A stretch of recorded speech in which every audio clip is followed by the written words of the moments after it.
L'appel au règlement, l'honorable député de La Prairie. The Honourable Member for La Prairie. Mr. Speaker, on February 28th, the Speakership encouraged members who wish to present observations on the necessity of accompanying Bill C-237 with a royal recommendation to do so as soon as possible, and I will present some observations now. I will be brief. Bill C-237 would amend the Act on arrangements between the federal government and the provinces to allow the provinces to have the right of withdrawal from a federal transfer program in an area of provincial jurisdiction if and only if they have a program whose goals are comparable to those of the federal program. And then the federal government would transfer to the province withdrawing the same sum that it would have received if it had participated in the federal program. It also amends, in the same vein, the Canada Health Act, but only for Quebec. I will not repeat the arguments that the mover of the bill, the member for Bécancour, Nicolas Sorel, presented in detail and with great brio on March 1st. I entirely subscribe to those arguments. Like him, I believe that Bill C-237 does not require royal recommendation because it does not amend in any way either the amount of transfers to provinces, the way the sums are shared between the provinces, the goal of the transfer, or the executive's prerogative to judge whether the province has a comparable program which would justify that the right of withdrawal be granted or not. Mr. Speaker, I would like to bring some additional elements to your consideration. Section 54 of the 1867 Constitution grants the Crown the power of initiative in financial matters in these terms: that the House of Commons not adopt any resolution, address, or bill for the appropriation of any part of public revenue or tax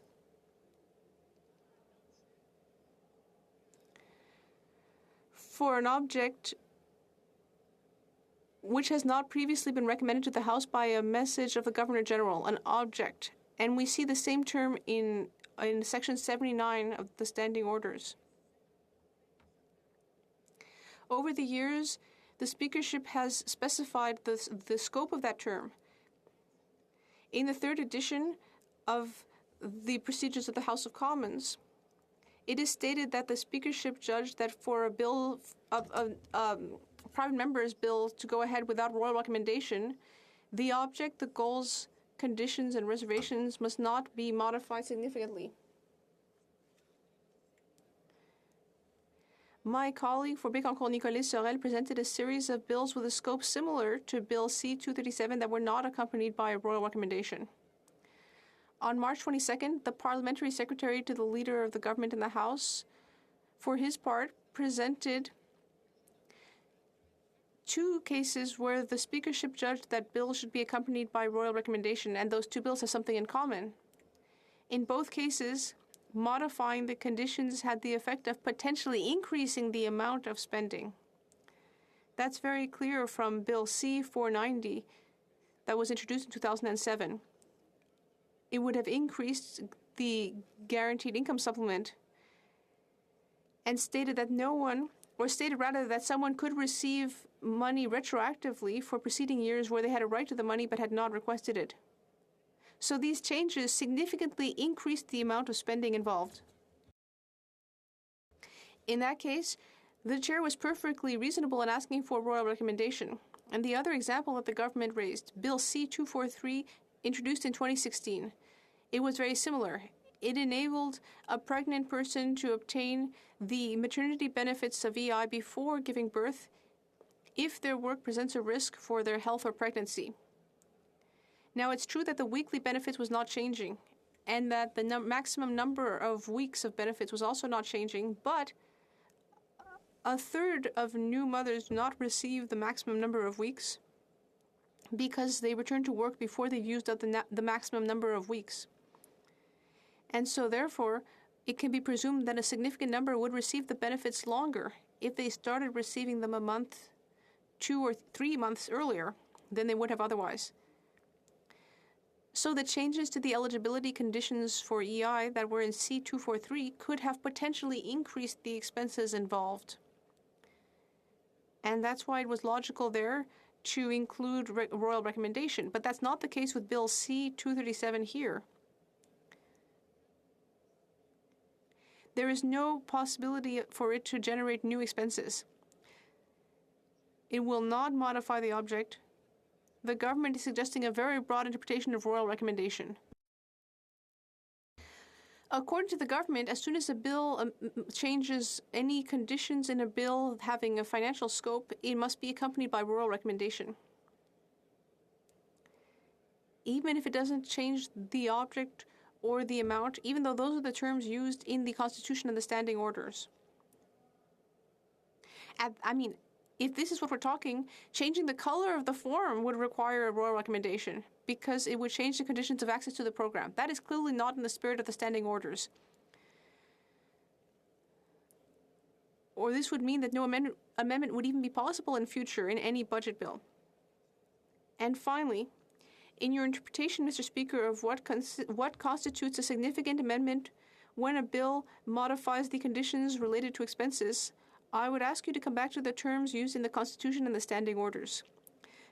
Does the bill change the amount of the expense, or does it change the object of the expenses? And if it does not change one or the other, royal recommendation should not be required.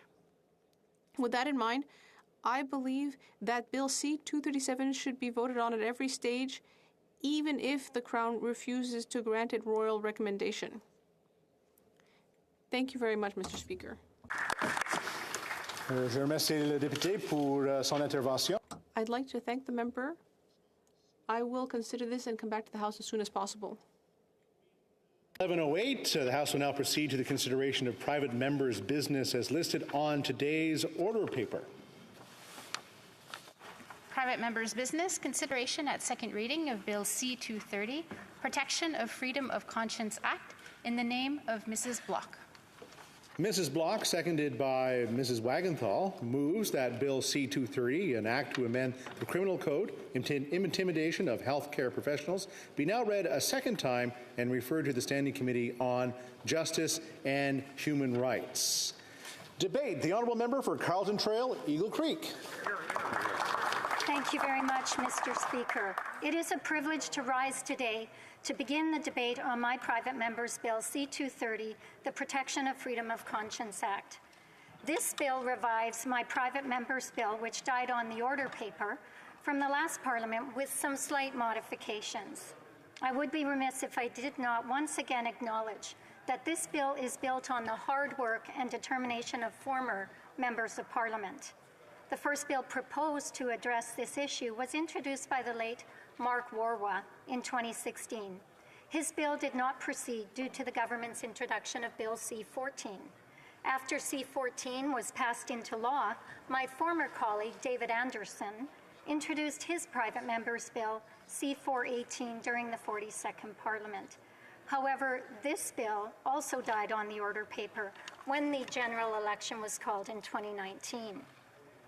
I would also like to thank all those who have been championing this issue for many years and their willingness to work with me. Experts throughout Canada provided information and advice, while thousands of grassroots Canadians voiced their support for protecting our fundamental freedoms. I would also like to thank the Library of Parliament for their timely, diligent, and expert research, which helped inform this proposed legislation. For the purposes of this debate, I do think it's important to understand conscience. There are numerous definitions of conscience, but they are consistent in defining it as an individual's inner sense of knowing the difference between what is right and wrong and allowing that knowledge to guide their behavior. The Canadian Charter of Rights and Freedoms, under the heading of Fundamental Freedoms in Section 2A, states, everyone has the fundamental freedom of conscience. In this way, Bill C-230 is straightforward. It seeks to add 2 new offences to the Criminal Code of Canada. I will read the summary so members will know what they are. And I quote, "This enactment amends the Criminal Code to make it an offence to intimidate a medical practitioner, nurse practitioner, pharmacist, or other healthcare professional for the purpose of compelling them to take part, directly or indirectly, in the provision of medical assistance in dying. It also makes it an offense to dismiss from employment or to refuse to employ a medical practitioner, nurse practitioner, pharmacist, or other healthcare professional for the reason only that they refuse to take part, directly or indirectly, in the provision of medical assistance in dying. This bill is a response to calls from disability rights groups, First Nations, the Ontario Medical Association, legal experts, and many medical and mental health professionals to protect conscience rights. It ensures that medical professionals who choose not to take part in or refer a patient for assisted suicide or medical assistance in dying will never be forced to or coerced to violate their freedoms as stated in the Charter. Previous parliaments have passed laws that created the unintended consequence of doctors and medical professionals being forced to participate in providing their patients' death, regardless of whether they believe it is in their best interest. Bills C-14 and C-7 created a federal standard for medical assistance in dying and assisted suicide, but not for conscience protections. By way of background, sections 241.1 to 241.4 of the Criminal Code of Canada deal with the provision of medical assistance in dying. These sections are in Part 8 of the Code, which deals with offenses against the person and reputation, which includes offenses such as homicide, kidnapping, assault, and many more. Section 241.1 of the Criminal Code still makes it a criminal offense to counsel or aid in a suicide. It reads, quote, "Everyone is guilty of an indictable offense and liable to imprisonment for a term of not more than 14 years who, whether suicide ensues or not, A, counsels a person to die by suicide or abets a person in dying by suicide, or B, aids a person to die by suicide," end quote. So when creating the exemption allowing for MAID, the government had to create an exemption to this prohibition on counseling or aiding in suicide, which also then leads to the untenable claim that the Criminal Code already protects the conscience rights of medical professionals. Some claim that the clarification clause, section 242.29 of the Code, which states, and I quote, "For greater certainty, nothing in this section compels an individual to provide or assist in providing medical assistance in dying," end quote, somehow protects conscience rights. While I understand why some would want to think that, I believe they are sadly mistaken. While I appreciate and support the inclusion in the Criminal Code, it only addresses one side of the coin. All this clause does is confirm that the Criminal Code is not the source of compulsion to participate in medical assistance in dying. For the Criminal Code to have any teeth on this issue, it should articulate that it is an offense to compel someone to provide or assist in providing medical assistance in dying against their will. Compelling someone to participate in MAID can and does happen, which is why I have brought forward this legislation and why it needs to pass. Regarding jurisdictional questions about this bill, as I mentioned earlier, this bill proposes that 2 new offenses be added to the Criminal Code of Canada to address intimidation, dismissal from employment, or refusal to employ a medical professional. This is similar to Section 425 of the Criminal Code, which addresses the same actions taken by an employer to compel employees with respect to belonging to or organizing a union. I would suggest that if it is appropriate to have Section 425 in the Criminal Code, it is reasonable to include the amendments I am proposing. I would also submit that it is inaccurate to argue that conscience rights legislation somehow interferes with the role of the provinces, while at the same time believing that the legalization of medical assistance in dying does not. Ensuring that conscience rights are protected is the responsibility of Parliament and of the Government of Canada, which is why I introduced this bill and why it should be passed. Additionally, provinces can introduce their own conscience rights legislation for medical professionals. For example, Manitoba has passed simple and clear legislation in this regard, and I would encourage all provincial legislatures and parliaments to follow their example. While the text of this bill focuses on the conscience rights of medical professionals, this legislation also serves to protect the rights of patients to receive a second opinion. What do I mean by this? If all doctors are forced to propose MAID as a treatment option to their patients, this one-size-fits-all approach would give Canadian patients less choice, not more. Additionally, individuals who object to MAID would be deterred from entering the medical profession altogether. Patients would no longer be able to seek a second opinion for their end-of-life care. In this way, conscience rights for medical professionals not only protects medical professionals and their patients, it also protects our healthcare system. Without conscience rights, doctors are constrained to provide or refer their patients to receive medical assistance in dying, regardless of whether it is their professional opinion that it is in the best interest of the patient. This concern for the patient's best interest does not mean that a medical professional objects to medical assistance in dying in all cases, just that in his or her opinion, it is not an option that should have to be offered in every case. This became especially pertinent to the medical community with the passage of Bill C-7. To highlight the impact of the removal of the safeguard that death be reasonably foreseeable, I would like to quote from a recent column published online in Policy Options magazine, which says, and I quote, "Many injuries and physical illnesses are indeed accompanied by temporary depression and suicidal thinking. For example, research demonstrates increased risk of suicide for 2 years after a spinal cord injury. This suicidality overwhelmingly ends with adaptation and recovery support. Offering death to anyone during a period of transient increased suicidality is, in our view, unethical and violates the standard of medical care by which physicians must abide.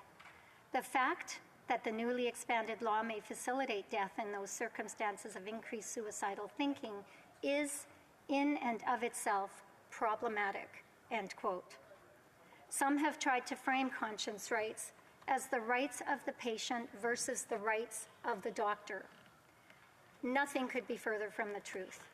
Healthcare is fundamentally about the doctor-patient relationship. For example, take the psychiatrist who supports MAID in certain circumstances, but in a certain case has spent 15 years counseling a patient who suffers from bouts of depression and suicidality. For 15 years, they have built understanding and trust. What would happen if that patient, suffering from a bout of suicidality, should demand assisted suicide? Under current law, that psychiatrist would be forced to refer their patient to someone else so they can die. They must do this despite knowing that the suicidal thoughts are temporary and that otherwise the patient is joyful and loves their life. Ending their life would be wrong, but the psychiatrist's hands are tied.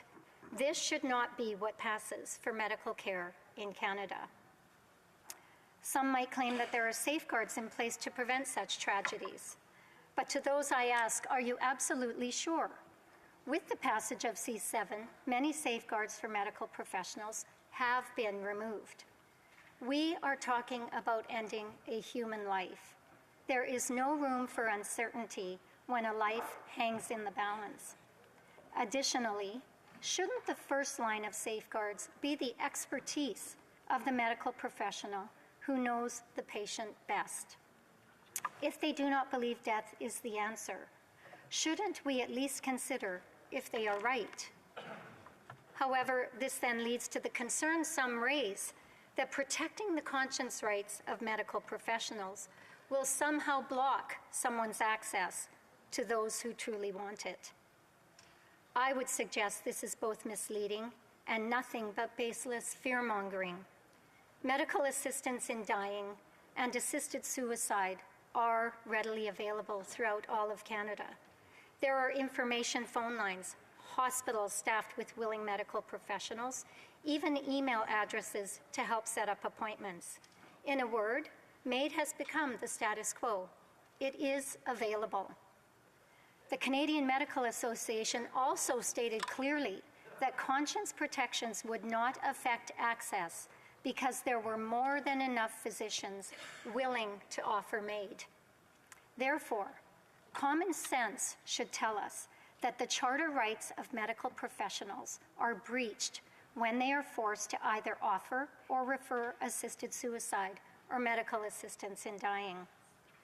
Surely we have the capacity to both ensure access to MAID while still protecting the fundamental charter right to freedom of conscience. Finally, Madam Speaker, some have suggested that medical professionals should leave their morality at the door. I do not believe we want this to happen. For example, we would all want and expect a doctor to be bound by their morals if they were offered a bribe to move someone up on a waiting list. If we hold our medical professionals to a higher standard, we cannot then tell them to ignore their personal moral standards. Further, while discussing the issue of conscience rights with a doctor, she told me, in the absence of conscience protection, the group with the most to lose are the patients, the ones we are trying to help. In closing, Madam Speaker, this bill protects the doctor-patient relationship by ensuring that doctors and other medical professionals are always able to recommend and provide the care they believe is best for their patient. Patients need this bill to pass. Canada's medical professionals need this bill to pass. Over the past 2 years, we have seen just how important our healthcare system is and how critical the medical professionals who work in that system are to Canadians and our way of life. We need to create a work environment for medical professionals that protects them, supports them, and encourages them to continue in the critical work they do. In closing, I encourage all members to support passage of the Protection of Freedom of Conscience Act. Thank you, Madam Speaker.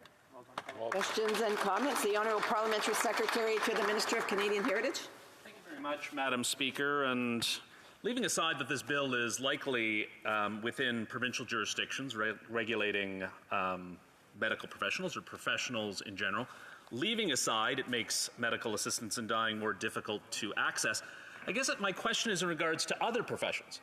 As a lawyer, and I see other lawyers, or there was another lawyer sitting behind the honourable member, I was required to provide referrals to any client who came before me that I had a conflict with or did not want to deal with.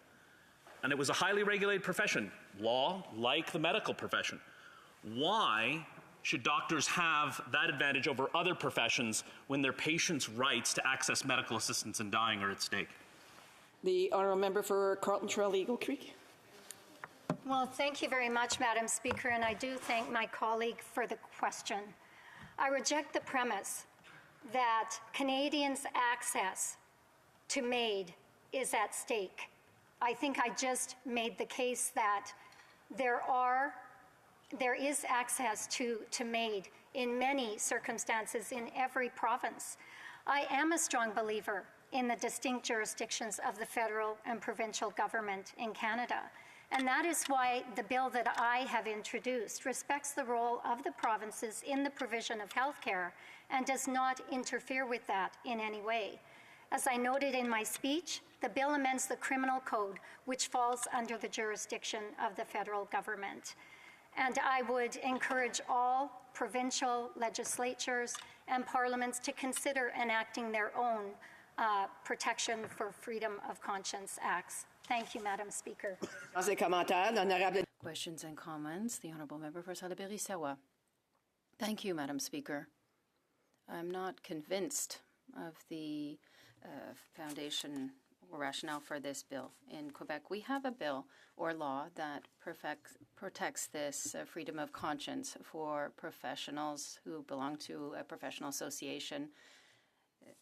They have this possibility to apply their freedom of conscience. I'm social worker and a member of my order, and I have been with people, accompanied them, and who have chosen MAID. And I can tell you that in Quebec, all professionals who don't feel that they can do this can withdraw without any problems. And the same thing applies to doctors. So I'd like to know, what will this bill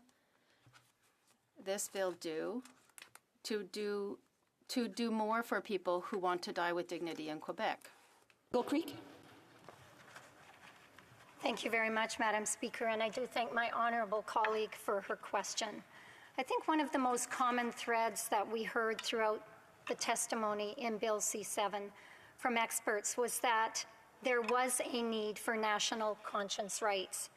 The committee heard from patients' rights groups, lawyers, disabilities rights experts, medical ethicists, Indigenous leaders, imams, rabbis, and priests, as well as individuals themselves who provided testimony of their own personal experiences, which are very different than the one that the member spoke to.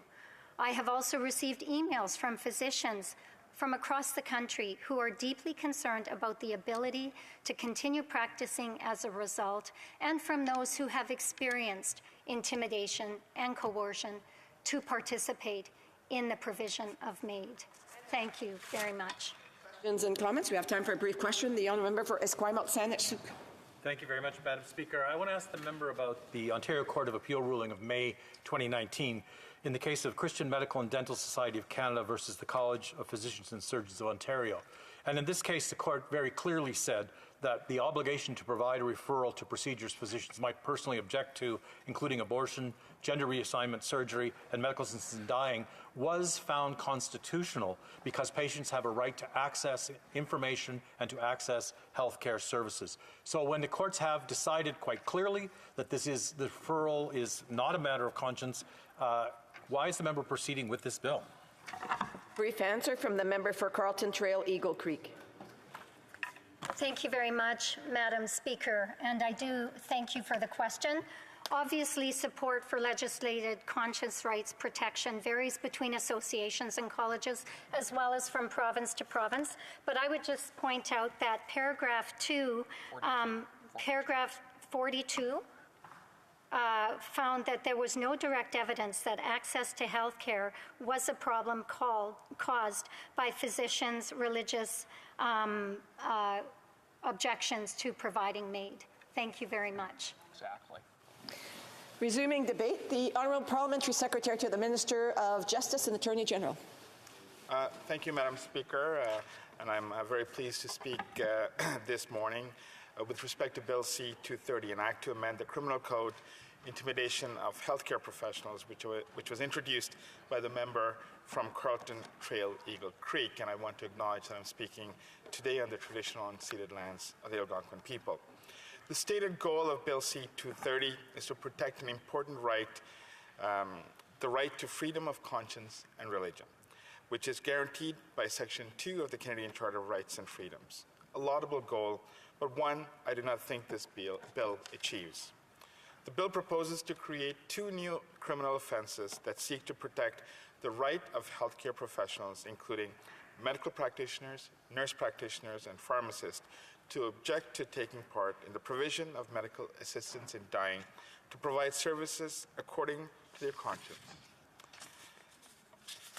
First, it proposes the creation of a new intimidation offense, which would prohibit the use of coercion or any intimidating behavior to compel a healthcare professional to participate directly or indirectly in the provision of MAID. Second, it proposes the creation of an employment sanctions offense, which would prohibit employers from refusing to employ or to dismiss healthcare professionals solely because they refuse to participate directly or indirectly in the provision of MAID. Nous sommes certainement tous d'accord. We are no doubt all in agreement that it is essential for the rights of freedom of conscience and religion be protected, not only for healthcare professionals in the context of medical assistance for dying, but for everyone in Canada. This is central to ensuring that we're able to live our lives both personally and professionally with equal rights and dignity. However, as I will explain in my remarks today, I do not believe that the proposed criminal code amendments are necessary to protect this central right, and so I must oppose this bill. The proposed intimidation offense, which would prohibit the use of coercion or intimidation to compel a healthcare professional to participate in MAID, is largely duplicative of existing criminal code offenses. For instance, the criminal code already prohibits the use of violence, threats of violence, intimidation, or attempts at intimidation to compel any person to abstain from doing anything that they have a lawful right to do, or to do anything that they have a lawful right to abstain from doing, which is in section 423. The criminal code also makes it an offense to extort someone, which is to use threats, accusations, menaces, or violence to induce or attempt to induce that person to do anything or to cause anything to be done, which is in section 346. These are both indictable offenses and are punishable by a maximum of 14 years imprisonment and life imprisonment, respectively. The existing offenses of intimidation and extortion apply in all circumstances, including in the context of the provision of MAID by healthcare professionals. I believe that these offenses provide sufficient protection for healthcare professionals who do not wish to participate in the provision of MAID. The proposed employment sanctions offenses would prohibit employers from refusing to employ or to dismiss healthcare professionals simply because they refuse to participate in the provision of MAID. This is a valid and important objective, but I urge us to reflect on how such a provision may encroach on provincial and territorial jurisdiction. As all members of this House are aware, MAID falls under the shared jurisdiction of the federal government, which has a jurisdiction over criminal law, and of provincial governments, which are responsible for the provision of health care. However, with the exception of federally regulated sectors, employment-related matters generally fall within the responsibility of the provinces and territories. As such, employment concerns may be more appropriately addressed by the regulation of employers at the provincial and territorial level. Irrespective of jurisdictional issues, I also wonder whether the criminal law is a right tool to address employment issues. I'm also mindful that even though the preamble of Bill C-230 suggests that it seeks to respond to circumstances where practitioners are required to make effective referrals for MAID, the bill would not address that issue because the professional orders that establish those policies would not be captured by the proposed employment sanctions offense. We must remember that the MAID legislation simply permits the provision of MAID. It does not compel anyone to provide it, whether directly or indirectly. In fact, it contains a provision explicitly clarifying that nothing in the criminal code compels an individual to provide or assist in providing medical assistance in dying, which can be found in section 241.29.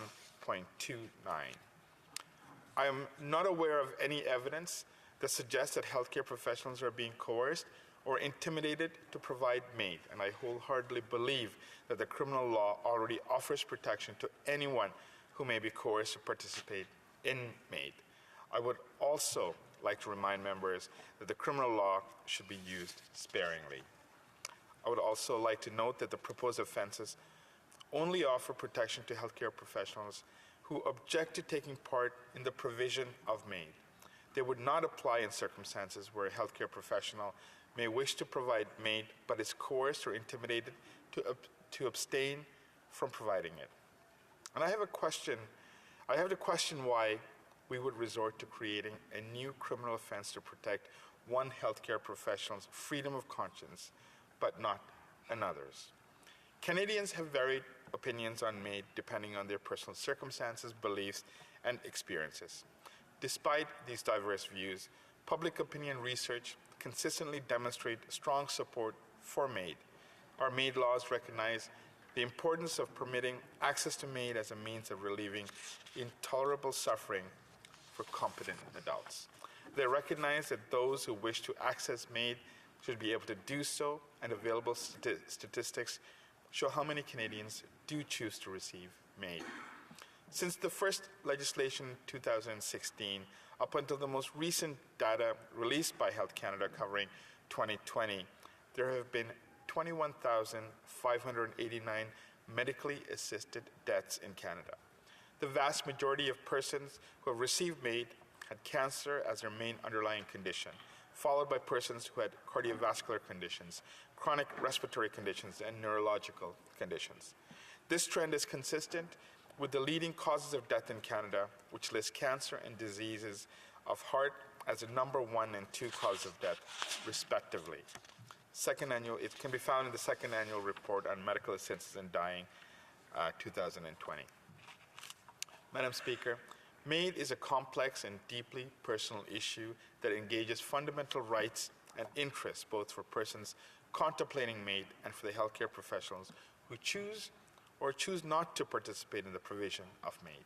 MAID is anything but straightforward, and we must continue to work together to find appropriate and effective solutions to balance the rights of persons to access MAID and the rights of healthcare professionals to provide quality care and service in accordance with their conscience.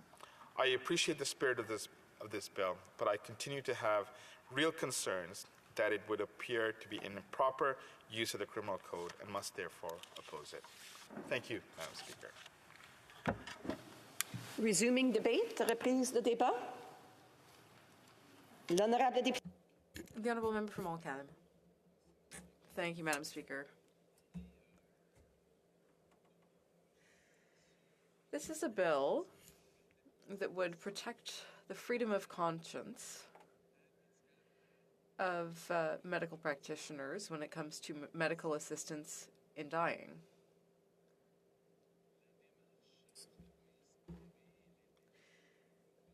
The approach that debates on this subject should take, I think, is probably the approach that was followed in Quebec starting in 2010. From 2010 to 2014, there were a series of debates that were conducted in a nonpartisan way. The goal was to hear from all voices, all points of view, and to synthesize those views. At the heart of all of these debates was respect for human dignity.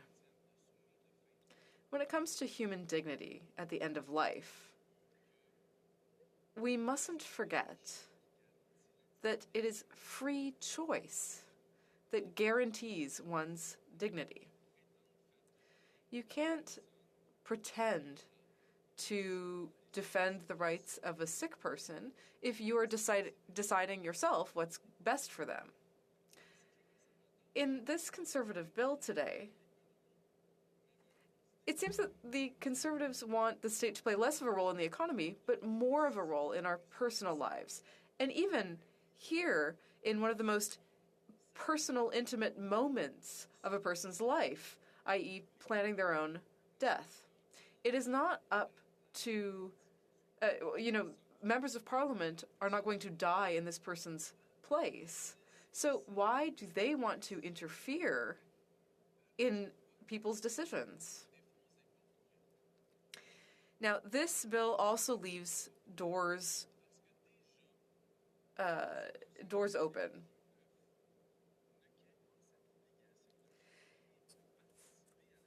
(241E9) does not force anyone to participate in medical assistance in dying if they don't want to.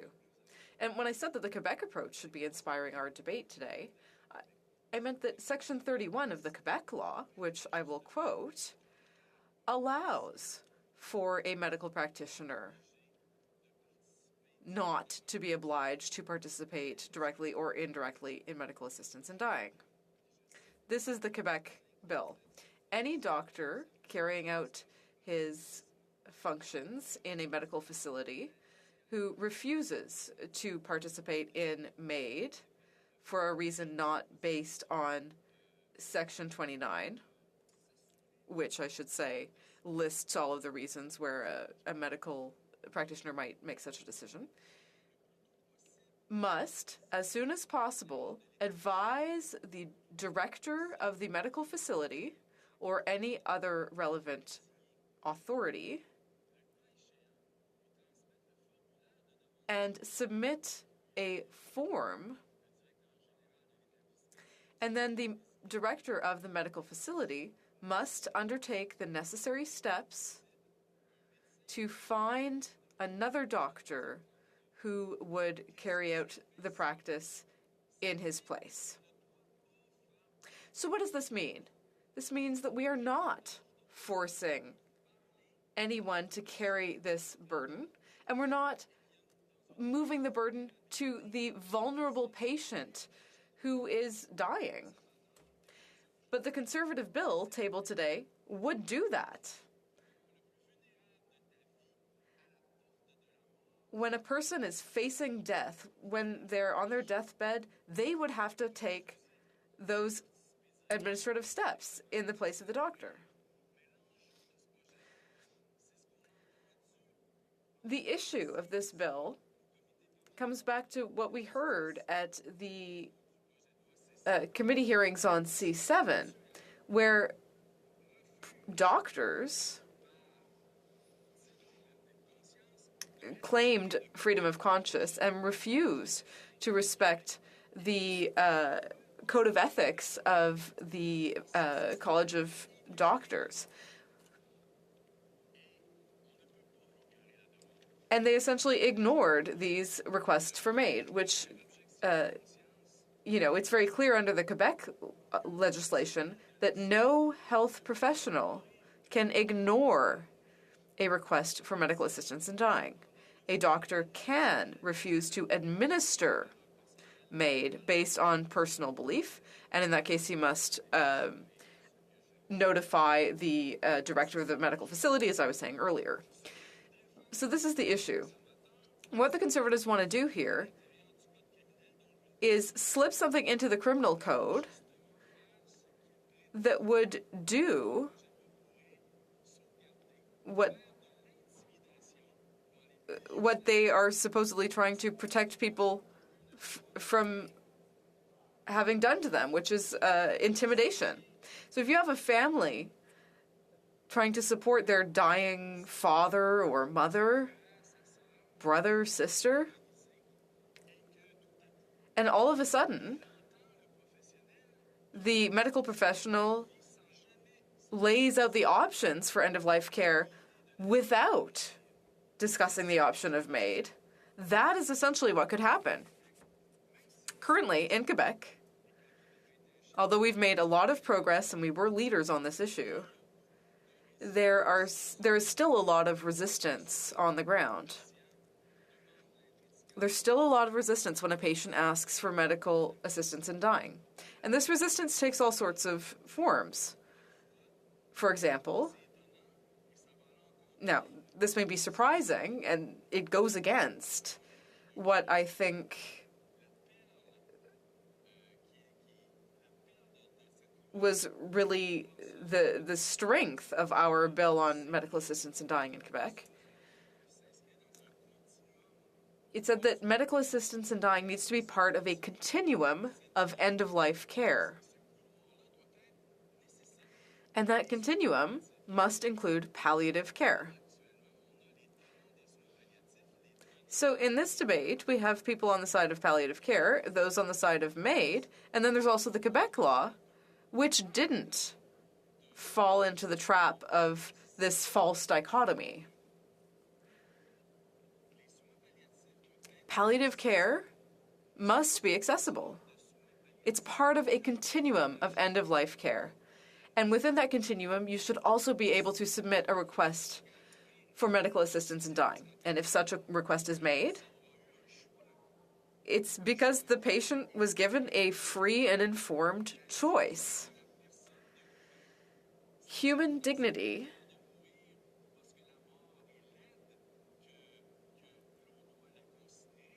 is not important simply because they want to avoid death. The human dignity has to do with respecting one's self-determination and bodily autonomy.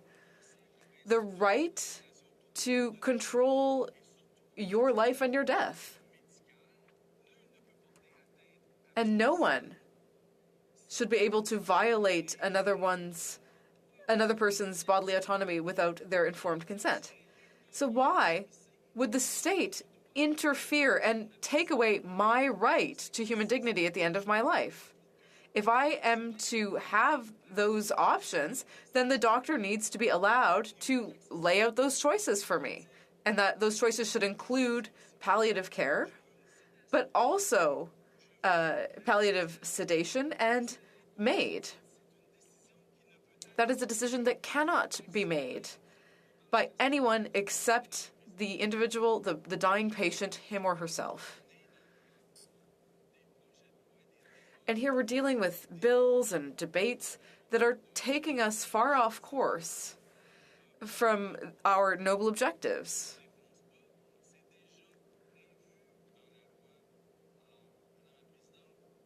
So, Madam Speaker, I want everyone to understand why we're going to be voting against this bill. We're against it because currently there are people who ask for MAID in Quebec and who are not admitted to palliative units. And that's shameful. It is shameful that people at the end of their lives have to suffer through their final moments of life in a place that is not peaceful, that is not what they wanted, where they wanted to be so that they could die in dignity. So what we need to be working on together here is making sure that there is a continuum of end-of-life care. Of course, we want palliative care to be as accessible and available as possible, whether it's at home, in hospital centers, or elsewhere. But a request for MAID must not be seen as a failure. It must be seen as a success and a part of this natural continuum. Thank you, Madam Speaker. Resuming debate, the honourable member for Esquimalt-Saanich-Sud. Thank you very much, Madam Speaker. I'm pleased, though a bit surprised, to be speaking today on Bill C-230. Less than a year ago, on May 27, 2021, we were in the House debating Bill C-268, the very same bill from the very same member for Carleton Trail, Eagle Creek. And while I'm a bit in awe of the member's ability to place so highly in the random draw for private members' business in 2 successive parliaments, I'm also a bit at a loss to explain why the member would squander her luck on this bill. There are 2 reasons I say this. As MPs, we get limited opportunities to place bills directly before the House. I had that opportunity in 2013, and I used it to put forward Bill C-247, which sought to add gender identity and gender expression to the list of prohibited grounds for discrimination in the Canadian Human Rights Code and in the hate crime section of the Criminal Code. Though many thought it unlikely, the bill did pass the House with support from MPs from all parties, and it took a lot of work to put together that coalition of MPs. So while my bill followed a somewhat tortuous path, there was always a path forward, and it became law. So I wonder why it is that, having heard so clearly in speeches less than a year ago that there was limited, if any, support for this bill outside her own party, the member for Carleton Trail, Eagle Creek, has brought it back again. And since there is nothing to indicate any change of circumstances or any change of heart, this bill will go nowhere this time as well. Failing to bring forth a bill which might have some prospect for passing, or reintroducing this bill instead of bringing forward a new bill presenting ideas not already debated here in this House, leads me to call reintroducing this bill at best a missed opportunity. The second reason I have for declaring the reintroduction of this bill a lost opportunity has to do with the bill itself. This bill picks up a tiny portion of the extensive and important debates on medical assistance in dying that took place in Bill C-14 in 2016 and again on Bill C-7 in the last Parliament. It seeks to take one small and very debatable point and turn it into a wedge issue in this House. We are awaiting the Special Joint Committee of Medical Assistance in Dying to get down to work on outstanding, important and critical issues around medical assistance in dying. But as that committee has yet to get underway, I want to take this opportunity today to restate the principle that has guided New Democrats through these debates. We believe that medical assistance in dying is an important tool for helping end unnecessary suffering for patients facing end-of-life issues and for avoiding the unnecessary suffering of their families who have to accompany them on this journey. This is the reason New Democrats will always defend the right of access to information about MAID and access to the service for all of those who qualify for assistance in dying and choose to proceed. In the debate on Bill C-7, many issues arose concerning the challenges Canadians face at the end of life, some of which Bill C-7 addressed directly and some which have not been addressed. Two important concerns were front and center, and these, for me, were the most important. The first was to help alleviate unnecessary suffering by eliminating the waiting period, which was a cause of great concern for patients who feared loss of capacity before they could complete the waiting period, and thus make them ineligible for medical assistance in dying and forced to consider suffering. The second was a change allowing waiver of final consent. And this is a provision I know quite well personally, as a friend of mine chose to go earlier than she would have liked because of a brain tumor and her fear that she would lose capacity to consent at the last moment, and in doing so, have to continue making her family suffer. A second challenge was also debated in C-7. How do we preserve as much autonomy as possible for Canadians who are dying? Most of the issues related to this still have to be dealt with at the Special Joint Committee. This includes questions of advanced directives, the question of access to MAID for those with mental illness and for mature minors, and whether protections for people with disabilities from being pressured to seek MAID are adequate. I remain frustrated with the delays in dealing with these very important issues. The bill before us is not one of those. A third challenge that came in the debate on C-7 was access to services at the end of life. And we learned that there are a great many gaps in services in our Canadian healthcare system for those who are facing death. There are gaps in diagnostic and treatment services depending on where one lives, whether it's a major city with excellent facilities or a rural and remote area. And we learned of important gaps in palliative care. However, instead of addressing these challenges, the challenges of autonomy and the challenges of access to services, Bill C-230 is about something else altogether. What this bill would do is override a patient's right to access information about and to have access to legally provided medical services based on the personal beliefs of a service provider. Let's put that in plain language. Let's suppose there are a variety of treatments available to a patient. It does not really matter in this case what they are. If a medical professional believes that one of them should not be available, this bill says there's no obligation on that professional to make sure patients find out all the options available to them. Professional organizations like colleges of physicians and surgeons and colleges of nurses have found this to be unethical behavior. So they require doctors, to varying degrees, to refer patients to someone who is supportive of those services and who is available to provide those services. This requirement to refer exists in its strictest form in Ontario as the right of patients to an effective referral, meaning a referral to a healthcare professional who is available, capable, and willing to provide that service. And this has been upheld by the courts as a reasonable compromise between the rights of patients' access to medical issues and conscience rights of service providers. That's the main reason I can't support this bill. If passed, it would result on a very real and practical basis in the denial of access of necessary health services for many Canadians. Many communities have a very limited number of doctors, and if one of those doctors, or even more than one of those doctors, is unwilling to let their patients find out about medical assistance in dying, then we are condemning those Canadians to suffer at the end of life in ways that other Canadians would not have to suffer. No healthcare professionals are in fact required by law to participate. And that's why I actually find titling this bill Intimidation of Healthcare Professionals disingenuous at best. Is requiring a referral actually participation in medical assistance in dying?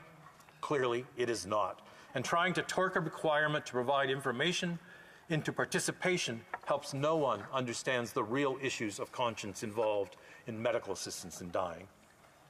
An equally important reason for opposing this bill is the dangerous precedents that this bill would set.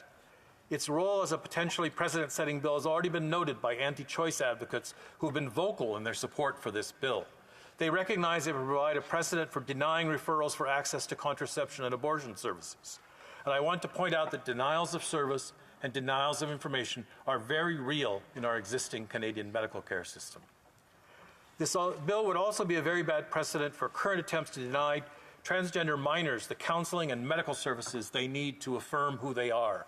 Without access to the services that others may think are inappropriate, this will leave families with trans minors struggling to find information and support that their kids really need. If this kind of precedent is allowed, medical professionals would not have to provide a referral to someone who would be providing a medical necessary service. As I approach the end of my comments today, I can't end without mentioning yet another unfortunate precedent set in this bill, and that is its use of inflammatory language. I have no doubt, as I said in my question to the sponsor of this bill, of our personal convictions and their strength. However, as sincere as they may be, the language used in this bill conjures up a specter of the use of violence to intimidate medical professionals, something of which there is absolutely no evidence of happening in Canada. Invoking the specter of violent intimidation is certainly not conducive to an informed debate on the real issues that are in question here. I will close my comments today by restating that on principle, New Democrats are opposed to any legislation that would limit access to Canadians seeking information or the service of medically assistance in dying. No matter how strong the beliefs others may hold, this right exists to access medically necessary services. There is no doubt that the end of life is a difficult moment for all families, and medical assistance in dying, I still believe, is an important way of ending unnecessary suffering, both for patients and families at the end of life. I would not like to see anyone denied access to information they need to make a choice that protects their own autonomy about how their lives end. And at this point, let me salute the healthcare professionals who assist patients and their families through this very difficult process. And once again, I lament the tendency for not just this member, but indeed many Conservative members of this House to use private members' bills for scoring political points and sharpening divisions in the House instead of looking for opportunities to work together for the common good of Canadians. Thank you. So before I go to the next speaker, I just want to remind members to afford the respect of the House when they have the floor. I think that it's really important to be able to have that respect. I'm sure that those members wouldn't want to be interrupted when they're speaking. Resuming debate, the honourable member for St. Albert Edmonton. Thank you, Madam Speaker. I rise in strong support of Bill C-230, the Protection of Freedom of Conscience Act, introduced by my friend, the member for Carleton Trail, Eagle Creek. This is much needed legislation to protect the charter rights of medical professionals who conscientiously object to providing or otherwise participating in medical assistance in dying. I want to commend the member for her steadfast leadership in championing conscience rights and for bringing this bill back to this House as she introduced a similar bill that died on the order paper in the last Parliament. Madam Speaker, medical assistance in dying raises profound legal, moral, and ethical questions. As the trial judge in the Carter decision, which struck down the criminal code prohibition against physician-assisted death, stated, quote, "Thoughtful and well-motivated people can have come to different conclusions about whether physician-assisted death can be ethically justifiable," close quote. That is true of patients, and it is true of medical professionals. Medical professionals have a duty to do what is in the best interests of their patients and to provide the best possible advice based upon their judgment and experience, all of which are grounded on moral and professional convictions. Madam Speaker, when we talk about participating in medical assistance in dying, there are professional, moral, and ethical considerations of the highest weight. In the Carter decision, the Supreme Court predicated its decision on two things: a willing patient and, as importantly, a willing physician. At paragraph 132 of the Carter decision, the Court said nothing in its pronouncement would compel medical professionals to participate in MAID. The court went further in stating, quote, however, we note in addressing the topic of physician participation that a physician's decision to participate in assisted dying is a matter of conscience and in some cases religious belief, closed quote. In other words, again, a willing patient and a willing physician. Now, there are those who would say that this legislation is redundant, that it's not needed, that in terms of medical assistance in dying, conscience rights of medical professionals are already protected. They would point to the pronouncement in Carter. They might also cite Bill C-14, which includes a preamble that expressly recognizes conscience rights, as well as a for greater certainty clause in the criminal code that simply provides that for greater certainty, no one shall be compelled to provide MAID. While the intention of Parliament was to protect the conscience rights of medical professionals when C-14 was debated and passed, and I was there for that debate and actively participated in that debate and in the study of that bill at committee, in practice, conscience protections and rights of medical professionals are not being respected across Canada. There is a gap, and it's why at the Justice Committee, when Bill C-7 was studied, we heard from medical professionals who expressed serious concerns about pressure and coercion in providing MAID.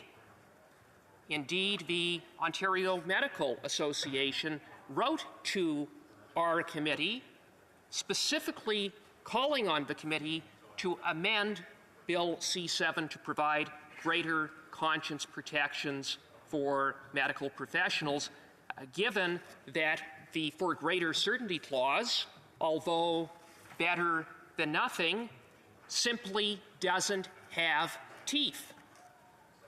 It's not enforceable. And in that context, while the criminal code does not compel a medical professional to provide MAID, there is nothing in the criminal code that specifically protects medical professionals when they are pressured or coerced to provide MAID. This bill addresses that. It closes that gap by establishing two targeted offenses, namely that it is an offense to intimidate or coerce a medical professional in providing or participating in MAID, and secondly, that it is an offense to dismiss or refuse to hire a medical professional solely on the grounds that they object to participating in MAID.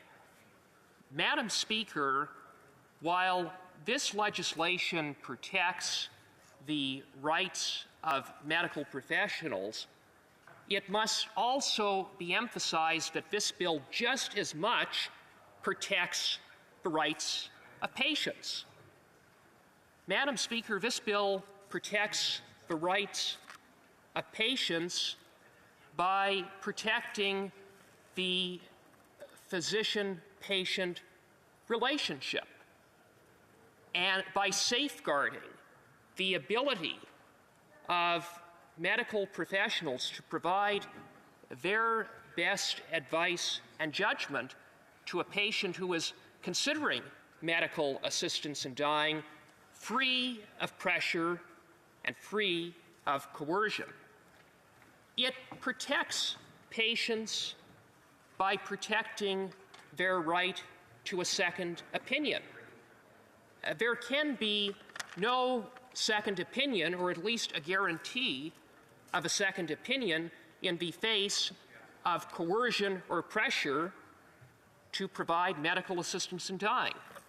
there can be no second opinion when the only choice offered to a patient is medical assistance in dying as a result of pressure and coercion.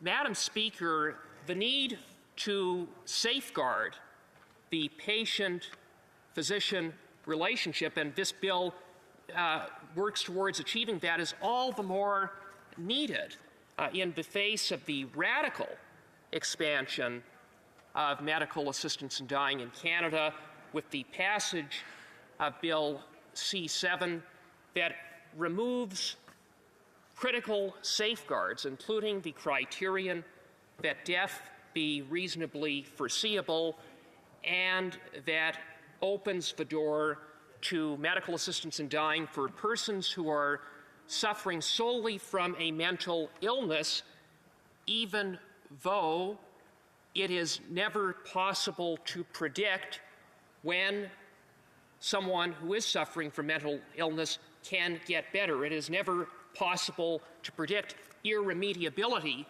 in the case of sole mental illness. And as a result of a removal of those critical safeguards, the vulnerability of patients is put at greater risk. And so, Madam Speaker, when the conscience rights of medical professionals to exercise their best judgment is protected, free of intimidation and coercion, the rights of patients is equally protected.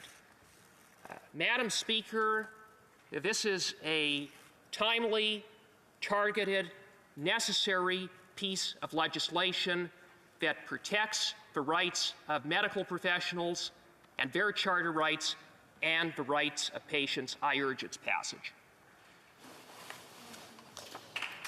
La période prévue pour l'étude des affaires émanant des députés est maintenant. The time for private members' business is now over, and this is now dropped to the order of priority. Orders of the day. Government orders, government bills commons, resuming consideration at report stage of Bill C-8, Economic and Fiscal Update Implementation Act 2021. Resuming debate, reprise de débat, l'honorable député de Saint-Hyacinthe-Pagotte.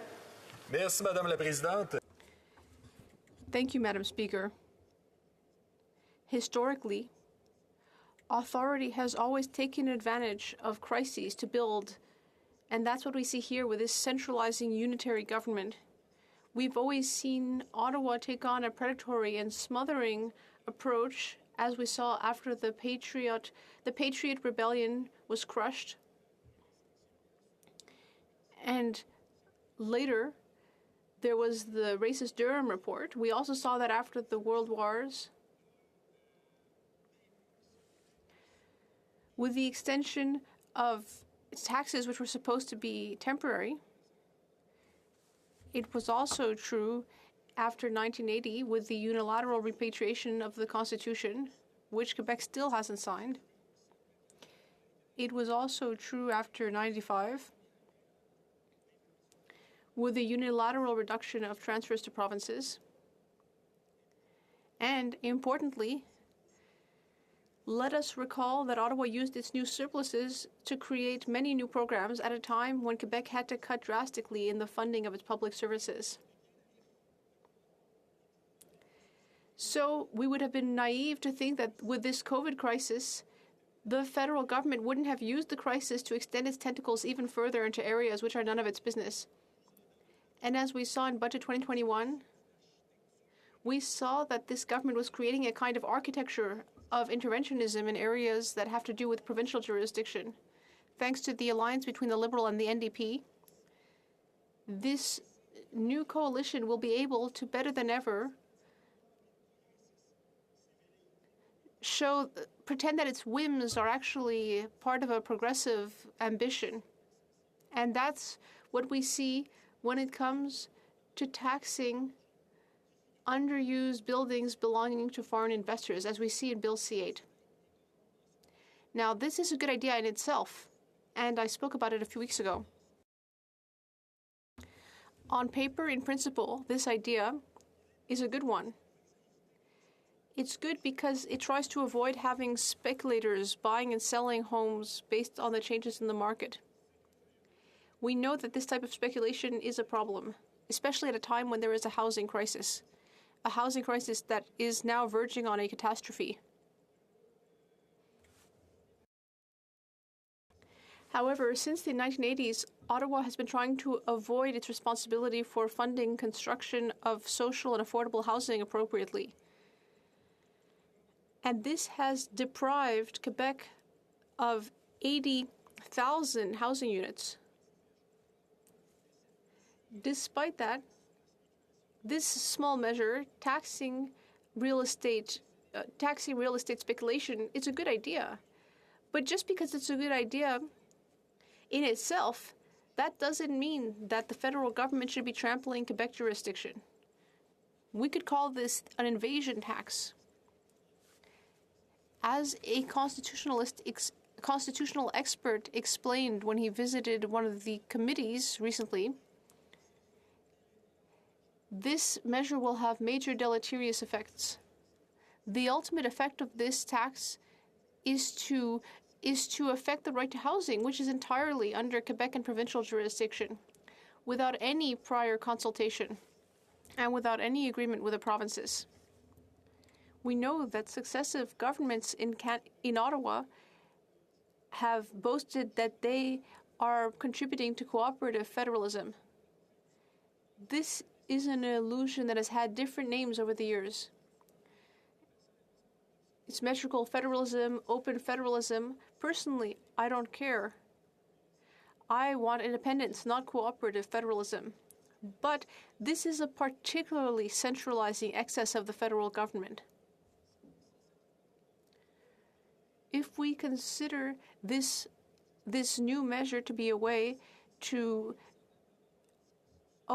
affect the right to housing, this is clearly an unconstitutional or even anti-constitutional measure, because it clearly oversteps the bounds of the federal parliament's responsibility. This is clearly an area of provincial jurisdiction. Ottawa, which, as we know, can show great creativity when it wants to, has found a way to get around the matter of power sharings between the levels of government. It is trying to disguise this intrusion into an area, housing, which is under Quebec jurisdiction, as an area where the federal government should take action. Here, Ottawa is getting involved in property taxes by penalizing non-Canadian or non-resident property owners. If this measure is closely linked to the Housing Act, it is clearly unconstitutional. No one is saying that the federal government can't impose new taxes.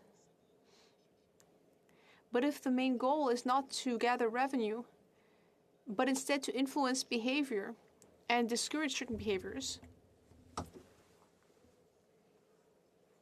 in that case, and here I'm talking about real estate speculation, which the government is trying to reduce, this is clearly more of a regulatory measure than a new tax. And so therefore, it's very clearly a regulation that's in an area of provincial jurisdiction, housing. Without any agreement or collaboration with Quebec or the provinces, this type of federal property tax would compromise the balance, which I can only call fragile at the very least. Why should Ottawa take on this authority which it is not responsible for, when there are some more local authorities, for example, school boards, who need these tools? This will only worsen the imbalance, the tax imbalance. For example, with the increase of costs in the health system, which Ottawa still does not want to fund appropriately, we need to recall that the PBO's report on financial viability published in June stated that the federal government still has federal leeway, but that the provinces do not, and that they are facing problems of long-term financial sustainability. So this is not the time to intrude on their areas of taxation. History shows us very clearly that once Ottawa invades an area a taxation area, it no longer wants to give up that authority.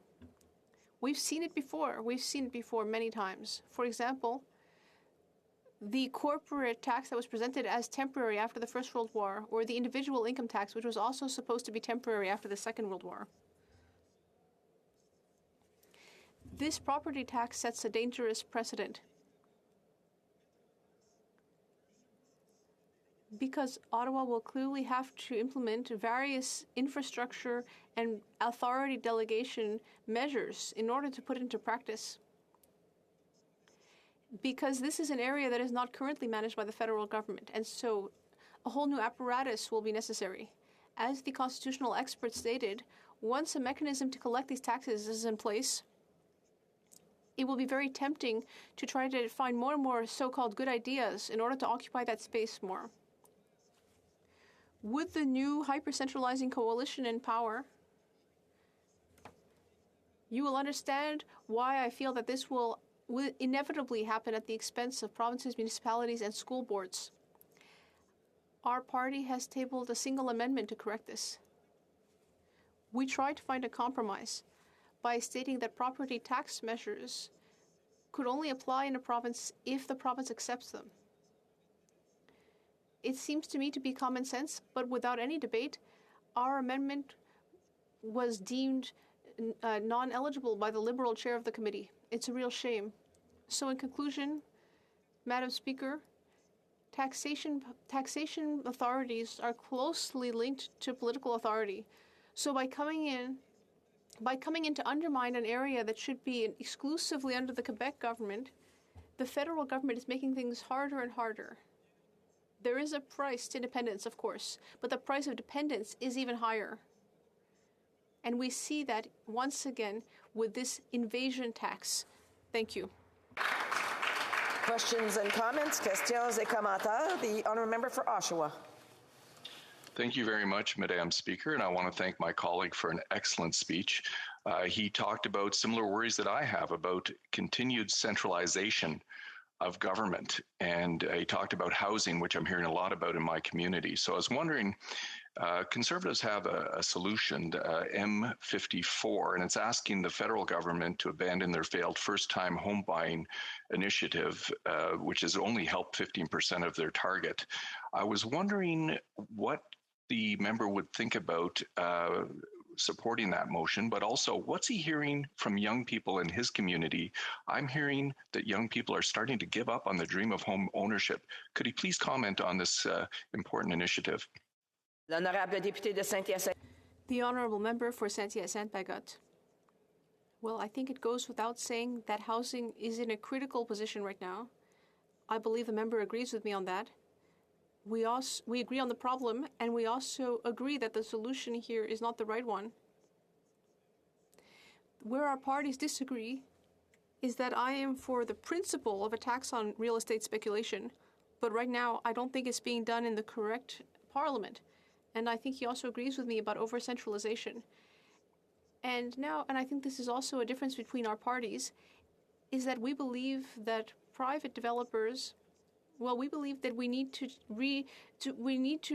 review how financing takes place so that there is more funding offered to NGOs, housing cooperatives, community organizations, and not just private developers, because those are the groups that are aware of the real needs on the ground. Additionally, we need to make sure that funding is properly in place. In the best of all possible worlds, the money would be sent to Quebec and Quebec would take care of it. But right now, the situation means that Quebec, since the 90s, has lost out on about 80,000 housing units. Since we pay taxes to Ottawa, it is our right to get returns on that. For Vancouver Kingsway. Madam Speaker, I'd like to thank my honourable colleague for his speech. He spoke a lot about jurisdiction. I wonder if he's aware that the Supreme Court of Canada has declared that healthcare is shared jurisdiction in this country. I wonder if he's aware that the words healthcare do not appear in the Constitution at all. I wonder if he's aware that the only power given to the provinces in our Constitution is the establishment and maintenance of hospitals. And finally, I wonder if he's aware that the Canadian healthcare system which Quebecers and all Canadians treasure so much, would not exist without federal legislation that established 5 conditions as conditions of transfer. This is the system that he and the Bloc Québécois want more money from the federal government.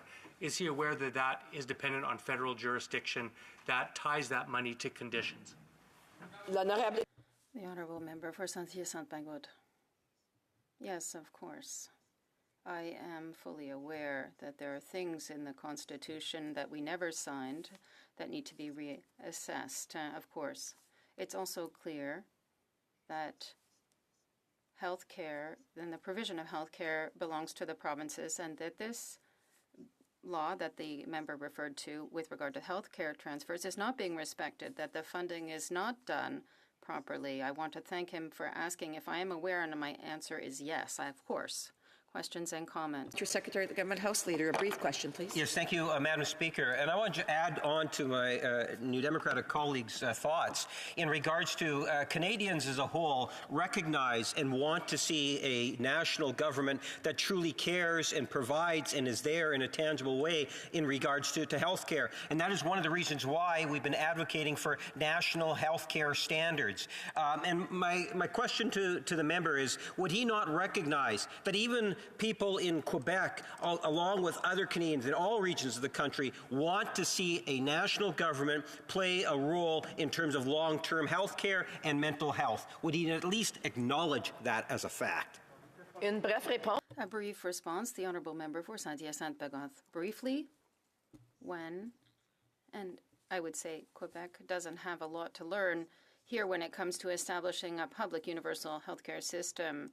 If a lesson is to be learned, we have been pioneers. It's just underfunded and badly funded. That's the problem. So that said, if the rest of Canada is ready to move forward and the provinces are prepared to move forward with standards, pan-Canadian standards, so be it. But as long as there is the ability to withdraw with full compensation for provinces that don't agree, I represent Quebec.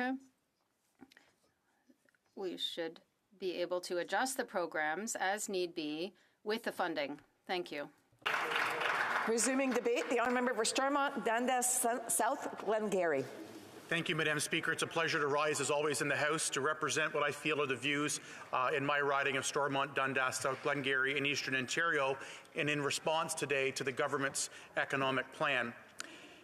Well, Madam Speaker, since this legislation was tabled and we've been debating it over the past couple of months, last week's circumstance of a surprise deal, a surprise and not surprise deal between the NDP and the Liberals certainly blows up the fiscal framework, several parts of which are in here and I think are going to be in subsequent budgets over the course of the next couple of years.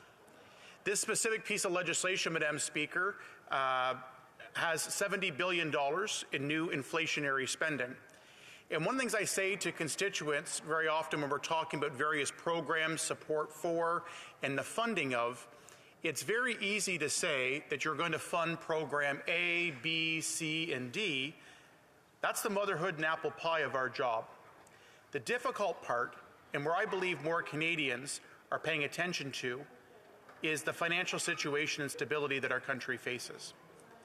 Every single dollar in this bill, I think pretty well, if not every single part of it, is new debt and deficit to our Canadian Treasury. Canadians hear the statistic, as is confirmed in here, that our national debt is now $1.2 trillion and growing. And one of the things we hear about is ideas, again, which is what Parliament is for, proposing ideas. We're all here to make life better for Canadians. But like many of these bills and the discussions and the debates, the pay-for aspects, being put in the Canadian credit card, for lack of a better word, is not talked about by the NDP in Liberal deal. Madam Speaker, I have to laugh just as I say that as an aside. We say, is it a coalition? Is it an agreement? Is it a friendship? Is it a pact? Is it a kumbaya? Whatever it is, there is a framework and deal when it comes to the fiscal policy of this country over the course of the next few years. I would argue to you, Madam Speaker, that from a technical perspective, the parties have a right in Parliament to come up with this agreement. I will not deny that. But what I will think that there is an ethical challenge here in terms of the openness and transparency of this. There were millions of people that voted for the NDP that did not vote to give the Liberal government, when it comes to committee or other measures, a free pass. Alternatively, there were many people that voted for Liberal candidates across the country that did not agree to, on top of already having a deficit, billions and billions of dollars of additional money. We're seeing the Parliamentary Budget Officer, who does great work and has had actually a couple of great reports that I think are showing a few things when it comes to the fiscal framework proposed by the government and the NDP team. It says when it comes to the proposed stimulus spending, the PBO said, quote, "It appears to me that the rationale for additional spending initially set aside as stimulus no longer exists." And he said, yes, they can, in response to asking if government deficits can contribute to inflation. Madam Speaker, I say that through you in a bigger picture here when we look at the economic situation and we look at this economic bill. There is a clear contrast between ourselves on the opposition side as Conservatives and this proposed bill of the Liberals and NDP. There's a few things I want to talk about in my comments today that provide that contrast. Other ideas, better solutions, we believe, to moving this country forward, getting back to normalcy, getting our fiscal house in order, and addressing many of the challenges, the growing challenges on the situations that I'm hearing, I know, in my riding and beyond. Housing, for an example. Madam Speaker, I've spoke nearly every time I've rose in the House for the past couple of months about the growing, not only housing market, but rental market crisis in the city of Cornwall, the United Counties of SD&G, parts of Akwesasne included as well. That is a microcosm of what is happening nationally. What is in here is not a ban on foreign buyers like was promised. We believe they should be banned for 2 years. It can help cool the market, particularly in larger cities.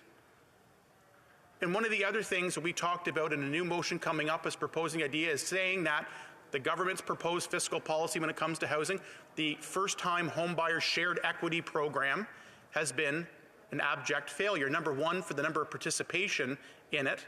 But, Madam Speaker, the idea that the government would help give shared equity to Canadians to buy their home may be admirable at face value to some, but all that's going to do is further inflate an already expensive housing market. Providing an extra $100,000, $200,000 to help people afford a home, all they're going to do, Madam Speaker, is when there's 13, 14 people bidding on a house in the city of Cornwall, all they're going to do is know that they have $100,000 or $200,000 more in leverage to inflate the market. More government debt, more government printing, and just not actually lowering and making home ownership more affordable, increasing debt, increasing prices, and not addressing the fundamental aspect. And, Madam Speaker, if it wasn't a slap in the face to Canadians, I have to call out the bonuses that were given at the Canadian Mortgage and Housing Corporation that was released a few weeks ago. CMHC is an organization that's literal mandate is making sure that Canadians have housing affordability. I don't need to summarize where we're at in this country. Housing prices nationally have doubled. In our riding, over $400,000, doubled in the past 5 years housing prices. The very benchmark of the Canada Mortgage and Housing Corporations to make housing affordable, the absolute opposite has happened. More people, their dream of home ownership and affordability is out the window. But CMHC and this Liberal, the minister responsible for housing, Liberal government, gave $40 million in bonuses to employees at the organization. If that's not a slap in the face to the 30-year-old living in their parents' basement because they can't afford their dream of home ownership, because they can't afford rent, because we don't have supply, I don't know what shows more of a contrast in what we're doing. The cost of living and inflation is at a 30-year high, highest in nearly my entire lifetime of 34 years. The rate we're going, we might get there and set another record in the coming months. And when we talk about contrast, Madam Speaker, I say each time our job as opposition is to hold the government to account on what they propose, but also put our money where our mouth is. If we were on the other side of the aisle, we're in Parliament, we can propose ideas, what would we do? And I have to say, Madam Speaker, I've been very proud of my Conservative colleagues over the course of the last couple of weeks that have highlighted a few issues that, again, I believe provides a direct contrast to the plans proposed by the Liberals and the NDP. First of all, we need to get open back up. We need to end federal mandates, vaccine mandates, travel requirements. We've heard from employers, we've heard from the travel and tourism industry that they are very nervous about the year ahead based on where the science is at, not 2 years ago, Madam Speaker, but here today at the end of March in 2022, we can lift those mandates, we can get our country opened up, we could be back for business, we could be welcoming international visitors safely and smartly and get our economic engine firing at 100% again. We lost that battle, we proposed that idea, and again, the Liberal and NDP coalition, friendship, team, pact, whatever you call them, didn't agree with that.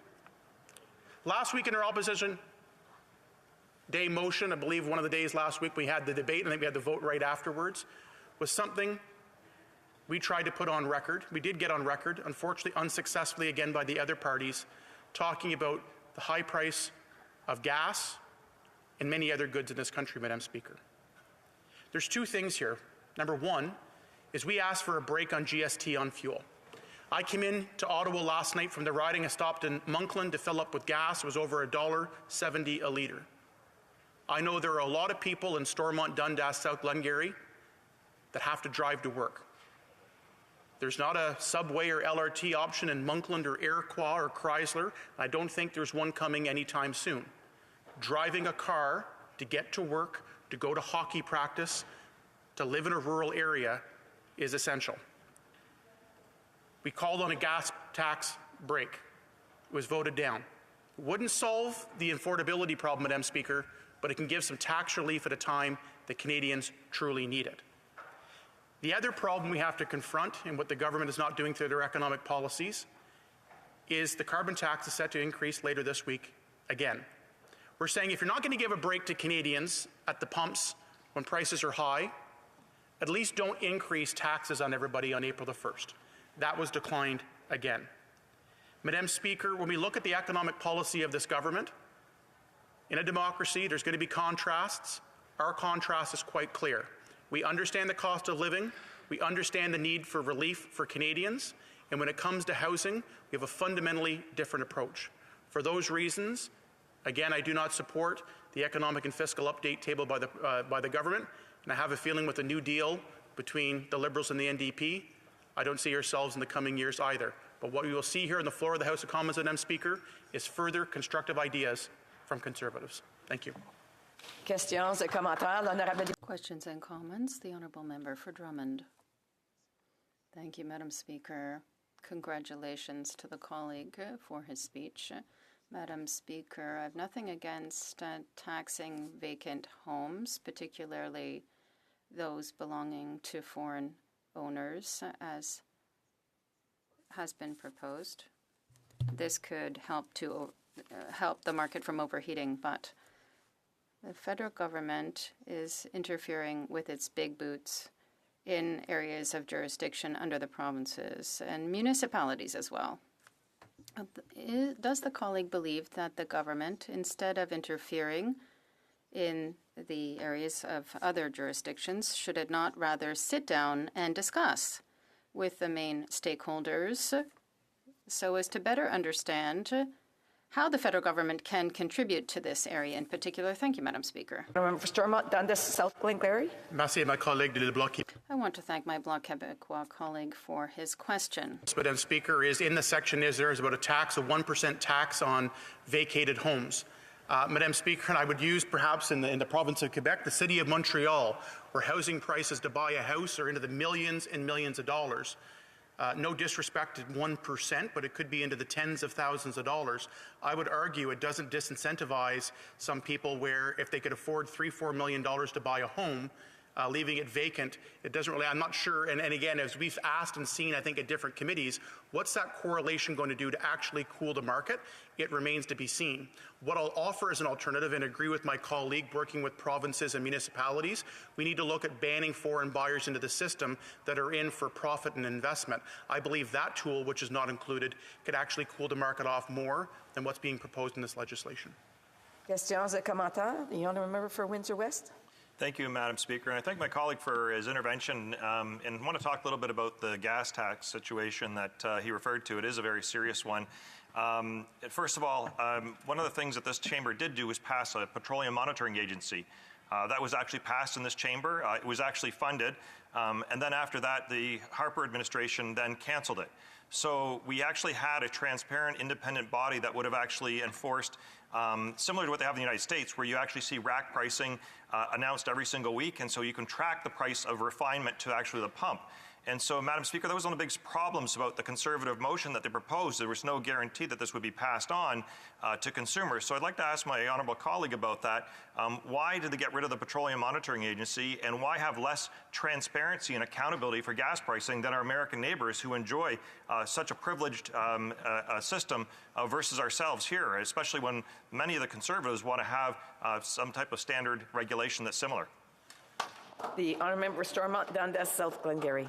Thank my colleague for Windsor West for his intervention there. And I'll say 2 points to that. Number one, it's one thing to monitor and track pricing and changes and the correlations between them. And there's a difference between our proposal, which would lower the price and take the GST off fuel as an option, particularly when prices at the pumps are very high. It is a tangible, direct way to give back. That's number one in terms of providing relief. The other way I'd argue, and our proposal is to not increase taxes. You don't need tracking or monitoring to know that on April the 1st, the carbon tax is going to go up again and go up every April 1st. We're saying is we can pause that, we can stop that increase. The NDP and the Liberals have the opportunity to not increase taxes on April 1st. We could talk about speculation in markets and looking at observing. We could talk about concrete ways we could actually lower the cost of living and price of fuel for Canadians during these challenging times. We have time for a brief question. Une bref question? Brief question? No? Reprise de débat. Resuming debate. The honourable member for Oshawa.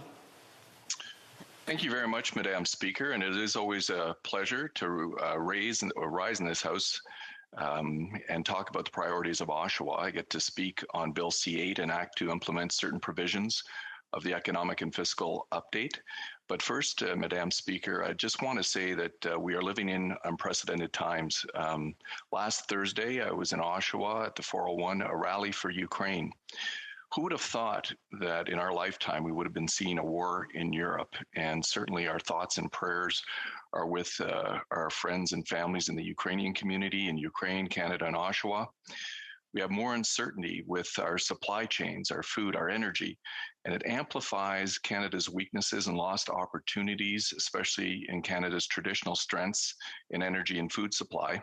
And who would have thought, Madam Speaker, if we had made different decisions, Europe's position could be different right now, but we did not make those positive decisions. We have more uncertainty. Who would have thought a Canadian Prime Minister last week was admonished and condemned in Brussels at the European Parliament for headlines around the world? The PM was called out for engaging in a dictatorship of the worst kind by EU parliamentarians who warned us about the path of our country and how the Prime Minister handled the truckers and the Emergency Act. We have more uncertainty. Who would have thought about this NDP Liberal coalition to deal with the economic crisis, and a deal that really puts fear into the hearts of Canadian taxpayers?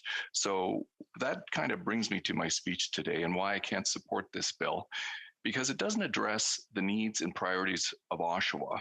The bill has 7 parts, Madam Speaker, as you know, and none of these parts address the needs of Oshawa. But what does it do? It increases spending by more than $71 billion. And that's before the NDP Liberal secret deal. It means $71 billion more of inflation. Now our national debt, Madam Speaker, is $1.2 trillion.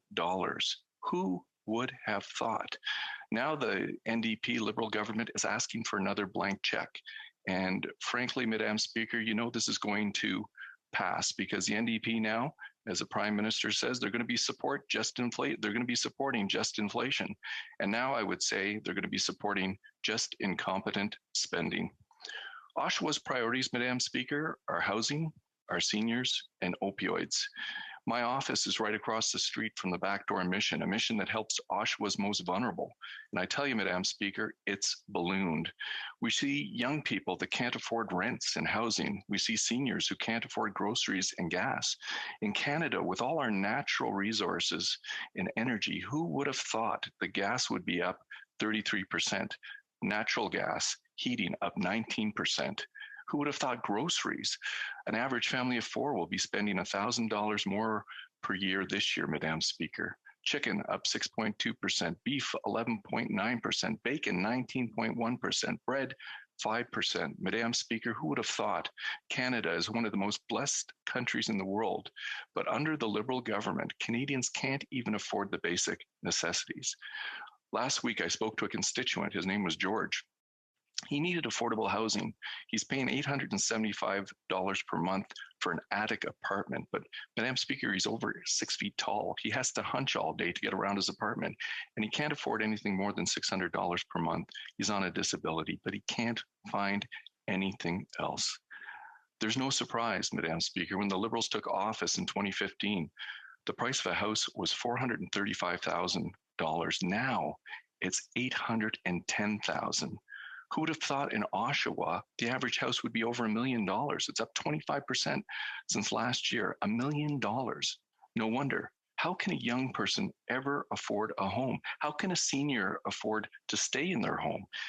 Who would have thought Canada, with more land than almost any other country in the world, housing would be so far out of reach for young people? And under the Liberals, they just aren't listening, Madam Speaker. And as my previous speaker spoke, Conservatives are offering solutions. Motion M54 for the Liberals to abandon their failed first-time home buying initiative. We're also launching a housing task force, Madam Speaker, to find out solutions. But the country is going in the wrong direction. How are the Liberals going to pay for all this unaccounted for spending? And they only know one way. The Liberals and the NDP only know one way, and that's to increase taxing. And with the NDP deal, Madam Speaker, who is the rich in Canada? Now, who would have thought the average homeowner is having a home worth over $1 million? According to a CMHC report by the government, they're suggesting a new tax, of course, surprise, surprise, on homes $1 to $1.5 million. That would be a 0.2% tax per year. Over $2 million, it would be 1% per year, which on $2 million, that would be $20,000 more in taxes. So the average homeowner in Oshawa, that would be $2,097 per year, $174 per month in new taxes, Madam Speaker. How can they afford that? According to Bloomberg, Canada has the second most inflated housing bubble in the world. Canadian families must spend 2/3 of their gross monthly paychecks for an average home in Toronto or Vancouver. Who would have thought, Madam Speaker, that Demographia calculates that Toronto is the 5th and Vancouver is the second most unaffordable market in the world? Madam Speaker, and the federal government could do something about it. The federal government has jurisdiction for banking rules, mortgage insurance, money laundering, monetary policy, and unfortunately, they're not moving ahead with solutions. They don't want to do anything. They're the party of the WE scandal, the SNC-Lavalin scandal. Remember Jody Wilson-Raybould, Jay Philpott, Billionaires Island. Madam Speaker, throughout my speech, you have heard me say, who would have thought a few times? Well, who would have thought this Liberal government could do so much damage in such a short period of time? And that's what I'm trying to answer, because Conservatives warned Canadians about this since day one of this Liberal government. Remember the promise on day one, only small deficits and balanced budgets by year 4? The Liberals, even before COVID-19, they never came close to balancing a budget. They never even intended to. Now, Madam Speaker, during the election, the Prime Minister did admit that he doesn't pay attention to monetary policy. He doesn't even think about it. He likely doesn't even understand it. But what he does understand is modern monetary theory, woke economics, spending forever, printing money forever. It's no respect for the taxpayer, no respect for savings of hardworking Canadians, and no respect for young people trying to get ahead, and no respect for the Canadian dream of home ownership. Madam Speaker, Conservatives warned that electing a PM who admires the basic dictatorship of China would be a problem for our democracy. Just look at the mandates. Look at the truckers, the Emergency Act. He's budgeting 1.5. I'm sorry, I have a point of order. The Honourable Member for Saanich Gulf Islands. I know that it is the custom of Speaker to allow members to not stick with the topic slavishly, such as Bill C-8, but I wonder if the honourable member will talk about Bill C-8. Thank you. So obviously, the honourable member recognizes that there is some latitude in the speeches that are before the House, and I do want to remind members that when they do in their speech to make sure that they make reference to the subject that is before them. The honourable member for Oshawa. Madam Speaker, unfortunately, she wasn't listening to my speech. I did talk about the housing issue and the issues that are important to Oshawa, and I think they're probably important to her community as well. But Madam Speaker, Canadians want leadership, and the Prime Minister basically said, even for Canada, Canadians have no core identity. He said he wants to be the first post-national state, and that would be problematic. We in Canada, we don't agree with the Prime Minister. We have a proud history, proud traditions. In our anthem, we even say that we are true north, strong, and free. And it means something to us to be part of our core identity, whether or not the Prime Minister thinks so or not. So we have to focus, Madam Speaker, on the things that bring us together. By electing a party that focuses on identity politics, focusing on our differences instead of these core values that bring us together, we would have problems. We see a Prime Minister who likes to blame the other. He calls Canadians names, racist, misogynist, white supremacists, calls Jewish MPs Nazis. He takes away Canadians' rights to work for education, and he punishes those who disagree with him and accuses Canadians of having unacceptable views. But Madam Speaker, the division we see today is the direct result of the government's actions and inactions and politicizing things that shouldn't be politicized. But we do have the best country in the world. We just need sound, honest leadership, and we can recover from these problems. Our best days can be ahead of us, Madam Speaker, if we get the right leadership. Thank you. Questions and comments? The Honourable Parliamentary Secretary of the Government House Leader. Yes, thank you, Madam Speaker. There's a lot in which I would take, or I would suggest that the member needs to get a better understanding of. When we talk about C-8, it's all about supporting and continuing to support Canadians through the pandemic. Unlike the Conservative Party, we do believe that it's still there, and there still needs to be caution being taken. And the whole leadership issue, if there's a lack of leadership, I would ask him to maybe to reflect on his own Conservative caucus, especially when they've made it very clear that they believe that the mandates, all mandates, should end effective today. And I'm wondering if he could provide his rationale, or the Conservative rationale, as to why the Conservative Party here in Ottawa believes that all mandates should end today. The honourable member for Oshawa. Well, I want to thank my colleagues for that question, because it gives us the opportunity to say basically the science of today supports it. Every single province, every single territory, countries around the world are actually opening up and getting rid of these mandates. But it just shows how out of touch the Liberals and their NDP colleagues are with Canadians. Canadians want to get back to work. They want to have that dream, the Canadian dream of home ownership, getting a job, getting an education. And these mandates are stopping that from occurring, Madam Speaker. What we need to do in this place, we need to focus. We need to focus on the needs of Canadians, not the needs of government. We have to pay attention to the needs of Canadians. And that's what I'm talking about today. I'm talking about listening to people on the ground and making sure that we have solid policy so we can come out of this recession the best country we possibly can. And I honestly believe Canada's that best country. We just need good leadership. Questions and comments. The Honourable Member for Jonquière. Thank you, Madam Speaker. I'd like to know from my colleague from Oshawa what the Conservative Party intends to do when it comes to the federal government's interference in property taxes. Does he agree with that or not? You know, often the Conservatives' position on this is sort of ambiguous. The former leader of the party, the member for Durham, had congratulated the party for creating a mental health minister when we know that that is provincial jurisdiction. So what does he think about this interference on provincial tax? I agree with the member.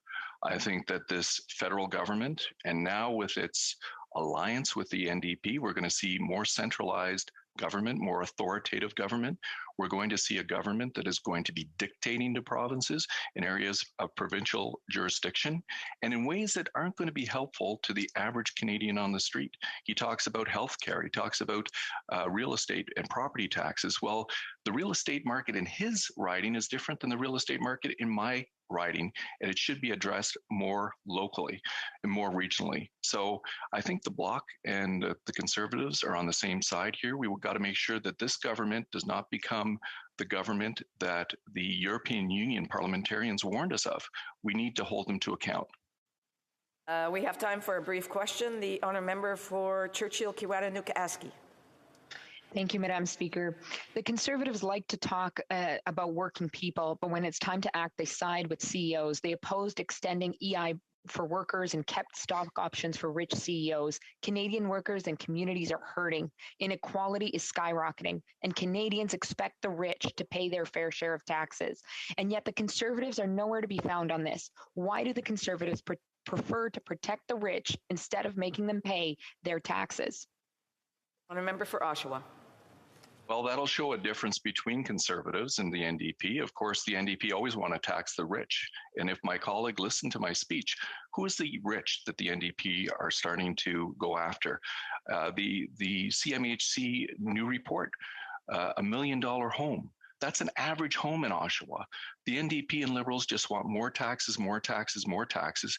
And what we would like to do as Conservatives is create jobs, because jobs are the best opportunity, a future that Canadians can afford home ownership if they have a solid job and a solid way forward. Thank you, Madam Speaker. Resuming debate, the honourable member for Kitchener Centre. Thank you, Madam Speaker. It's an honor to have the opportunity to speak in the House again with respect to Bill C-8, now at report stage. As I begin, I'd like to start by sharing that I intend on continuing to support Bill C-8, as will my colleague for Saanich Gulf Islands, as she shared when she spoke last week, because it has much in it that we both continue to appreciate. Funds for rapid tests, money for ventilations for schools, delays in loan repayments for small businesses at a time when they need that the most. As well, with respect to the Conservative motion that's proposing several amendments, I don't intend on supporting these because they would remove many of these same items, including the school ventilation improvements, a ventilation tax credit for businesses, and a tax credit for school supplies for teachers. That being said, I do want to raise a red flag that my colleague from Saanich Gulf Island and several other colleagues have also raised with respect to the allocation and even a double allocation of funds. Now, as she shared, I want to share, I expect this was done with the best of intentions, but it's also important for us to be mindful of it. In C8, there is $1.72 billion allocated for rapid tests. There was also $2.5 billion for rapid tests in C10. And last Thursday, in the supplementary estimates, we approved the allocation of another $4 billion for rapid tests. And so as the parliamentary budget officer has called out, it seems to be that there is at least, if not a double spending, a double allocation of this $4 billion for rapid tests. And certainly as with respect to Parliament reviewing this legislation, we both see it as important to address this, that there is some measure to ensure that those funds are only spent once. With the rest of my time with respect to C8, I'd like to talk about what I see as the ambition gap in this legislation, that in this fall economic statement and in the legislation to bring it forward, there is so much more that could have been done to really meet the moment we're in. I'll start with respect to the housing crisis that many colleagues have spoken about. And in Kitchener, it is significant. It's an almost 35% increase in the cost of housing in the last year alone. On Friday afternoon, I spoke with another neighbor of mine, Nick. He's a young person that was sharing with me, as many others have, that he doesn't expect he'll ever, not ever be able to buy a home, But when it comes to staying in Kitchener, continuing to be able to afford rent, he was just so concerned. And that's as a result of a market that is increasingly become commodified, that this is a market designed to provide a commodity for investors when we should be focused on homes being places for people to live in. And so in C8, of course, as members know, there is this underused housing tax being introduced, but it's also been diluted from what we know has worked in other jurisdictions, Vancouver being an example. In Vancouver, it's a 3% tax. It applies to everyone. And as a result of that measure, it started to have an impact. It's reduced the number of vacant homes by 25%. It's reintroduced 18,000 units back on the market. And it's generated tens of millions of dollars for affordable housing. Compare that with what we know is in this legislation. And well, not only is it not 3%, but we're down to a 1%. And I think there's fair questions to be asked about whether, even if it was broadly applied, whether a 1% tax would meaningfully change behavior for those who've begun to commodify the market and pull housing off the market simply to speculate on its value. But then not only that, of course, we've got exemptions pretty much everywhere. Every citizen, every permanent resident, every Canadian corporation, the list goes on. And so, to the point where I think there's fair questions to be raised about whether this measure, certainly on its own, wouldn't be enough, but whether it would meaningfully shift and be a helpful contribution at a time when, again, in terms of the ambition, this could have been the housing economic statement. It could have been the time we said, you know what, we've got great ideas that have worked before. Co-op housing, for example, back in the 80s when we invested in co-op housing, we were able to build thousands of units of new rental co-op units. And of course, that not being the case in statements like this, that is less and less the case today. It could have also been the time when we say, we're going to put meaningful measures with respect to moving away from the blind bidding process to investing in public and subsidized housing. Really bold and visionary measures to make progress on the housing crisis that if they're not here, I aspire that we might see more when it comes to the budget that we're expecting over the coming weeks.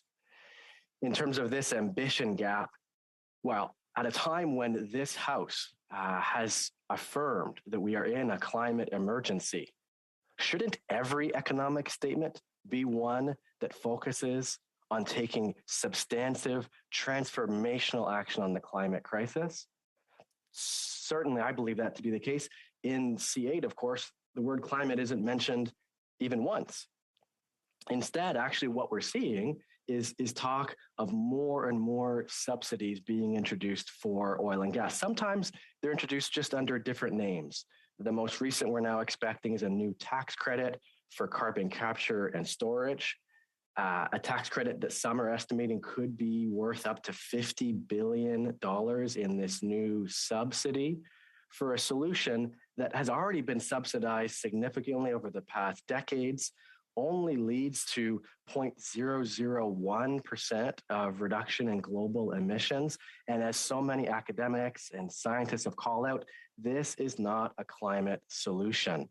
And so we need to both be mindful of what's not here, as well as what could have been and what should be going forwards, that we could take that $50 billion and actually invest in proven climate solutions, in incentivizing homeowners to move forward on retrofits to their homes and businesses. We could be incentivizing whether it's electric vehicles or high-speed rail.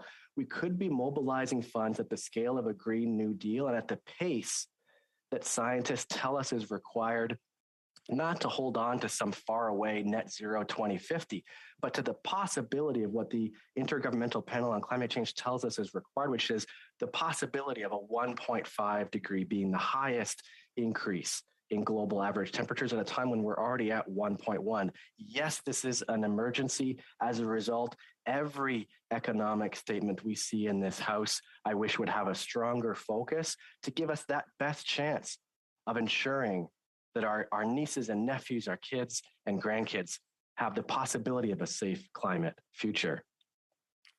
Finally, I'll close with respect to another gap in ambition, and that's with respect to mental health. That we know the Canadian Alliance on Mental Illness and Mental Health, the Royal Society of Canada, so many in my community and across the country are calling out to address the significant gaps in mental health, because we know there's significant wait times for young people in particular. Young people that this was, as is the case for so many challenges we face today, was present before the pandemic and has only been accelerated and made worse. And so this was another opportunity missed to increase the amount of health transfer from the federal government to equip provinces and territories to have the resources they need to get closer. If we're going to say the words mental health is health, as we all should, because the fact is it's true, then we should also be allocating the funding to ensure that we follow through, that across the country, the resources are there to treat mental health as such. And so in closing, again, I will continue to be supporting C8, because while there are some elements where, I'm disappointed the ambition isn't there, that doesn't take away from the fact that there are measures and funding here that would go a long way in my community. And I want to continue to see those measures advanced. Thank you. Questions and comments? The honourable member for Saskatoon West. Thank you, Madam Speaker, and thank you, the member, for his speech. He was speaking about some of the things that he wished were in the legislation, and I want to speak about something that I wish was in his speech. This government has spent tremendously on all kinds of different programs, and that's added billions and billions to our debt. In fact, our accumulated debt has more than doubled under their watch. And so I would just ask the member if he feels that this spending can continue, and if he has any comments at all, any thoughts on debt and the debt of the country, or if it can just go on forever in his opinion. Thank you. Member for Kitchener Centre. It's an important question from the member for Saskatoon West, and I appreciate that he's asking it. Absolutely, we need to also be looking at where we can increase revenues. This is why I spoke about the vacancy tax. That's exactly the kind of approach that could bring in revenue to build co-op housing the way we used to. If we didn't send $18 billion in subsidies to oil and gas, those are the funds we could use. If we introduced a wealth tax. So I think it is important to be also talking about revenues as well as spending. And certainly I would agree with the member that we need to ensure that we can pay for some of these meaningful transformational investments. But budgets are really about priorities. And certainly if we had our priorities in place, we have the funds to ensure we follow through on some of these transformational investments. Honourable Parliamentary Secretary of the Government House Leader. Madam Speaker, the member made reference to this at the beginning of his comments, and C8 is all about ongoing support for Canadians, both directly and indirectly, and going through the pandemic. And I want to highlight the one with respect to rapid tests. When the demand exploded for rapid tests back in December 2021, there was a huge need for the federal government to acquire and purchase additional rapid tests. And we were very successful through our procurement in literally getting millions of rapid tests in a very short window for circulation amongst provinces, territories, and I believe even under small businesses in certain ways. And I'm wondering if my friend could just provide his thoughts in terms of why it was so important that we have legislation of this nature, which enables us to get things such as the rapid tests for Canadians. For Kitchener Centre. Well, thank you for the question to the member from Winnipeg North. I want to start by acknowledging there was plenty of work done in this place before I was here to ensure that rapid tests were procured. For my part, I spoke last time on C8 about the Cambridge Chamber of Commerce and how they've been calling out over past months that businesses need more rapid tests. And I really appreciate and want to again clarify the comments I made earlier. We need to ensure there's continued funding for rapid tests, particularly at a time when we're not through the pandemic, when we need to be doing more on vaccine equity around the world, where new variants can continue to emerge because more hasn't been done. And so certainly we'll continue to support measures that businesses and folks in my community have been calling out for, which is ensuring that rapid tests are readily available. Comments? The honourable member for Windsor West, a brief question, please. Thanks for his intervention. Down the line, the rail line, want to ask him with regards to the lack of foresight with regards to Via Rail and the mixed messages the government's sending right now. Amtrak in the United States got funded for the first time ever to actually increase trackage, including connecting into Canada. And what's his thoughts about the higher speed rail that could go through Quebec City corridor? And why would this government have mixed message right now when Amtrak is historically now investing, including crossing the border at Windsor? The honourable member for Kitchener Centre has 1 minute to respond. Great. Thanks for the member for Windsor West for his question on this, and truly his advocacy and others with respect to not only high frequency rail, but high speed rail. We've had studies in Southwestern Ontario, I think 2016 was the most recent, showing both the business case and the massive opportunity when it comes to reducing emissions from transportation, the largest emission source in Ontario. If we're going to make progress, we need to make sure that rail is faster, more convenient, more readily available, that it's a more attractive option than building Highway 413, for example. And so I'm looking forward to continue that advocacy with him and others, while we need to also make sure that we hold the government to account with respect to not privatizing Via Rail when there are concerns of that continue to be heard in this place. Resuming debate, the honourable member for Saskatoon West. Well, thank you, Madam Speaker, and it's a privilege to speak in this House again. Today is March the 28th, 2022. We're debating the government's fall economic update that was given in this House in December of 21. Yes, we're actually debating budgetary measures that this government introduced over 100 days ago. In that time, Canada and the world has changed. COVID saw Omicron come and go. Provincial lockdowns, vaccine passports were established and removed, and we're now learning to live with the virus. In Ottawa, we saw the use of the Emergencies Act to call in police horses to crush peaceful protesters under the jackboot of the Prime Minister's basic dictatorship. And another dictator is currently using his war machine to crush our friends in Ukraine. And what are we doing here in this House of Commons, Madam Speaker? We're debating legislation that, among other things, allows the government to get rapid test kits for COVID out to the provinces. Well, maybe somebody should tell the government that everyone already has rapid tests. Order, the Honourable Parliamentary Secretary, the Government House Leader. Yes, Madam Speaker, I do think that members need to be somewhat careful. When you take a look at Beauchesne's in terms of what is an appropriate thing to say and what is not appropriate to say, it is often, and it says this in Beauchesne's 6th edition, where it says it depends on the context in which you say something. So, for example, what's happening in Ukraine today is horrific. And President Putin being described as a dictator, and then saying that the Prime Minister of Canada, using this in the same line, being classified as a dictator, I think might be stretching it. And I would like to just emphasize that maybe some members might want to be a little bit more cautious in some of their statements in the House, which is highly inappropriate.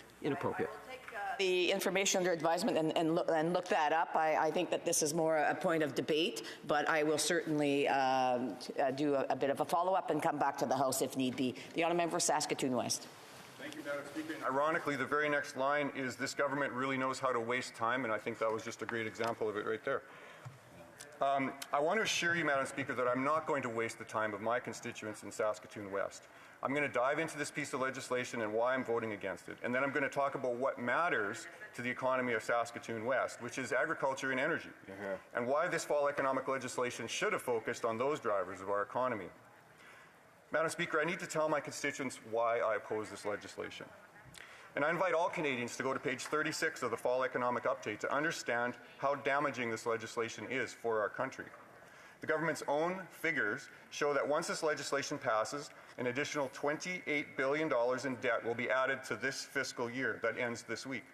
And for the next fiscal year, which starts on Friday, this legislation will increase the debt by another $13 billion. This government thinks it's a non-event, nothing to see here. But the Canadian Taxpayer Federation has a debt clock that shows our debt. And did you know the Liberals broke this clock? It didn't have enough digits.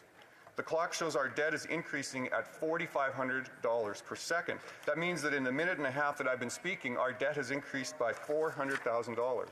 Every 10-minute speech by the Prime Minister adds $2.7 million to our debt. This last year's deficit added well over $300 billion. This year's is 150, and next year's is half of that again. How do governments come up with this extra money? Well, they issue bonds and they print money. All economic theory will tell you that printing money increases inflation. And history teaches us the same lesson. It could be the hyperinflation of Weimar Germany, the stagflation of the 1970s America. 20 years ago, it was the Asian flu, and 10 years ago, we had South American governments that were defaulting and bankrupting. Time and time again, when governments print money, it results in inflation. Yeah. And inflation hurts Canadians, especially seniors and those who are on fixed incomes. Another effect of money printing is rising house prices. Property prices skyrocket, requiring larger and larger mortgages, putting homeowners under financial stress. And this is exactly what caused the 2008 housing crisis and the Great Recession. I think most Canadians understand that government spending causes inflation. And I think the Canadians also understand that only the Conservative Party can fix the mess created by this Liberal government. Yeah. And we will fix this one. We will rein in government spending. We will unleash the power of our entrepreneurs and our risk takers. We will multiply the advantage of our resource sector, and we will restore confidence in Canada again. Hear, hear. In Saskatchewan, agriculture policy is economic policy, and C8 does not mention this. Even though I represent a fully urban riding, I know the importance of agriculture to the economy of Saskatoon West. Plus, we all need food, and most of us really enjoy it too. There are two main growing areas on this planet. The first is the Great Plains of North America, which stretches from northern Saskatchewan all the way down to Texas, and the second are those in Eastern Europe. Putin's unprovoked invasion and war in Ukraine is destroying that second largest wheat growing area in the world. We haven't seen a disruption of Eastern European food supplies on this scale since the Holodomor under Stalin, when that brutal dictator stole the crops of people and starved millions of Ukrainians to death. Now that we are counting on Saskatchewan and the Great Plains to feed the entire planet, our farmers will step up to the plate. There's no doubt that Canadian farmers have the capacity to make up this shortfall. But there are problems that our farmers face, Madam Speaker. I sat on the Environment Committee and I focused on farmer issues and the harm that the NDP Liberal government policies were doing to our farmers. First and foremost is the carbon tax. This tax is adding massive input costs. Fertilizer and fuel for planting machinery is adding significantly to each bushel of wheat. And output costs are going up as well. Fuel for harvesting machinery and transport costs by trucks and train are adding even more dollars per bushel of wheat. To help mitigate this for our farmers, I asked the Environment Minister at committee if he would recognize Saskatchewan's carbon capture system as equivalent to the federal system. His answer was, and I quote, "Yes, that is certainly the intent." True to form, he then reneged and imposed his own separate system of federal costs on Saskatchewan farmers. And the result, more inflation on the price of food, Madam Speaker. We will certainly grumble over the massive inflation price increases, but we're a rich country. The people that will suffer the most are in Africa and Asia, the most vulnerable people on the planet. But I guess in the minds of the small cabal of NDP Liberal politicians that have a power lock in this House, mass starvation is a low price to pay for a carbon tax. Let's look at the NDP food policy. As I've said, Canada is a global agricultural superpower, but the NDP do not recognize this. Indeed, their policy statement says the opposite, and I quote, "We'll work to connect Canadians to farmers with initiatives like local food hubs, community-supported agriculture, and networks to increase the amount of food that is sold, processed, and consumed in local and regional markets." So you might ask, what's wrong with that? Well, the Saskatchewan farmer produces tens of thousands of bushels of wheat, and he's not going to be able to sell that at a farmer's market. How many Canadians do you know that mill their own wheat and flour and then transform it into bread and pasta? Yet, if it was up to the NDP, all we would have are community gardens in urban settings that grow food for a few carrots and cabbage. Certainly, there's nothing wrong with community gardens, not at all, but they only feed a small group of Starbucks-sipping people, whereas the Conservative Party has a long history of unlocking Saskatchewan agriculture. It was under Prime Minister Harper that we eliminated the Canadian Wheat Board, allowing farmers to finally market their own crops. Hear, hear. We also gave plant breeders the right to give our farmers access to the most modern crop technology available. All these measures were imposed by the NDP Liberals. The people in my riding of Saskatoon West need to ask themselves, does the NDP really have an agriculture policy that benefits our province and you? In Saskatchewan, our energy and mining sectors are the two other drivers of economic activity that aren't really addressed in this legislation. Last month, I spoke to the importance of these sectors to our province. Energy is 26% of economic activity in Saskatchewan. 40 businesses in my riding alone are directly involved in primary energy extraction. Our province produces an average of 500,000 barrels of oil per day, or 1/5 of all the oil consumed in Canada every day. And additionally, we have 1.2 billion barrels of oil in reserve. How is this oil transported? Well, some of it goes through pipelines, but much of it travels on railways. The NDP Liberal government has done everything in their power to kill pipeline projects that would safely move oil and natural gas to refineries or tidewater. Conservatives, on the other hand, understand the need for pipelines and the need for Canadian energy. Right now, there's a massive global demand for Canadian oil and natural gas due to the war in Ukraine. The price of oil is as high as it's ever been. Russian liquefied natural gas has been cut off from Europe. Our allies in the US and Europe need our energy. President Biden has instead turned to the dictators and despots of Venezuela, Iran, and Saudi Arabia for this energy. Why? Because the Liberal NDP government are keeping their ideological blinders on and not seizing on this opportunity to move our energy to market. Shame. Madam Speaker, the people of Saskatoon West have faced a host of issues these past years while suffering under the yoke of the current Liberal NDP government in Ottawa. This current legislation promises to add to the crisis of just inflation. The Bank of Canada admitted earlier this month that the carbon tax is directly contributing to this inflation.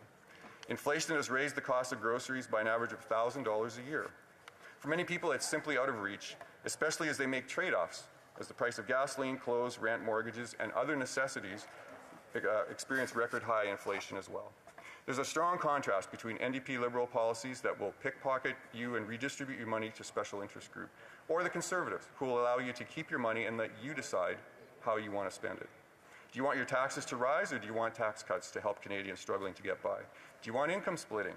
Do you want unrestricted access to EI and CPP payroll taxes to make up government policy shortfalls? Or do you want to have rates that keep politics out of those funds?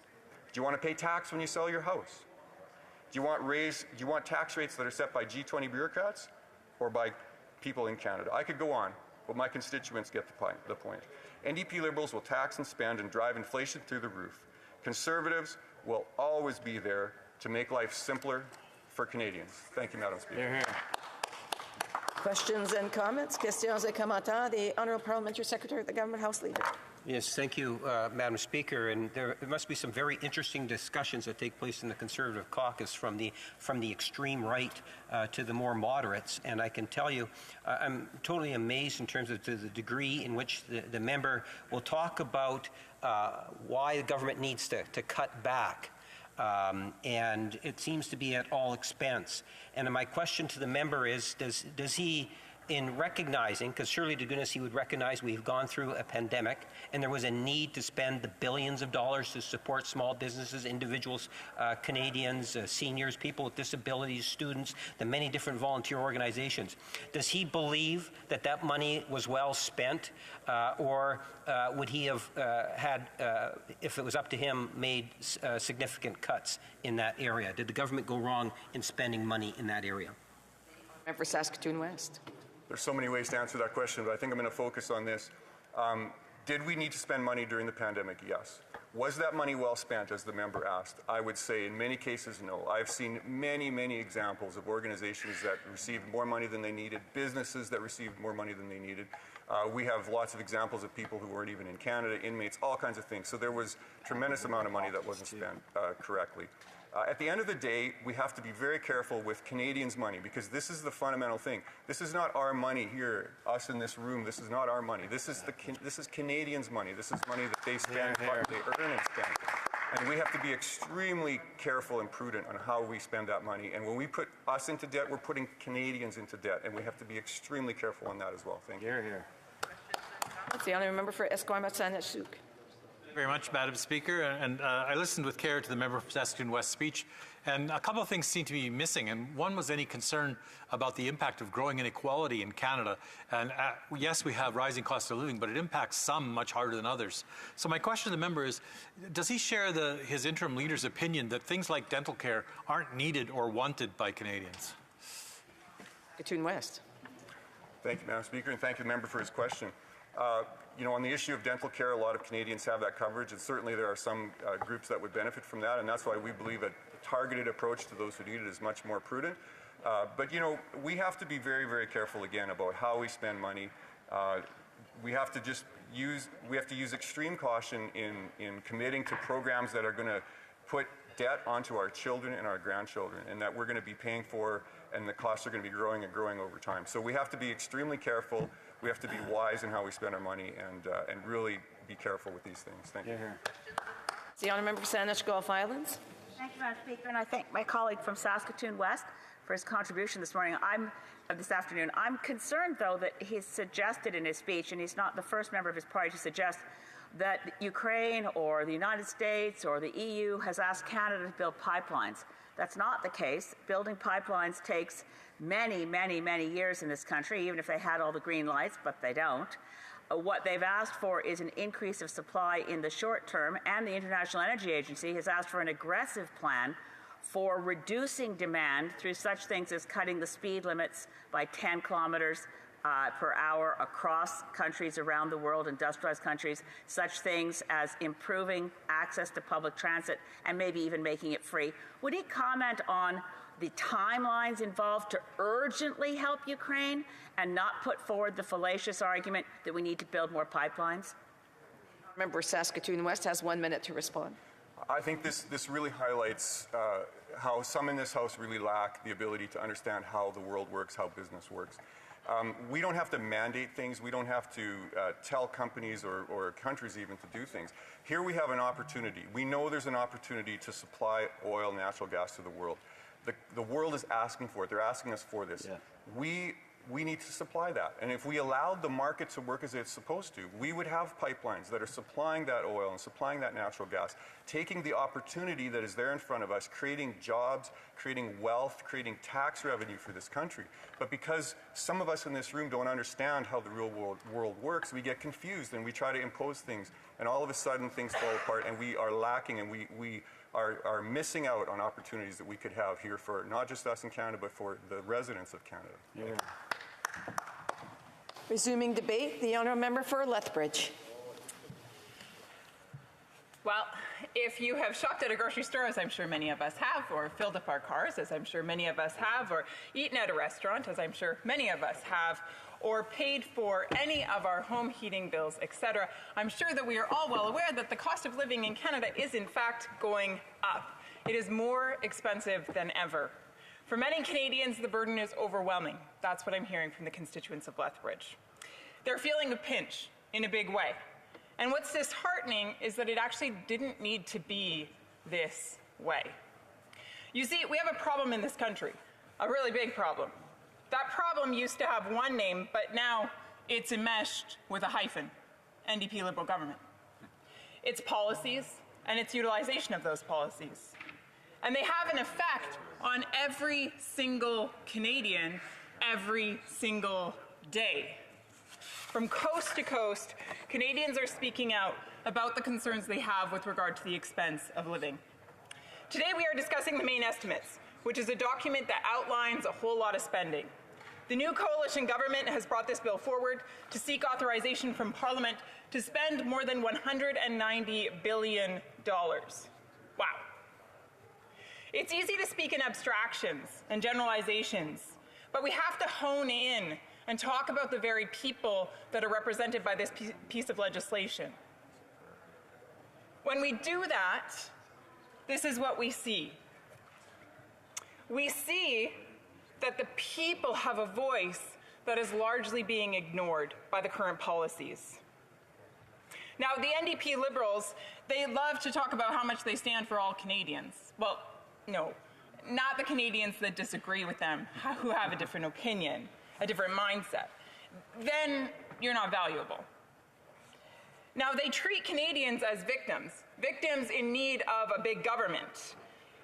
They don't look at Canadians as capable, hardworking, innovative, creative problem solvers who are able to achieve success. Instead, the government struggles with a savior complex. They need to be needed.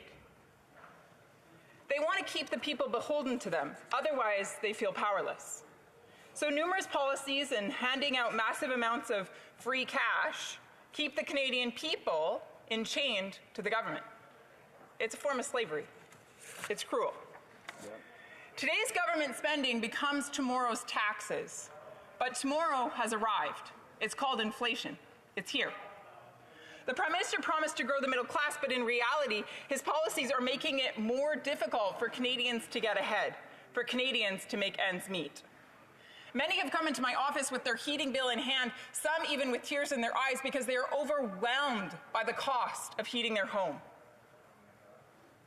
Charlie and Emma are two that come to mind, seniors with a fixed income. Single moms have come in and talked to me about the cost that is incurred in filling up their vehicle with gasoline in order to go to work or to take their kids to soccer practice or dance. Joe recently came in and he had a conversation with me around paying school tuition. He wanted to know if there was anything that I could do to help because he actually doesn't have the money to be able to afford his tuition and eat this month. So he has to make a choice. Families are having to weigh whether or not they can afford nutritious food for their families, or whether or not they can drive 200 kilometers to see an ailing loved one. Ladies and gentlemen, this is the reality. This is not figurative. This is not theory. This is the reality. Child poverty is increasing. Hundreds of kids in my riding go to sleep every night with empty stomachs. They wake up in the morning and they go to school hungry. My region is one of the most severe in the country. These aren't made-up stories. This is real life. These are people being impacted by government policy. And to add insult to injury, the government will now move ahead with its punitive tax hike. Carbon tax will rise by 25% on April 1st. It's no joke. It's confounding to think that when we face some of the highest cost of living, the government wants to impose yet another tax, an increased tax. The Prime Minister has claimed that it's all done for the sake of modifying people's behavior, as if Canadians have a choice as to whether or not they're going to heat their homes, or rural Canadians can choose whether or not they're going to drive to work. Wake up.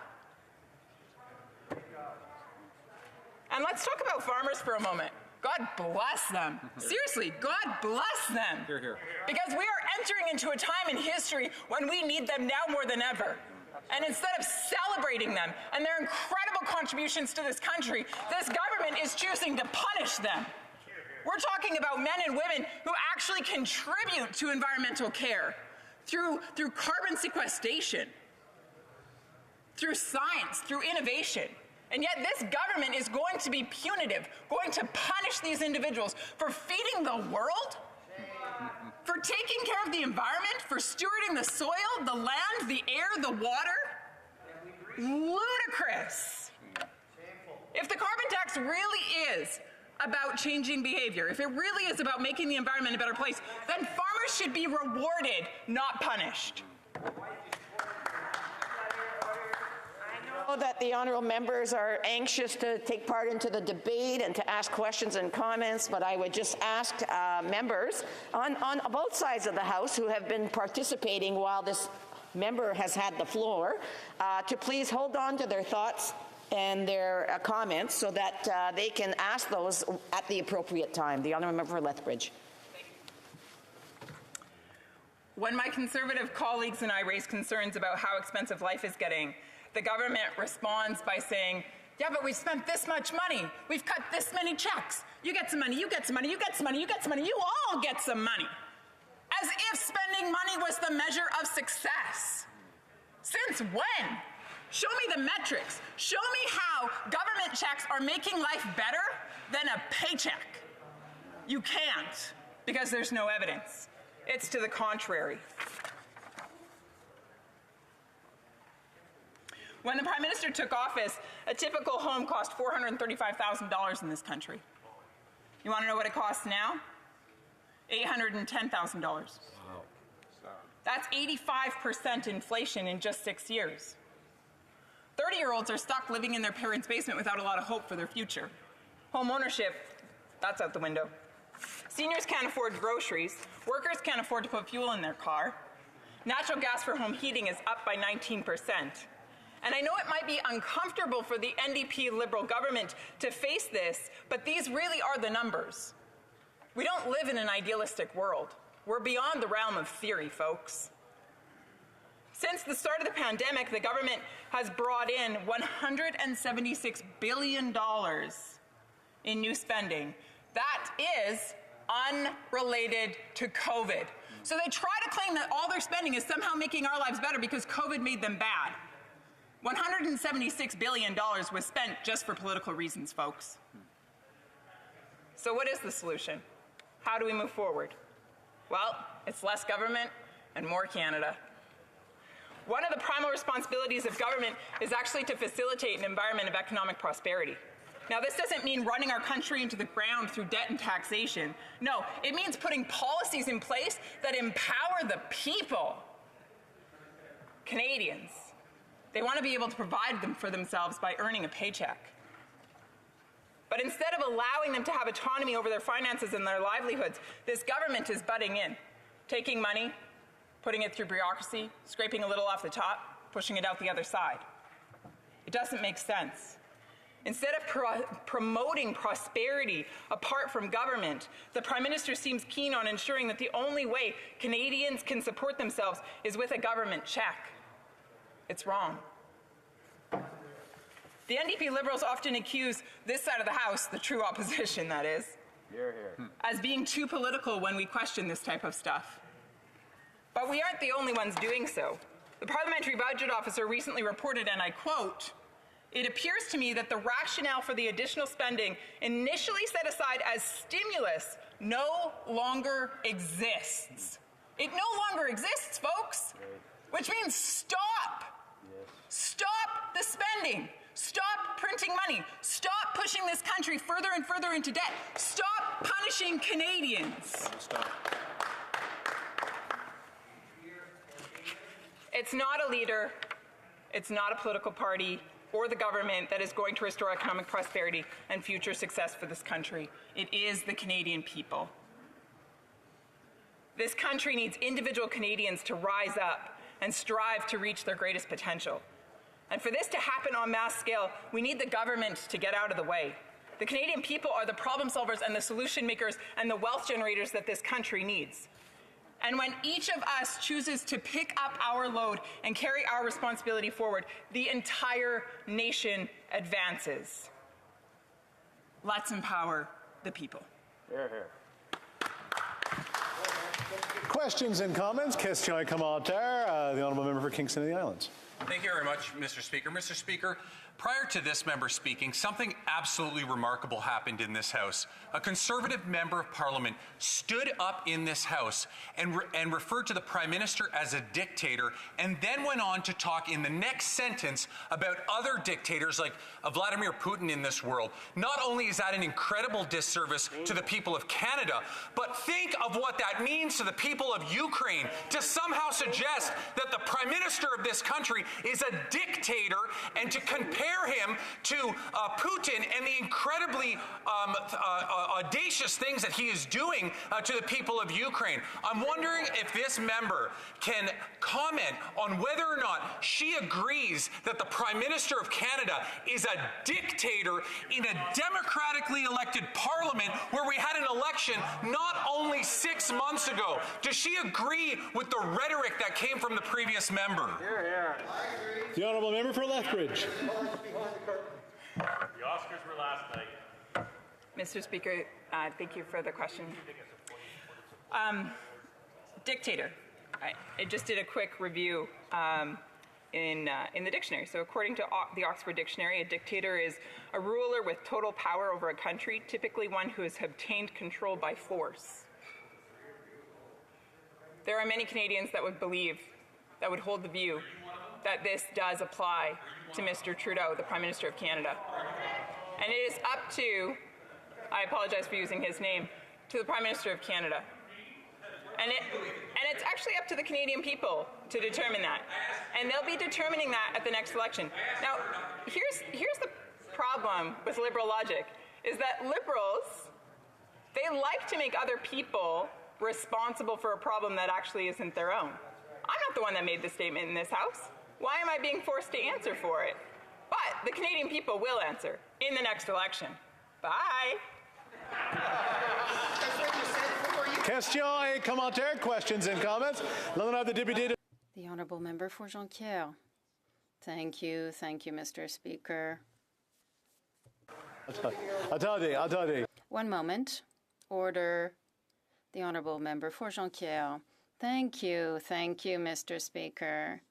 I will wait for my colleagues to be silent because it is difficult.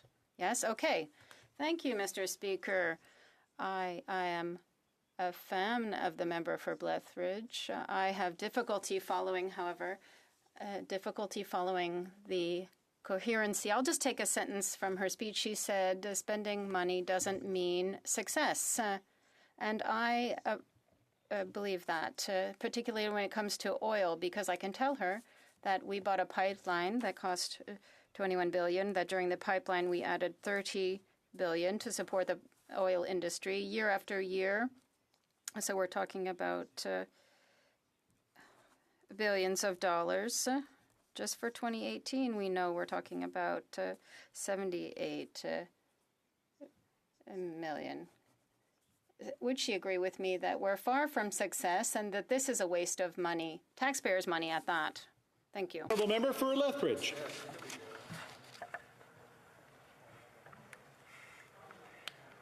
There are those in this House who like to use these false talking points that the oil and gas industry is highly subsidized and it's propagated by the government. No, the other way around. This industry is helping fund some incredible infrastructure within our country. Talk about hospitals, talk about roads, talk about bridges, talk about recreational centers, talk about high-paying jobs for moms and dads who are able to take care of their families. And then let's talk about another thing here too, in addition to all of that. Let's talk about the fact that this industry has the highest environmental standards in the world when it's developed here in Canada. And then hold on, let's talk about another thing too. Let's talk about the fact that it's ethically produced.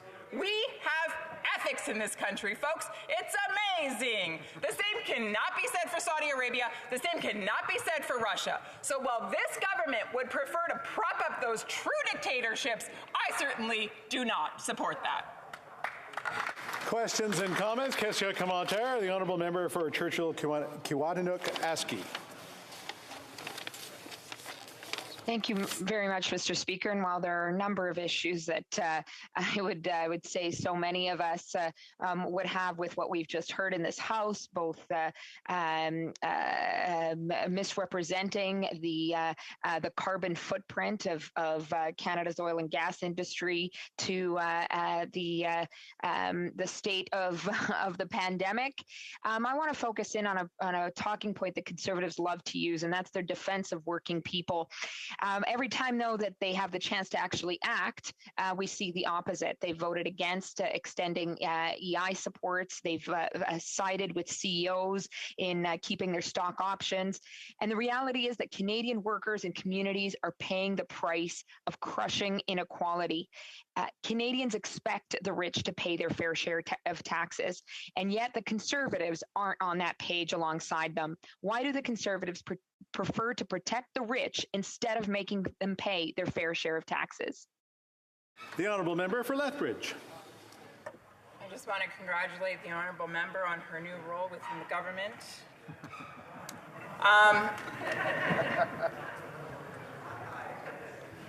The rich. First off, let's define that. What does that mean? Is that an individual that makes $100,000 a year? Is that an individual that makes $300,000 a year? How about $1 million a year? $10 million a year? What is the rich? What exactly are we talking about here, folks?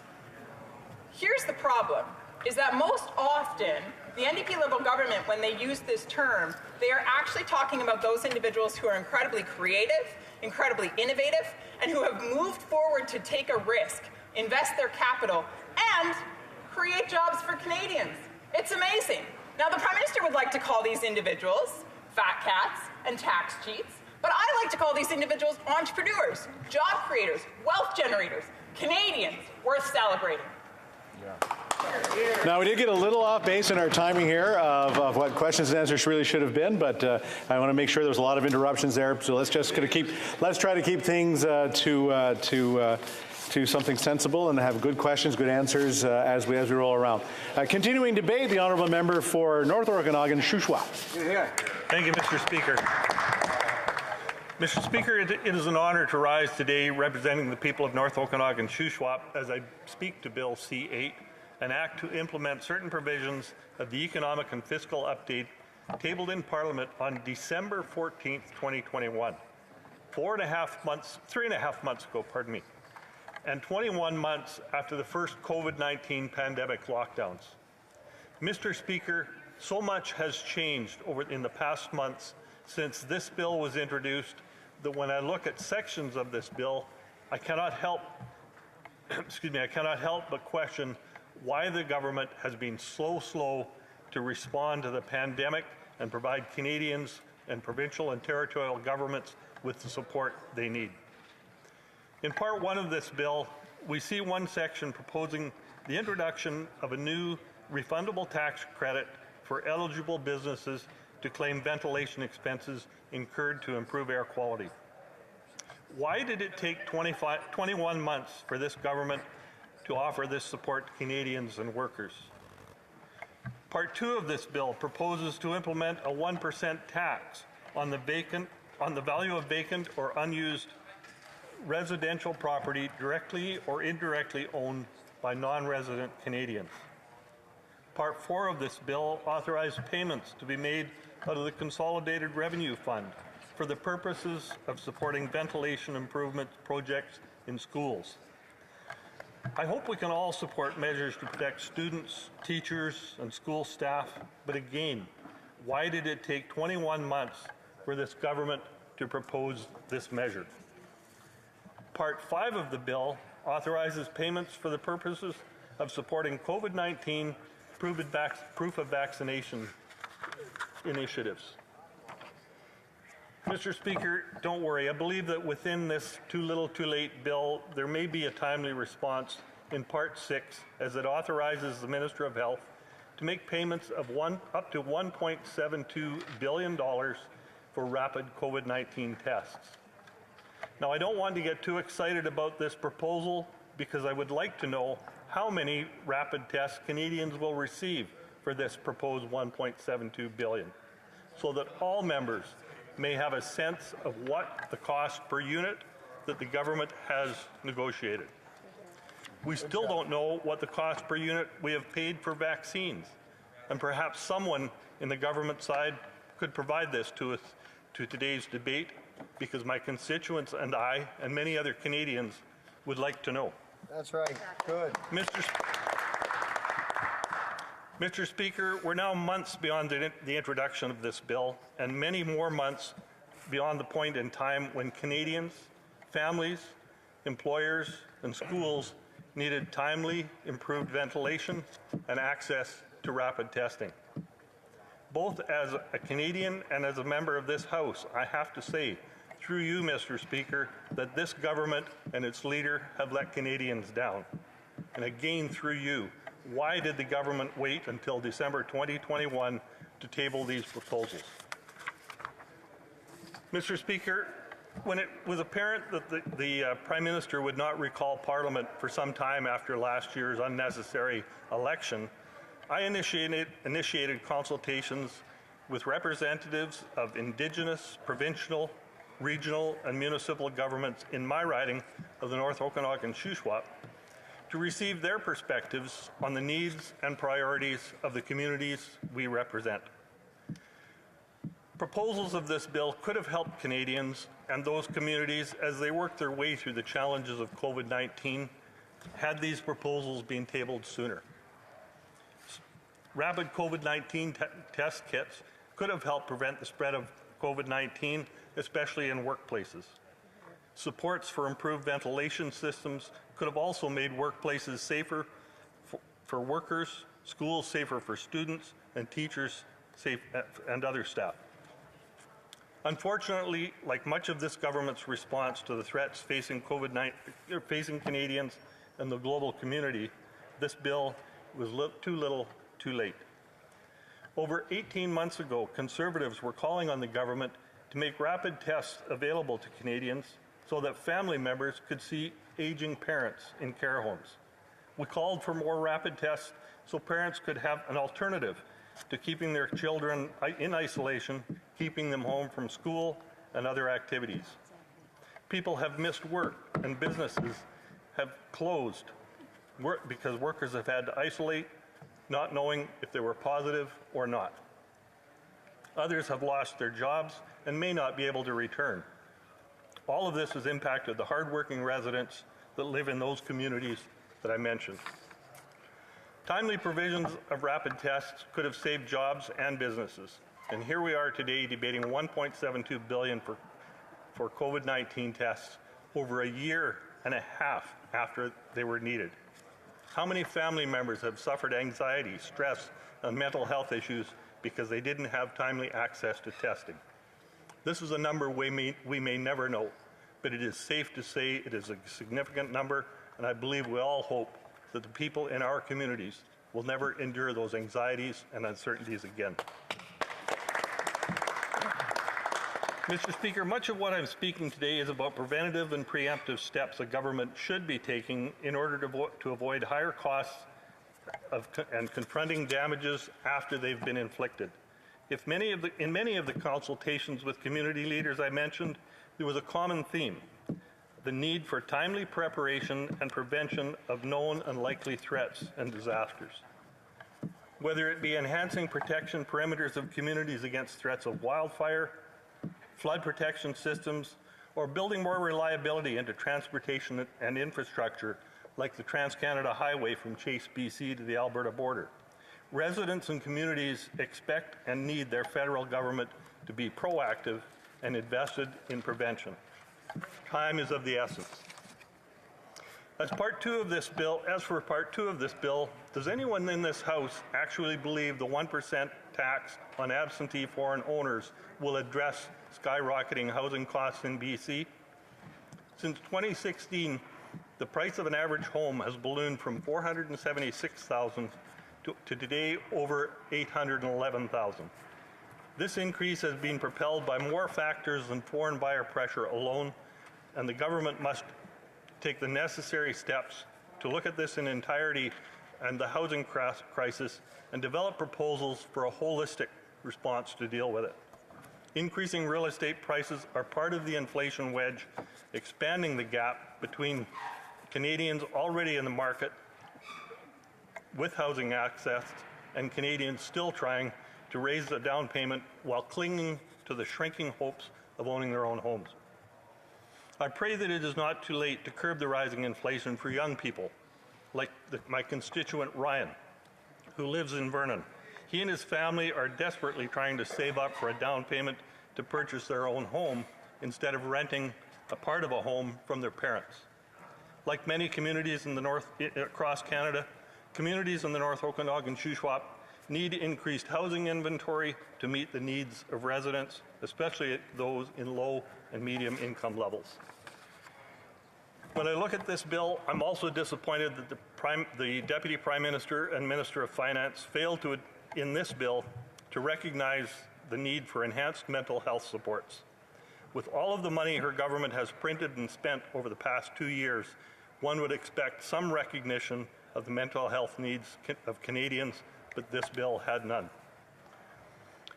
Mr. Speaker, I would be remiss if I did not say that I speak today not out of personal concern for myself, but for the concern I have for the young people of today and future generations who will be left to pay the interest on the debt this government is amassing under a short-sighted leader who only looks at today or the next election rather than the long-term future of Canadians. In closing, Mr. Speaker, I call on the government to change its ways and embrace the notion of prevention. In the months and weeks and leading up to the pandemic, this government ignored warnings from the Department of Defense and National Research Council. Prevention can save costs. Prevention can save lives.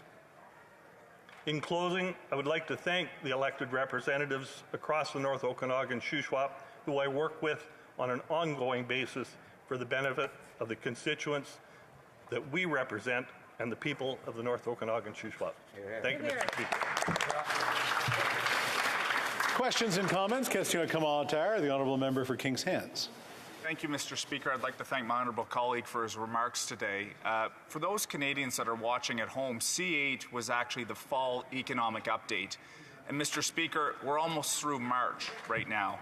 There are important measures in this legislation that matter to farmers. And I know my honourable colleague has farmers in his area in the interior of British Columbia. There's elements around rapid testing. There is a lot of different measures in this bill that matter. And it's the fall economic statement. Can this member tell the House when he expects the Conservative Party will actually stop speaking to this bill, let it be called to a vote, so we can actually get those measures to Canadians and to his constituents accordingly? The honourable member for North Okanagan Shuswap. Thank you, Mr. Speaker, and I thank the member for Kings Hands for his question. And his question is, when will we stop speaking to a bill? I would never encourage members of this House to stop speaking about a bill as significant as this. Billions in spending, no accountability, and the purposes in the bill coming from a government that let the priorities pass on for months before they even introduced the bill. So I'll take no lessons from this member about when we should and should not speak about a bill. Thank you, Mr. Yes, Speaker. sir. Question commentaire, questions and comments. L'honorable député de... The honourable member for Longueuil Saint-Hubert. Thank you, Mr. Speaker. I wasn't sure I understood my colleague in his speech. He's talking about leaving debt to future generations. You know, for example, he talked about the housing crisis and a tax on vacant properties in Canada. He said that that wasn't a sufficient measure, which I agree with. But, you know, I've heard the Conservatives criticize the federal government a lot, but I haven't heard a lot of actual solutions from them. Scotiabank, one of your friends, said in a report that in Canada, we lack 1.8 million housing units. It's not just a question of accessibility. You know, the prices obviously have gone up, but there's also the accessibility issue. So what is the Conservative Party's position? What would they actually do to deal with this deficit of 1.8 million housing units? The honourable member, North Okanagan Shuswap. Thank you, Mr. Speaker, and I thank the member from the block for his question. There is no question there is a drastic shortage of affordable and housing of any sort across this country, and that's because people have flocked into the housing market as an investment. They have not seen the investment in rental housing as being as productive as it used to be, so we've seen a reduction in rental housing in some areas. In consultations with people with elected representatives in my riding of North Okanagan Shuswap a couple of years ago, it had been decades since there was a fourplex built in one community because of zoning issues. These are items where we're all going to need to work together with all levels of government to identify what it is we can all do to create more housing for Canadians. It can't be simply government alone. That's right. Questions and comments? The honourable member for Windsor West. Thank you, Mr. Speaker. Thanks to my colleague for his intervention. To follow up on that, it's, you know, kind of the hypocrisy is that, you know, the government and the Liberals in the past and the Conservatives here have talked about government getting out of the way of, you know, getting action on things, including housing and so forth, but then the 1% tax is not seen as sufficient. So just inventory what exactly they would be involved in and what they would encourage, and with what private specific things they would do with the private sector. I think that's important, Mr. Speaker, is because some of the party members are saying we got to get out of the way. Others are saying we have to do more than this. So what it is exactly you would do more? It'd be appreciated. The honourable member for North Okanagan Shuswap. Thank you, Mr. Speaker, and I thank the member for Windsor West for this question. Obviously, housing is very top of mind for many members and I think Canadians right across this country. The incentivization of construction of residences, whether they be single-family, multi-family, apartment buildings, this is where the federal government can make a difference, is incentivizing that growth in new inventory that is desperately needed across the country. Thank you. That's right. Reprise du débat, continuing debate. The honourable member for Langley Aldergrove. Thank you, Mr. Speaker. I rise today to speak to the government's fallen economic and fiscal update and to better understand the economic pressures that Canadians are facing. We need to look at the data. We have the highest rate of inflation that we've had in a generation. My children, all adults now, don't know what inflation is. Well, it's at 5.7% at the moment, and that means that on average, everything is going to cost every Canadian citizen almost 6% more today than it did a year ago. But if you look at industry-specific statistics, Mr. Speaker, it's much more challenging than that. For any young families in my riding of Langley Aldergrove, part of Metro Vancouver, who are prospective first-time buyers, the news is not good at all. Single-family houses up 42%, condos up 39%, townhouses up 35%. Mr. Speaker, it frankly is becoming unrealistic for young families to even believe that they're ever going to own a house. I was talking to Allison in my riding just the other day. She and her husband are both earning quite a bit of money. They've managed to save up a really good down payment. They pre-qualified for a mortgage. They're doing everything right. About a year and a half ago, they got into the market to bid on a townhouse. They lost out to a higher bidder.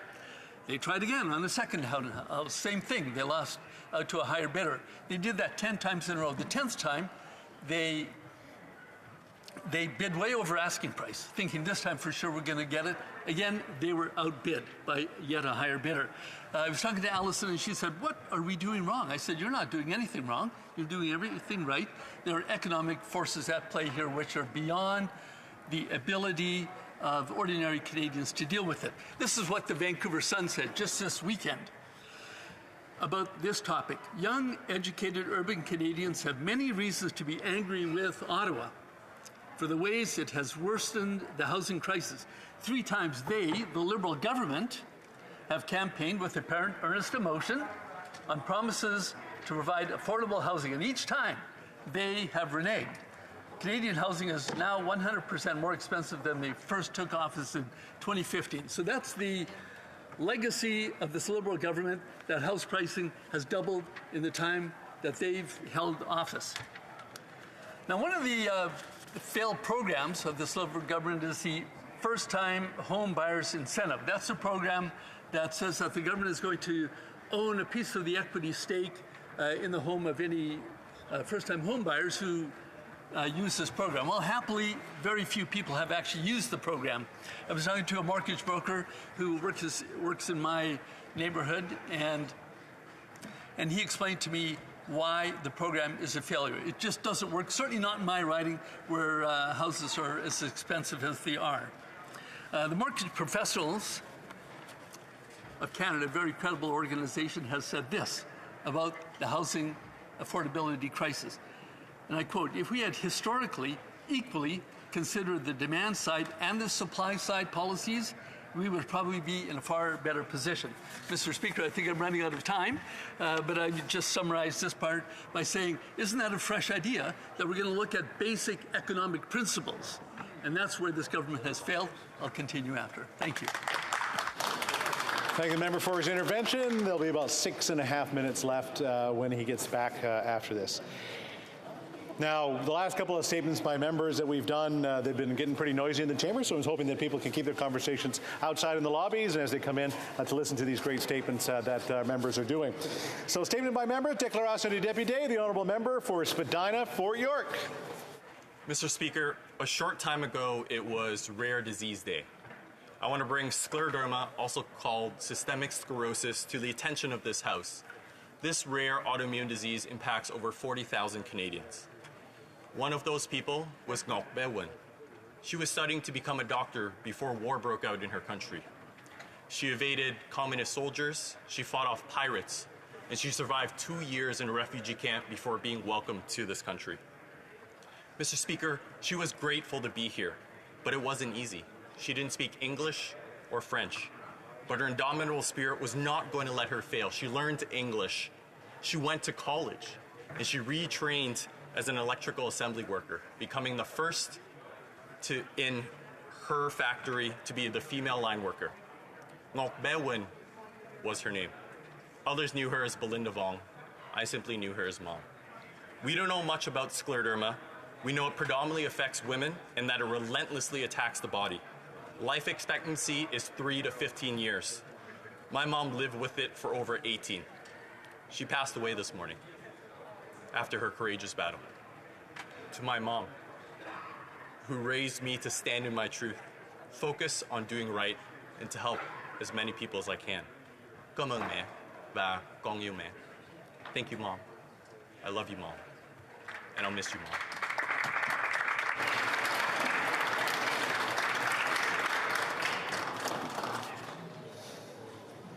The honourable member for Scarborough North. Mr. Speaker, today I am pleased to recognize Dennis Levesque, a proud veteran and community leader, on his well-deserved retirement.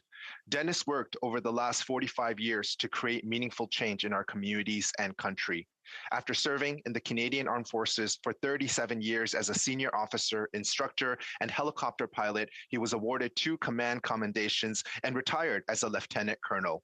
Dennis then worked at St. Peter and Paul residence in my riding of Scarborough North, where he served as chief administrative officer for 8 years. St. Peter and Paul was founded in 1980 as a Ukrainian seniors residence that today serves a diverse community of elders. Mr. Speaker, I would like to not only wish Dennis a happy and healthy retirement, but also acknowledge the incredible work at St. Peter's and Paul. Let us all continue to stand in solidarity with our Ukrainian community here in Canada and around the world. Slava Ukraini, merci. The Honourable Member for Portneuf-Jacques-Cartier. Thank you very much, Mr. Speaker. Not only is it among the 40 most beautiful villages in Quebec, Cap Santé, in my riding of Portneuf-Jacques-Cartier, is a place that is recognized for its artists, craftspeople, agriculture, heritage, and its famous Christmas market. I would like to tell you about a recent initiative in this municipality. It's about creating the local denomination COCS, which stands for Création d'Origine Cap-Santéenne. I would invite you to visit their Facebook page, which is a place where all creators from the town can gather. They can work together to promote their local brand and present their excellent products and services. It's a great way to define their identity and their local characteristics. This makes the bonds in the community even stronger. It is a community that is full of talent. Thank you for encouraging our beautiful region of Portneuf-Jacques-Cartier. The honourable member for Humber River, Black Creek. Mr. Speaker, it's my honour to rise in the House today in memory of a great Canadian who played a major role in fostering the beginnings of our relationships with Taiwan. Reverend George Leslie Mackay arrived in Tamsui in 1872 as a missionary, an educator, and a medical practitioner. Reverend Mackay contributed greatly to education and public health in Taiwan. He founded the Oxford College, now known as the Althea University, where he lectured on many subjects, including Bible studies and medicine. His work within medicine, while very basic, had major positive impacts for the people of Taiwan. So much so that even today, his name is synonymous with medicine in Taiwan, and many hospitals bear the name of Reverend Mackay. It has been 150 years since Reverend Mackay landed in Taiwan to begin his work, and 150 years later, the relationship with Canada remains strong. In times like this, we must rally together with our friends, showing support for our democracies and common visions of peace and stability worldwide. We as a nation are honored to continue this friendship sparked so long ago, and will continue to nurture it and stand strong together for our people, for democracy, and for peace. Thank you, for L'honorable député de Longueuil. The Honourable Member for Longueuil-Saint-Hubert. Mr. Speaker,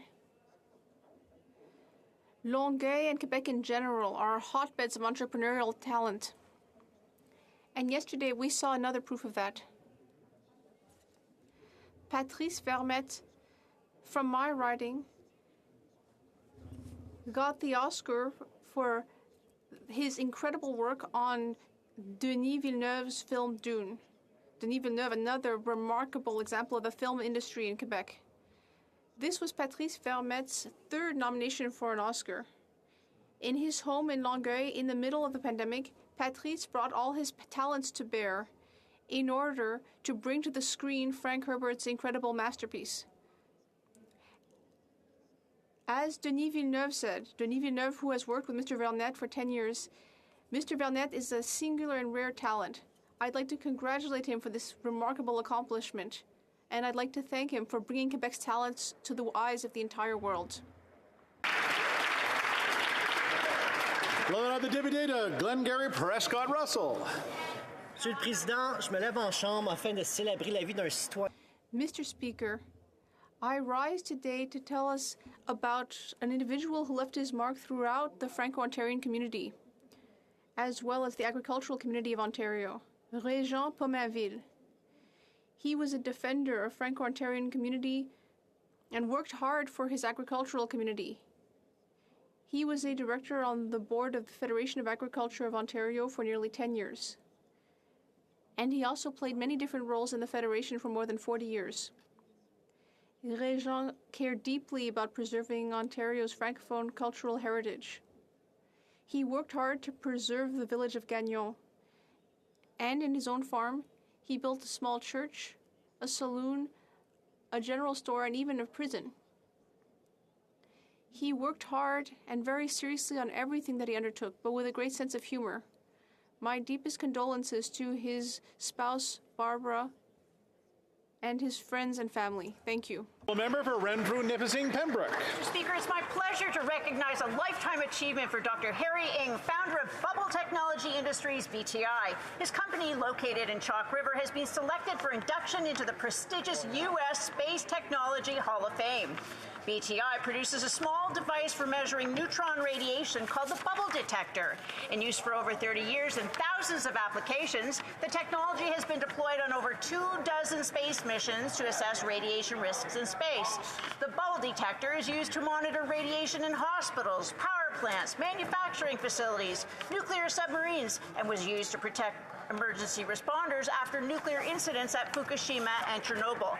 Currently, BTI is pursuing new opportunities to search for water on the moon and to protect astronauts from radiation.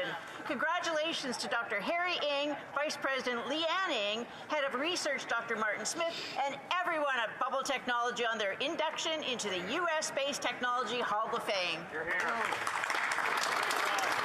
The Honourable Member for St. John's East. Thank you, Mr. Speaker. The Master Mariners of Canada Newfoundland and Labrador Division Nautical Science Competition recently celebrated their 10th anniversary, a fun, competitive, and challenging event for the next generation of seafarers. My province and the ocean are inseparable, and with events like this, our leadership in both the marine industry and global oceans economy is growing like never before. I'm also proud to say my family's connection to the sea runs deep. From my grandfather's schooner to my cousin's longliner, and now I'm very proud of my son Paddy as he works towards his Master Mariner designation in our country's Arctic waters. I want to extend my sincere congratulations to all the Master Mariner student participants and to the Institute's Associate VP and the remarkable team. Well done. Thank you.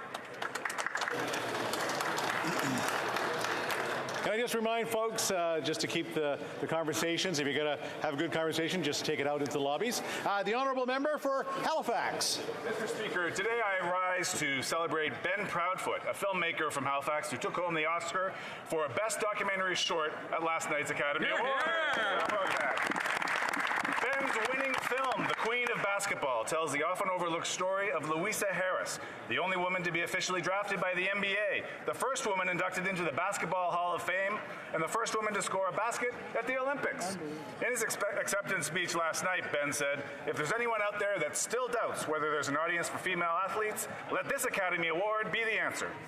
Throughout his career, Ben has used film to shine a light on trailblazing women like Heather Lawson, the first woman trained as a stonemason in Canada, and astronomer Jocelyn Bell Brunel for her work on the discovery of pulsars. And Mr. Speaker, speaking of pulsars, today people in Ben's hometown of Halifax are over the moon with pride, and I invite all members to join us in congratulating him on this remarkable achievement. Congratulations, Ben! Hear, hear. The honourable member for Abbotsford. Abbotsford has a proud tradition of agricultural excellence. With the most productive soil in Canada, my community produces much of the food that finds its way to the tables of Canadians. Abbotsford is the blueberry capital of North America, with almost a third of our cultivated land reserved for the growing of berries. Nurseries, greenhouses, dairy and poultry barns dot our landscape. In fact, we've become the breadbasket of BC and also claim the largest farm gate sales per hectare in Canada. Our chicken and egg producers deliver a secure supply of premium quality products to kitchen tables every day. But our farmers aren't immune to environmental challenges. This past November, we experienced a once-in-a-lifetime storm that spawned massive flooding across Abbotsford. Our farmers experienced catastrophic losses of crops and livestock. Despite these challenges, they're bouncing back. So, to the farmers of Abbotsford and across Canada, I say a big thank you for the contribution you make to a healthy and prosperous Canada. The honourable member for Sault Ste. Marie. Mr. Speaker, you know that Sault Ste. Marie is a kind, caring community, and throughout our history, Ukrainians have contributed to our city's growth and development.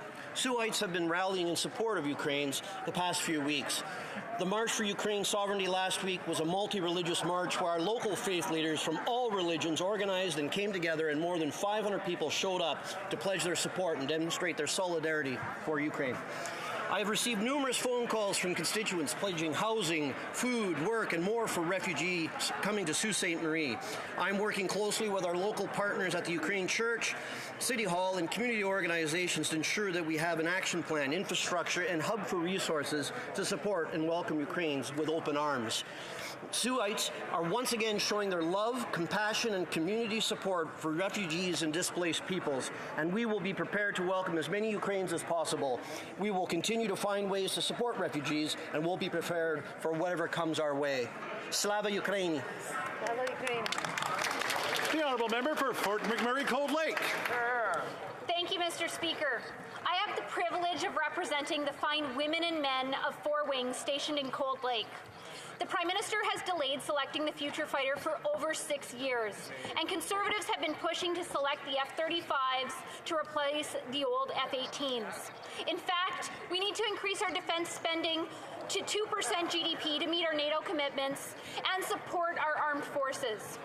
We have first-rate soldiers relying on increasingly second-rate equipment, and this government should have addressed the issue before we were in crisis. The Prime Minister and his Minister of Foreign Affairs seem to believe that we can lay down our arms and accomplish our foreign policy goals through the power of convening and moral authority. Well, I think we saw at the European Parliament how seriously the world takes this government's moral authority. I hope the government will wake up, make the necessary decisions and investments to modernize our armed forces, and stop resting our foreign policy goals on the Prime Minister's personal brand.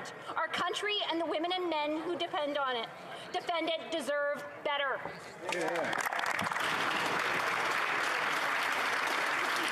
The honourable member for Edmonton Manning. Thank you, Mr. Speaker. In Canada's latest celebrity marriage, the Prime Minister's new bride has given him the gift of time to plan an exit strategy without electoral embarrassment, while ignoring the voice of Quebec. Given this government's history of broken promises, NDP members should remember the warning about not trusting liberals bearing gifts. This Trojan horse wedding is designed not to deliver pharmacare and dental care, but to show the irrelevance of the NDP. The Prime Minister may not yet have served the divorce papers on this relationship, but I can assure you that he has already drawn them up. In this marriage of convenience, the losers will be the Canadian people. Thank you, Mr. Speaker. The Honourable Member for Vaudreuil-Soulanges. Mr. Speaker, this week I celebrate 10 years in remission from cancer. 10 years after my last treatment.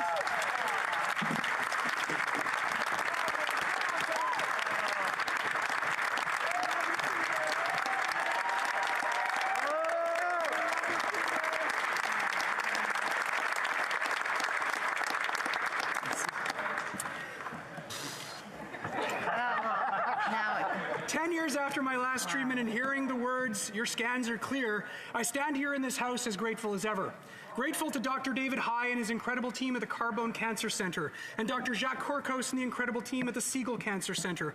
Grateful to my parents, family, and friends who called, visited, and supported me. Grateful to my incredible wife who day in and day out, month in and month out, stood by me through it all. And Mr. Speaker, grateful to be here in this House today. I also rise to remember all those who were not as lucky, Mr. Speaker. Our loved ones, young and old, who fought just as hard, but who did not make it. And finally, Mr. Speaker, I rise to offer my thoughts on behalf of this House to all those who are currently struggling with this fight. For all those who are giving it everything they have. Don't give up. You've got this. We are standing with you. Thank you.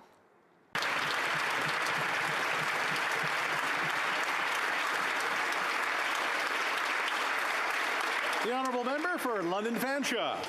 Last year, my community lost an incredible social justice activist and a mentor of mine, someone who knew there was no greater obligation than to look out for your neighbor and community.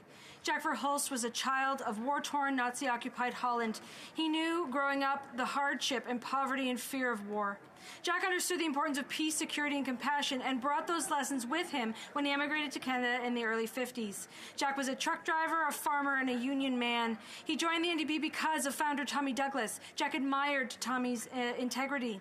There wasn't a more dedicated campaigner. Jack was a writing president and a candidate, but Jack was most known as a legendary fundraiser. There was no saying no to Jack, though some may have tried. We all miss him, but none more than his wife Tina, children Marianne, Maurice, and Rita, and his grandson Dylan, and of course the Rotting Association of Perth Wellington. They were his strength and inspired his passion for fairness and equity. That's what Jack worked to achieve, and that's what we in this House must continue to strive for. Thank you, Jack. L'honorable député de Drummond. The Honourable Member for Drummond.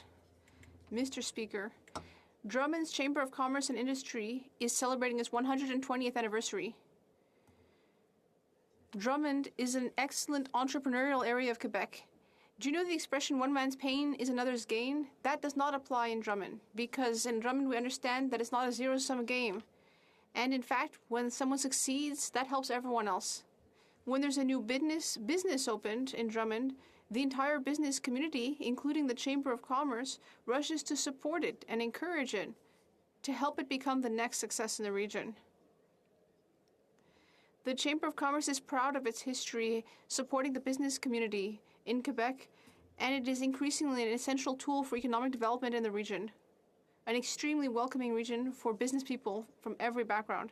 I would like to congratulate the leader of the Chamber of Commerce, Marc Tremblay, as well as members of the board, and I'd also like to congratulate the Director General, Alexandra Houle, and her team on their hard work.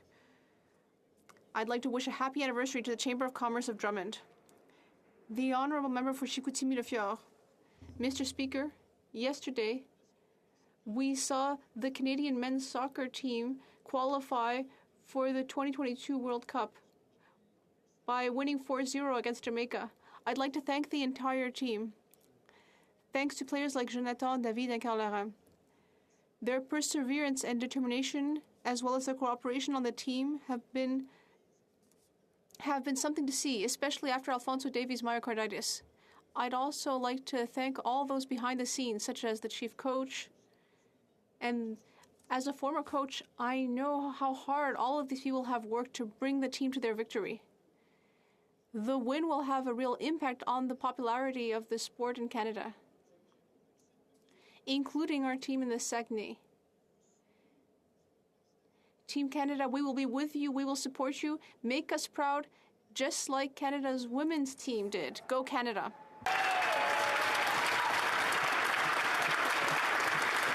The Honourable Member for Toronto Danforth. Mr. Speaker, Alzheimer's impacts so many of our families, friends, neighbors. It's a terrible disease. Anthony, or Tony Ng, was able to see the signs of dementia develop in his father years ago. And when he saw those signs developing for himself, he joined the Toronto Memory Program. This year, he is the recipient of the National Citizen Scientist Cornerstone Award. It's an award that recognizes clinical trial volunteers who personally have made an extraordinary effort to support local Alzheimer's research. He's supported by his wife, Kathy, in this work, and they are described as medical research heroes. Thank you, Tony, for everything you are doing to advance Alzheimer's research.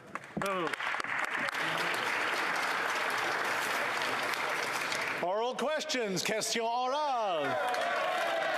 L'honorable député. The Honourable Member for Mégantic-L'Érable.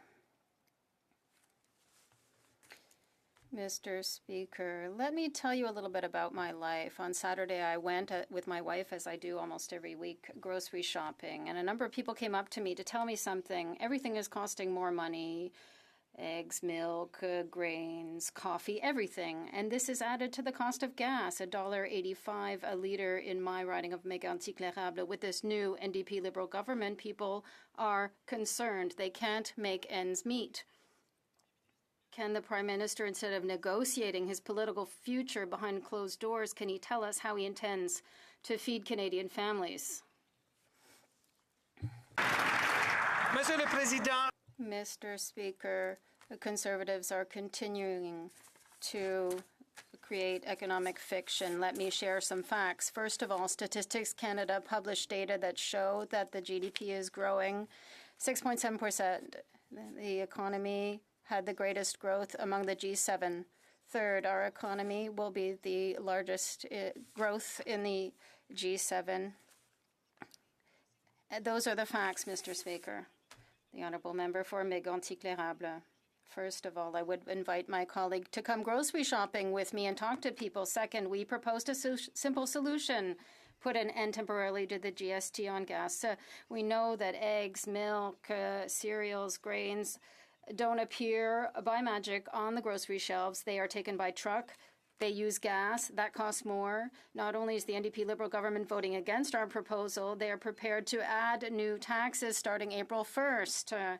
The new Democratic vision for this new NDP Liberal government has finally seen the light of day. When will they stop seeing the middle class as an endless source of taxes? The Honourable Minister. Mr. Speaker, the opposition has raised the important question of affordability. Today we heard great news about this, Mr. Speaker. We have signed an agreement for several $1 billion for childcare with Ontario. Yes, absolutely. And we officially signed an agreement with each province and each territory. It's good news for families, good news for Canadians, good news for Quebecers. On this side of the House, that's good news. The Honourable Member for the Mégantic-L'Érable. Last week, one of the first announcements by this NDP Liberal government was to set conditions on the provinces to start discussions on healthcare transfers. Nothing can no longer stand in this government's path in interfering in provincial jurisdiction. The centralizing NDP Liberal coalition will impose not one, not two, but 5 conditions, Mr. Speaker. The Minister of Health is unable to provide scientific justification for maintaining the vaccine mandate, now wants to teach Quebec and the provinces a lesson. The solution is to trust provincial officials. What's the problem with that? The Honourable Minister of Health. Thank you, Mr. Speaker. Trusting and working together, that's exactly what we have done over the past 2 years throughout the COVID-19 pandemic with record investments in healthcare, safety and security. What is most important, Mr. Speaker, is this exceptional collaboration to save hundreds of thousands of lives here in Canada, tens of thousands of dollars in revenue. We will continue to work together. Mr. Speaker, the PBO released a report that literally blows the doors off the Environment Minister's talking points on the carbon tax. The tax will cost Canadians, and it isn't neutral when you include the cost to the economy. 6 in 10 Canadian families are actually now going to be losing money. Shame. Will the minister admit this carbon tax is just voodoo economics, or are they going to say the PBO experts got it wrong? The Honourable Parliamentary Secretary. We thank the Parliamentary Budget Officer for his work, which confirms that the price on pollution has a progressive impact and gives 8 out of 10 families more back through the climate action rebate than they pay. Putting a price on carbon pollution is recognized as one of the most efficient ways to drive down emissions and fight climate change. And again, Mr. Speaker, let me point out that the Conservative member for New Brunswick Southwest is on the record saying his province should go back to using the federal carbon price. We agree with him, Mr. Speaker. The Honourable Member for Dufferin-Caledon. Mr. Speaker, we know this is question period, not answer period, but perhaps that member and this government should actually read the report before they give a statement in the House. The PBO analysis is actually absolutely clear. I'm not surprised that this government do the hard work of the complicated calculations because of a Prime Minister who says, I don't think about monetary policy. So either the minister or this government is incompetent because they didn't do a full analysis of the carbon tax, or they knew it and were just hiding it from Canadians. Which one is it? The Honourable Parliamentary Secretary to the Minister of Environment. Well, thank you, Mr. Speaker. And again, the Parliamentary Budget Officer confirmed that the majority of households will receive more in climate action rebates than they pay. That's 8 out of 10 families. I'm not sure where the Honourable Member is getting his numbers from. And speaking of numbers, Mr. Speaker, this year a family of 4 will receive up to $745 in Ontario, $830 in my home province of Manitoba, $1,100 in Saskatchewan and Alberta. Mr. Speaker, we're fighting climate change and increasing affordability. Now we're on question 6, and it's getting hard to listen to hear it already.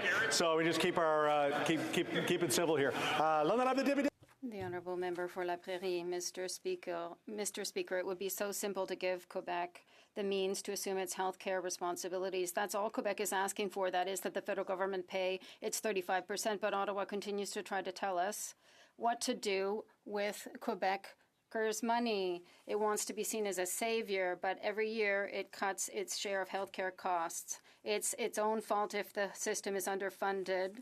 It's like a pyromanic fireman. Starting a fire and then telling us how to put the fire out. When will Ottawa recognize that the expertise is in Ottawa, not in this Parliament, not here and not over there? The Honourable Minister of Health. Thank you, Mr. Speaker. I want to thank my colleague for the opportunity to say more about important investments that we have millions unconditionally for healthcare transfers, along with the $45 billion that will start April 1st in order to reduce the delays between diagnosis and surgery that has been so difficult over the last few months. So this will help us to catch up to prepare the healthcare system for the future. The Honourable Member for La Prairie, Mr. Speaker, if at least this government was an expert in its own areas of jurisdiction, but everything that it touches in its own areas of jurisdiction turned into a fiasco. The Phoenix pay system, they can't even pay its own employees.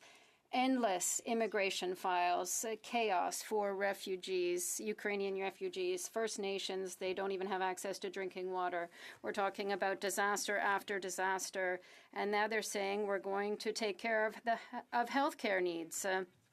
It's Quebec's jurisdiction. Are we not right to be worried? Why don't they just simply increase the healthcare transfers like everyone is asking them to do? The Honourable Minister. Mr. Speaker, What I would suggest you do after question period is to invest in companies that make shirts, because the Bloc Québécois is ripping its shirts every day, and money could be made off this, Mr. Speaker. I would like to say to the colleagues that it's possible for Ottawa and Quebec to collaborate. It's possible to work together for all Quebecers, and the Minister of Health has said it very clearly. There are no conditions on the money that was announced. Thank you. The Honourable Member for Rosemount Petite Patrie. The President of Ukraine has criticized the international community for being too slow in implementing sanctions against Russia. Canada is the home to the headquarters of the largest Russian uranium producer, owned by the Putin government, and it's almost untouched by sanctions imposed by the Liberals. We don't know how many assets have been frozen in Canada, and if the sanctions are hurting Putin, the Ukrainian people are fighting for their survival and deserve more than empty words. Can the government tell us how many assets and sanctions have been imposed, assets frozen and sanctions imposed?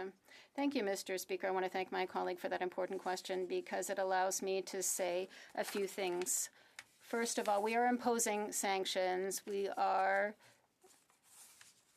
freezing assets for individuals and organizations. They have no value. They can't be sold. They can't be transferred. In short, these transactions are impossible, and contravening these sanctions is subject to further sanctions. Thank you, Mr. Speaker. Or Edmonton Strathcona. Thank you, Mr. Speaker. With all due respect, that was not the question that my colleague was asking. Ukrainians are fighting for their lives. President Zelensky is pleading for help as Putin commits war crimes against the Ukrainian people. Zelensky has said the governments have been too slow in implementing all possible sanctions to stop the Russian invasion. Yet we still don't know if the sanctions are being enforced, and we still don't know if they are effectively being enforced and Russian assets are being frozen. The Honourable Minister. Thank you, Mr. Speaker. Obviously, we've imposed sanctions and we've delivered lethal and non-lethal aid. Have we done a lot? Yes. Is there more to be done? Absolutely. And that is why we will continue to impose sanctions. But just to be clear, Mr. Speaker, when we impose sanctions, we're making their assets completely useless and we're depriving them from value. Going against sanction is also a criminal offense. Thank you. The Honourable Member for Abbotsford. My question is to the new NDP Liberal Prime Minister. During the last election, the NDP promised to spend a whopping $214 billion of taxpayers' money with no plan to balance the budget. Now the NDP and Liberals have negotiated a backroom deal to go on a massive spending spree that will cheat future generations out of their prosperity. How many billions has this Prime Minister bargained away to hang on to power? And how many of the NDP's spending demands will we see in the upcoming budget? The Honourable Minister of Tourism and Associate Minister of Finance. Thank you very much, Mr. Speaker. The Conservatives continue to talk down the Canadian economy and spin economic fiction, so let me take this opportunity to share some good news and some facts. Fact, StatsCan data showed that our GDP grew by 6.7% in Q4, exceeding market expectations. Fact, our economy is the second fastest growing in the G7. Fact, our economy will be the fastest growing in the G7 next year. And fact, our GDP is now back to pre-pandemic levels. Those are the facts, Mr. Speaker. The Honourable Member for Abbotsford.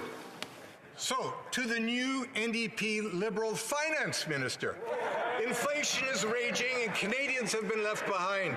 The cost of everything is skyrocketing. Gas, groceries, household goods. Millions of families have seen the dream of home ownership slip through their fingers. Canadians are struggling to balance their budgets, yet the minister refuses to balance her own. When will she finally tell us what she plans to do about the affordability crisis? And when will she finally stop borrowing and spending and get inflation under control? The Honourable Minister. Mr. Speaker, the opposition is raising the important issue of affordability, and today we saw incredible news on that front. Mr. Speaker, this government has signed a deal with Ontario on childcare. This multi-billion-dollar deal will be good for children, for families across the province, and now we have a deal with every province and territory in the country. That's affordability, that's focusing on families, that's focusing on Canadians. The honourable member for Simcoe North. Mr. Speaker, it's estimated that this new NDP Liberal agreement will cost taxpayers upwards of $40 billion by the end of the term. Last week, Scotiabank said that this finance minister risks further undermining Ottawa's credibility to tackling runaway inflation. That's because when inflation is more than double the 2% target and where we are in the business cycle, additional spending will only make inflation worse. So, Mr. Speaker, will the Minister of Finance change her course, or will she continue to plow ahead with additional spending that will make inflation worse? The Honourable Minister of Tourism and Associate Minister of Finance. Thank you very much, Mr. Speaker. The other side of the aisle continues to obstruct and delay important legislation that will benefit Canadians and make life more affordable. On Bill C-8 alone, which is up for debate right now, the Conservatives could stop blocking and gutting the bill so that $1.7 billion could flow for COVID rapid tests, $100 million for ventilations in our schools, tax relief for teachers, real action to help with the cost of housing. While they're obstructing, we're constructing, we're going to work every day for Canadians, Mr. Speaker. The honourable member for Battle River Crowfoot. Mr. Speaker, last week a 73-year-old constituent named Dot called me frustrated and upset because she can barely afford groceries and does not have enough to cover her monthly bills. Under the Liberals' fiscal watch, inflation has spiraled to 5.7%, and Canadians are paying more for essentials because of the carbon tax, a tax that disproportionately affects seniors and rural Canadians. When will this NDP Liberal government realize that their carbon tax hike and the corresponding out-of-control inflation is hurting Canadians? The Honourable Minister. Mr. Speaker, we all know that climate change is real and that we should protect Canadians from the associated dangers and real costs. We introduced price on carbon pollution across Canada because it is a market mechanism and the most effective way to ensure that we continue to reduce greenhouse gas emissions. But, Mr. Speaker, here are the real numbers for Canadian families. An average family of four in Ontario, $745 back to them, $832 in Manitoba, $1,100 in Saskatchewan, and in my own home province of Alberta, $1,079. That's real action on climate change and real action on affordability. The Honourable Member for Louis Saint Laurent. Mr. Speaker, last Friday, the Deputy Governor of Canada said, and I quote, that the inflation would continue to rise and members of our lower income earners of our society would be the most vulnerable. That is what the Conservatives have been saying for weeks. We have to attack inflation because it's affecting the most vulnerable members of our society. Unfortunately, this government is spending even more and then increasing inflation. Will the government drop and cancel the tax increase that's set for April 1st? The Honourable Minister. Mr. Speaker, we all know that climate change is real and that we must protect Canadians from the real costs of these changes.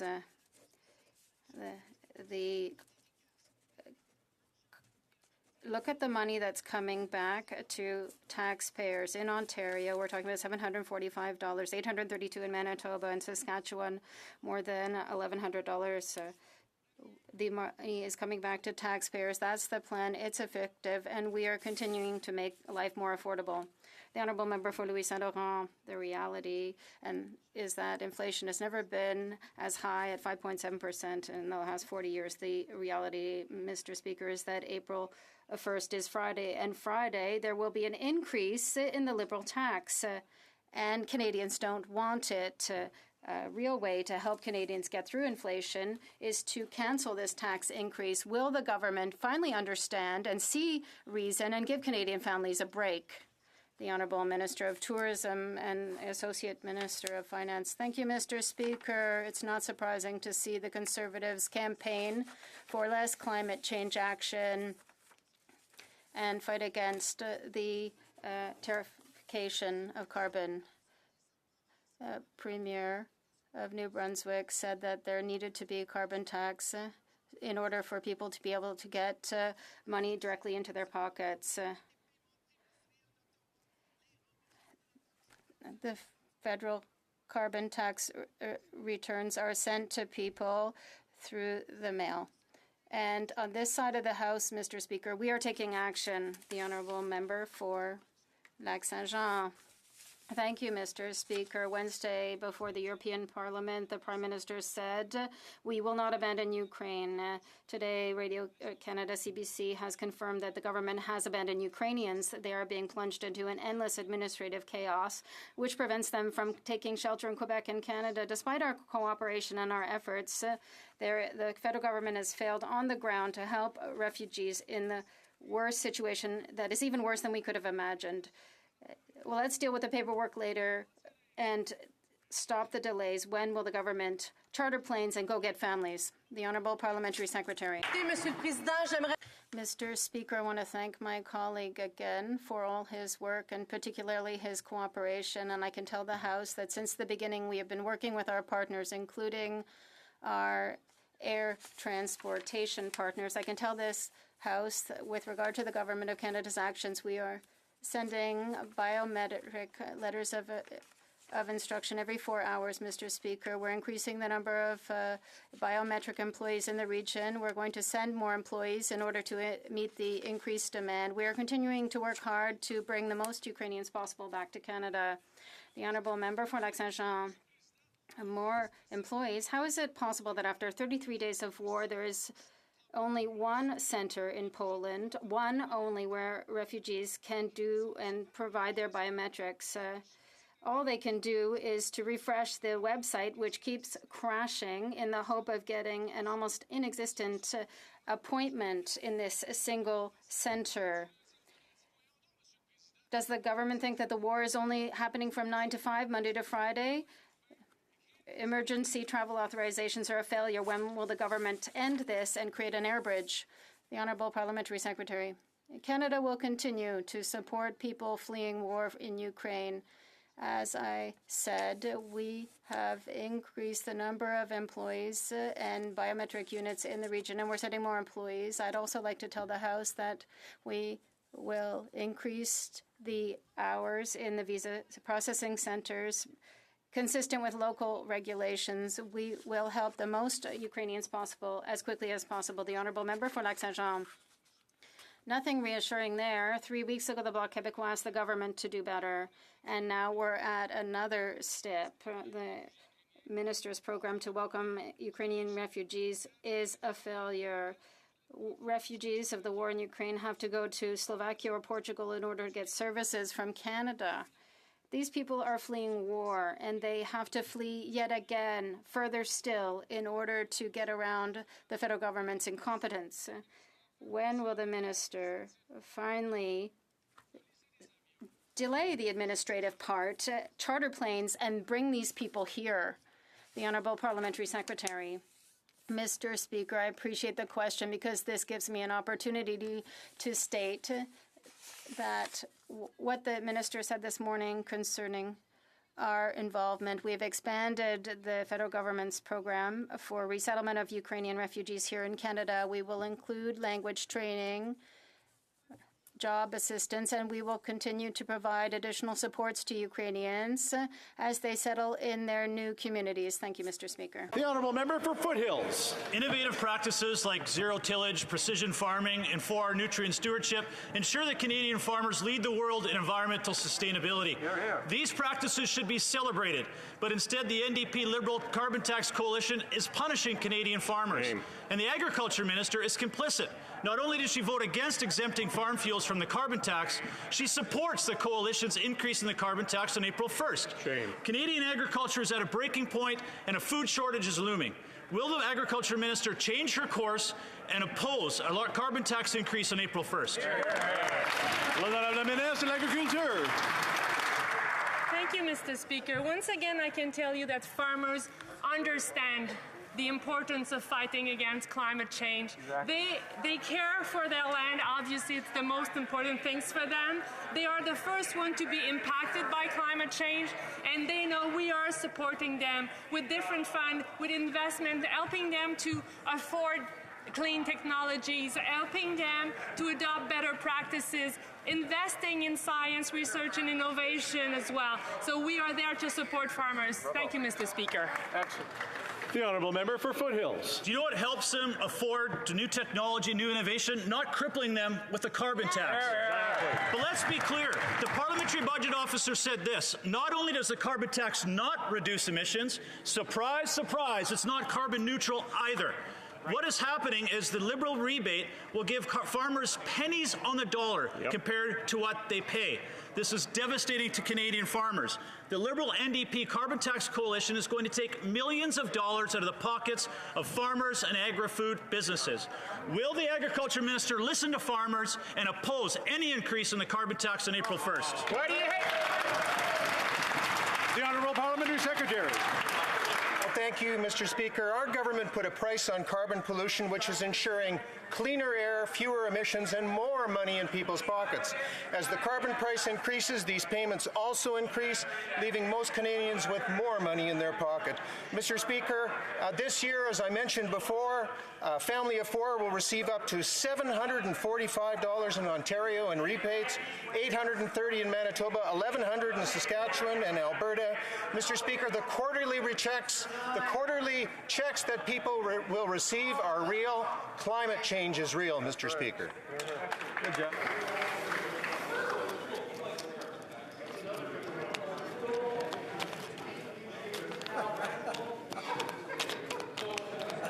Are we ready to continue? I don't know, ask Erickson. Very good. The honourable member for Lethbridge. This NDP Liberal government plans to kick Canadians while they're already down. The carbon tax will grow by 25% on April 1st. Now, it might be April Fool's, but it's no joke. The government tries to claim that there's actually more money going back into the hands of Canadians through this taxation scheme. However, the PBO says otherwise. The Parliamentary Budget Officer actually says that Canadians definitely pay more than they get back. So will the NDP Liberal government stop punishing Canadians and scrap the tax hike? The Honourable Parliamentary Secretary to the Minister of Environment and Climate Change. Well, Mr. Speaker, I'm not sure my honourable colleague heard me the first time, but the Parliamentary Budget Officer confirms that the price on pollution is a progressive price on pollution and gives 8 out of 10 families more back through the climate action rebate than they pay. Putting a price on carbon pollution is recognized as one of the most efficient ways to drive down emissions and fight climate change.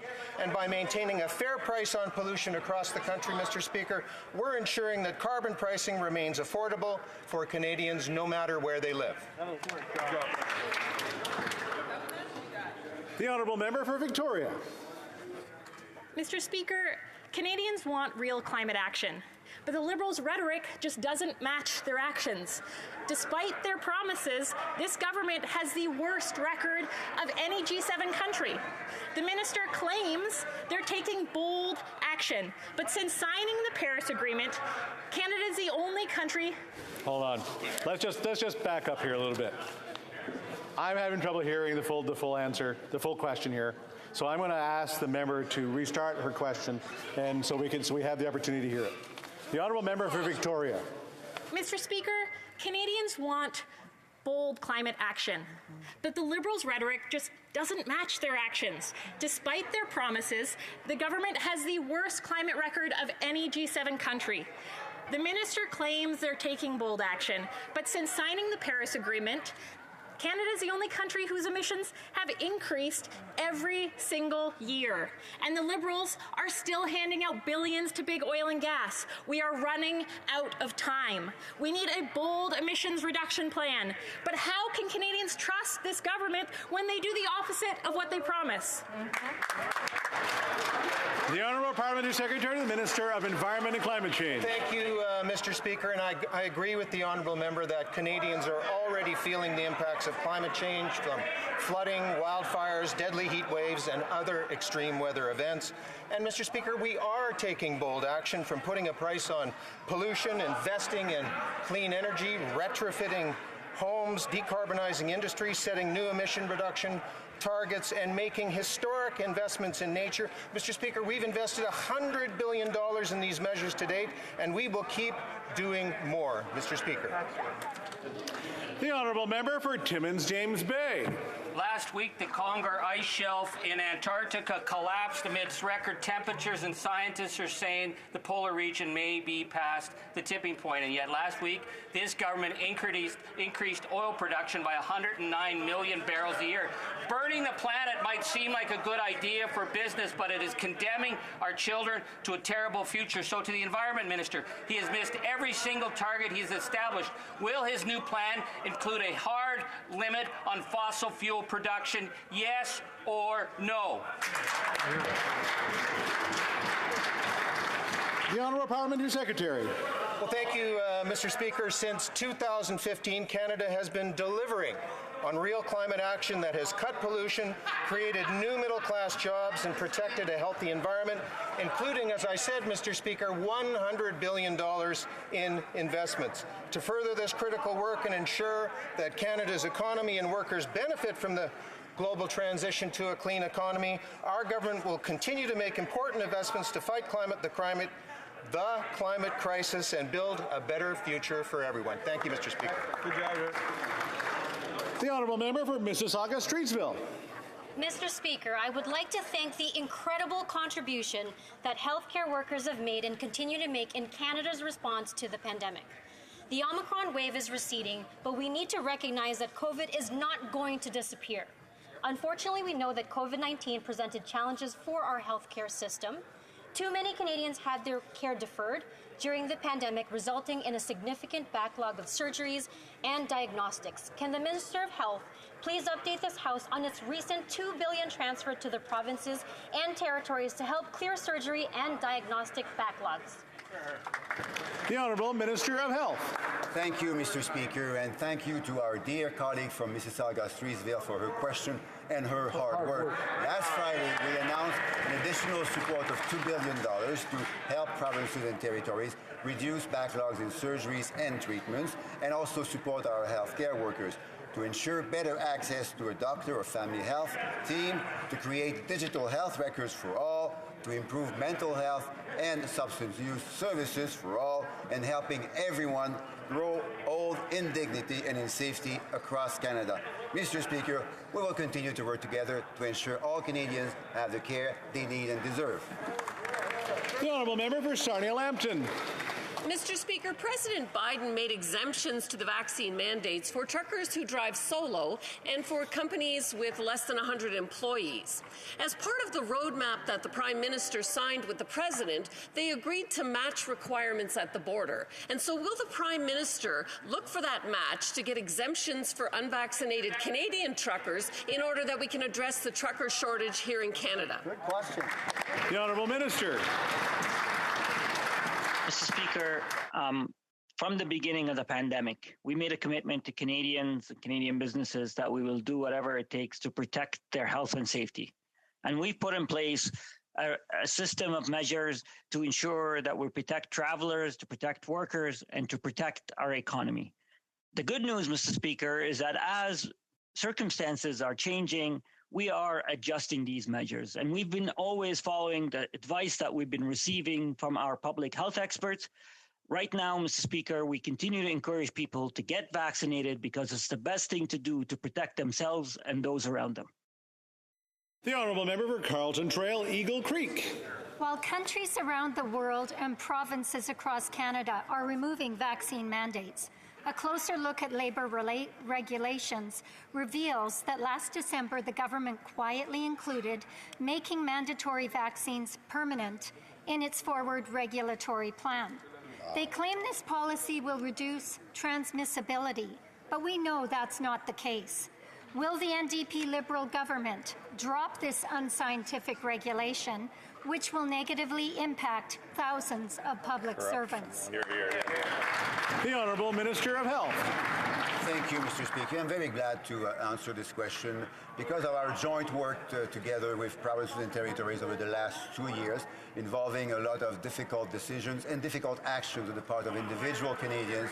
We essentially saved together tens of thousands of lives. Had we not done that, Mr. Speaker, had we in fact had the type of public policies and vaccination rates that we saw south of the border, 60,000 additional lives would have been lost in Canada, Mr. Speaker. The Honourable Member for New Brunswick Southwest. Mr. Speaker, the Health Minister's lines on COVID-19 changed with the blink of an eye. Last month, he told this House that provincial governments determine mask mandates. Now, Liberals want fully vaccinated Canadian families who travel to the United States and return home to wear masks in all public settings for 14 days. Where is the science for this unenforceable demand? And why is Ottawa interfering in what it previously said was provincial jurisdiction? The Honourable Minister. Mr. Speaker, as I spoke earlier, every policy we take, we keep in mind that we want to protect the health and safety of Canadians, including travelers, including those who work in the traveling industry, those who work in the tourism sector. And we were regularly consulting our experts, Mr. Speaker, and we have been adjusting our policies to respond to the changing circumstances. So, Mr. Speaker, I ask my colleagues to encourage Canadians to follow the science, to do whatever they can to protect themselves and to protect those who they love. Thank you, Mr. Speaker. Honourable Member for Coast Bay, Central Notre Dame. Mr. Speaker, last night I spoke with the heartbroken Lisa Budgell, living in Alberta, wanting to properly mourn her mom who just passed away in my riding. Lisa had one COVID vaccine and recently had COVID and is waiting for her second shot. She's not allowed to board a plane in Canada. Shame. Lisa's mental health will be forever scarred if she's unable to say goodbye to her mom. Will the Prime Minister have a heart, swallow his pride, follow the provinces, and end these travel restrictions now? The Honourable Minister of Health. Thank you, Mr. Speaker, and I think the Member of Parliament was very right in pointing to the difficulties that many millions of Canadians have lived through in the last 2 years. The biggest health crisis in over a century, the biggest economic crisis since the Second World War. The reason, Mr. Speaker, that we went through this crisis well in Canada and better than many other places is that we have stuck together. We have had each other's back. We have followed public health measures so that at the end we end up stronger and more united and can look forward to continuing the fight against COVID-19 as we relax some of the measures that we've seen over the last few weeks. L'honorable député. The Honourable Member for Avignon-Lamitis-Matane-Matapédia. Mr. Speaker, tomorrow the Minister of the Environment will participate in the Globe Forum to talk about how to achieve carbon neutrality by 2050. He'll have to present his emissions reductions plan as required by the legislation passed last June. If Canada is to have any credibility, it will have to tackle its biggest polluter right now, the oil and gas sector. In his plan, the Minister will have to 1. Cap oil production, 2. Commit to having no new oil and gas extraction projects, and 3. Abolish all fossil fuel subsidies. Will the Minister announce these 3 essential measures tomorrow? L'honorable Secretary Parlement. The Honourable Parliamentary Secretary. I want to thank the honourable member as well. Canada, as she knows, is committed to phasing out fossil fuel subsidies in the coming 2 years, and we have already phased out 8 tax breaks for the fossil fuel sector. We have put in place an escalating pollution pricing system nationally for heavy emitting industries through 2030, which provides the biggest emitters with the biggest incentives to reduce carbon pollution. Mr. Speaker, we are working on a plan to cap oil and gas sector emissions and ensure the sector makes an achievable contribution to our climate goals. Thank you, Mr. Speaker. The Honourable Member for Avignon-Lamitis-Matane-Matapédia. Mr. Speaker, the Minister often presents carbon capture and storage as a miracle solution. But investing in it doesn't mean that the government will get off fossil fuels. It means it will continue to subsidize fossil fuels even longer. 400 scientists have written to the minister saying that this is a red herring, it's not effective, it's expensive, and it takes a long time to implement. The minister himself in an interview said that we're several years away from being able to use this commercially. Mr. Speaker, tomorrow the minister can either choose to get off fossil fuels or artificially extend their life through storage and capture. What will he choose? L'Honorable Secretary Parlementaire. The Honourable Parliamentary Secretary. Thank you, Mr. Speaker, and again thank the Honourable Member. Mr. Speaker, again I would emphasize that we are taking bold action on climate change, from putting a price on pollution, investing in clean energy, retrofitting homes, decarbonizing industry. And yes, Mr. Speaker, we see carbon capture and underground storage as part of the solution. It is part of the $100 billion that we are investing in measures to date. And Mr. Speaker, we will be doing more, and I look forward to the emissions reduction plan that the Minister will table shortly. The Honourable Member for Charlesbourg-Haute-Saint-Charles. Mr. Speaker, more than 14 years. That's how long Canada has been part of the F-35 acquisition group along with other countries. That's the number of years that have been lost because the Prime Minister kept deferring the purchase of these planes after having waited many years for political reasons.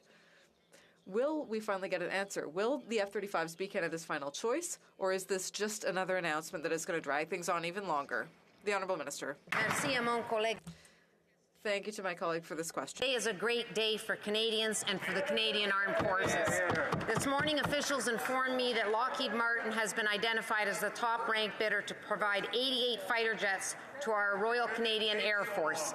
This is a highly complex procurement and process and represents the most significant investment in the Royal Canadian Air Force in more than 30 years. The procurement of jets will enhance Canada's safety and security while generating jobs and economic growth. Thank you, Mr. Speaker. The Honourable Member for South Surrey White Rock. Mr. Speaker, with Ukraine fighting for its life, Canada sent them 50-year-old anti-tank weapons, weapons that could blow up in their faces. When the Ukrainians fire next-generation light anti-tank weapons from Great Britain, they yell, "God save the Queen!" When they fire Carl Gustavs from Canada, they must say a prayer. With the Russian threat to our allies, our Arctic, and the war, when will this government go to the open market and buy modern weapons to help protect Ukraine and Canada? The Honourable Minister. Mr. Speaker, I differ with the member opposite's characterization of Canada's aid to date. In fact, I have announced 6 tranches of military aid, both lethal and non-lethal, to Ukraine since February alone, Mr. Speaker. This represents well over $100 million in military aid to Ukraine. We've also assisted our allies, Mr. Speaker, via 21 flights on the C-130s. Canada is providing airlift support across the NATO alliance. We are there for Ukraine. We stand with their sovereignty and stability, and we will be there until we need to. Thank you. The Honourable Member for Renfrew, Nipissing, Pembroke. Mr. Speaker, the government's committed 3,400 troops to augment NATO's eastern flank should Putin's war spread to an alliance member. NATO members have contingencies to safeguard troops in case Putin deploys nuclear or chemical weapons. The Liberals stood down our military for the better part of 2 years during COVID. New recruits were put into solitary confinement, missing the rare chemical, biological, radiological, and nuclear training course. The safety of our women and men is at risk when they're not fully trained. Why is this NDP Liberal government putting our troops in harm's way without the proper protection? The Honourable Minister of National Defence. Mr. Speaker, I'm surprised at the member opposite's characterization of our Canadian Armed Forces. In fact, our commitment to NATO operations, including Operation Reassurance, is unwavering. To reinforce our deterrent measures in Europe, in the face of rising tensions, we announced that we are increasing military contributions in support of NATO and in support of Operation Reassurance, up to 460 additional CAF personnel, an artillery battery in Latvia, a second frigate which departed Halifax, over the past couple of weeks and a maritime patrol aircraft, Mr. Speaker. We are there for NATO. We are there for Ukraine. Thank you. The Honourable Member for Alfred Pellan. Mr. Speaker, the pandemic has created unprecedented challenges for Canada's healthcare system, and there's a real need to support that system. Despite high vaccination rates in Canada, COVID-19 continues to threaten our health, social, and economic well-being. The pandemic has had an impact on the healthcare system, such as the cancellation of elective surgeries. My constituents are also concerned about the healthcare system's ability to deal with another wave of the virus. Can the Minister of Health inform this House of the recent $2 billion transfer to the provinces and territories to support our healthcare system? The Honourable Minister of Health. Thank you, Mr. Speaker, and thank you to the colleague from Alfred Pellan for his excellent work. Last Friday, we announced a one-time $2 billion payment to the provinces and territories on an equal per capita basis. It was no strings attached, and it will allow them to deal with the backlog of cancelled surgeries and so on, and to support our healthcare workers who suffered so much through the COVID pandemic. It will allow us to create integrated digital health records for all, improve mental health services, and help everyone live with dignity. The Honourable Member for Prince George, Peace River, Northern Rockies. Thank you, Mr. Speaker. Over the last year, none of it has experienced record-high water advisories. Iqaluit residents have not known if their water is safe to drink for over 6 months. This government has long promised to make infrastructure funding for the North a priority, but has failed. Why do mums in Iqaluit still have to bathe their babies in bottled water? The Honourable Minister. Thank you, Mr. Speaker. From the very beginning, our government's been engaged with the City of Iqaluit, the Government of Nunavut, and other officials on this very important issue.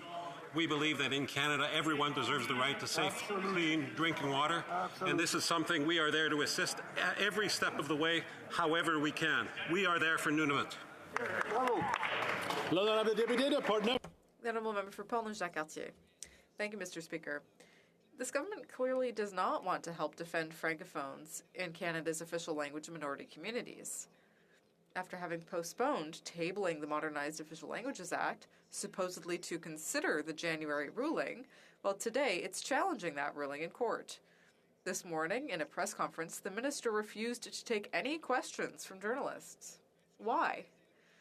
Is the Minister of Official Languages capable of defending the rights of francophones within her own government? The Honourable Minister. Mr. Speaker, our government is firmly committed to protecting and promoting both official languages, particularly in official language minority communities. You know, Mr. Speaker, that we tabled Bill C-13 that would modernize the Official Languages Act. We were aware of the Federal Court of Appeals ruling, and we will take the time necessary to review and consider it. The Honourable Member for Bay of Quinte. Mr. Speaker, the wine and cider industries in Canada are in trouble. If the plan for the federal government to put a cork in the excise sales tax for those wineries goes through on January 1st, up to 50% of those wineries could close. In the Bay of Quinte riding in Prince Edward County, we have 40 wineries and 5 cider companies. And in Canada, those industries generate $11.5 billion worth of income, 4 million tourists a year, and over 50,000 jobs. Will the government commit to fixing the excise tax exemption for wine and cider production, or just will simply pour that industry down the drain? Good question. The Honourable Minister of Tourism. Mr. Speaker, I thank the Honourable Member for his question. The tourism sector is critical to this country. The Canadian economy will not fully recover until the tourism sector does. I understand the importance of the wine economy to the tourism economy. And let me just say, Mr. Speaker, I've had the pleasure and the opportunity to attend dozens of pre-budget consultations. And the good news is, Mr. Speaker, we will have an announcement of the budget in the coming days. And I can tell you that if the Conservatives want to support Canadians, they should support and vote for C-8 today or at latest tomorrow. The Honourable Member for Pontiac. As part of its commitment to a high standard of ethics, and accountability, the government absolutely need to protect whistleblowers. These are the ones that expose cases of serious wrongdoing. Can the President of the Treasury Board update this House on what she's doing to safeguard whistleblowers? President of the Treasury Board. I want to thank my honourable colleague from Pontiac and hardworking colleague for her question. Those who disclose serious wrongdoing must be protected. Canadian law provides a secure and confidential process for disclosing serious wrongdoing in the federal government and protection from acts of reprisal. Our government has strengthened these processes by improving training, transparency, and monitoring. We're going to continue improving the whistleblower protections and supports, including exploring possible amendments to the Public Servants Disclosure Protection Act. Thank you, Mr. Speaker. The honourable member for Cowichan-Malahat-Langford.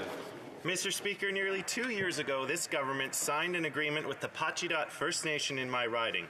They committed to build and co-manage a $22 million Coast Guard facility on their territory near Port Renfrew. Chief Jeff Jones is rightly concerned because the federal government has provided no funding and discussions have stopped. Following last year's devastating container spill, coastal protection is needed now more than ever. Why has the government delivered zero funding and stopped talking with the Pacheedaht? The Honourable Minister of Fisheries. Well, thank you, Mr. Speaker, and thanks for that question. I would like to remind the member that after 10 years of very little investment in the Canadian Coast Guard, it is our government that has renewed the fleet. We are building 31 new large vessels. The Coast Guard is working with many coastal communities to develop hand in hand with communities, guardianship programs, so those communities can be eyes and ears on the ground and help with the important spill response and accident responses that the Coast Guard is responsible for. We appreciate the community's help with that, and the Coast Guard's 60th anniversary this year. Let's celebrate that too. Good job. The honourable member for Saanich Gulf Islands. Thank you, Mr. Speaker. Tomorrow, we're expecting the government to release its plan for emissions reductions. And without seeing it, unfortunately, we know that we'll fail to meet the urgency of the climate emergency, because it's clear on the science that net zero by 2050 is the wrong target. The Intergovernmental Panel on Climate Change made it clear that the only way to hold to 1.5 degrees Celsius, which we agreed to do in the Paris Agreement, which is we hope, a livable level of climate disruption, is rapid, deep cuts by 2030, which Canada currently does not have. Will the government tell us when they will update the target to meet the demands that we agreed to at COP26 in Glasgow? The Honourable Parliamentary Secretary. Thank you, Mr. Speaker. Thanks to the honourable member for the question. And I would say to this House that through the efforts of millions of Canadians from coast to coast, Canada has successfully flattened its emissions curve. But as we are seeing from the immediate devastating impacts of a changing climate, I would agree with the honourable member. We need to do more on a faster timeline, and that's why our government committed to table the 2030 emissions reduction plan at the end of March 2022, informed by consultations on key emissions reduction members, Mr. Speaker, and the honourable member will know that the end of March is coming soon. And that does it for question period today. I do want to remind folks when talking about other ministers or members of the House of Commons that we don't use their first or last names in it as well. Appel au règlement, l'honorable député de Mégantic. The honourable member for Mégantic-Lérable. Mr. Speaker, further to the answer from the Minister of Health today, Mr. Speaker, I'm sure that if you ask, you will find that there is unanimous consent to allow the Minister of Health to immediately table all the documentation, scientific documentation, recommending mandatory vaccination, as he promised to do last week. If anyone is against this motion, please say nay. There is no unanimous consent. From the opposition House Leader. Thank you, Mr. Speaker. I'm rising to add to my point of order last week concerning the coalition agreement between the Liberal and New Democratic parties. On Thursday, I had asked whether the chair would be able to indicate whether it would be helpful in approaching a ruling to know whether there are any signed versions of the agreement or additional side deals. In this morning's edition of the Hill Times, it was reported that this backroom coalition deal is, despite public appearances otherwise, a signed agreement.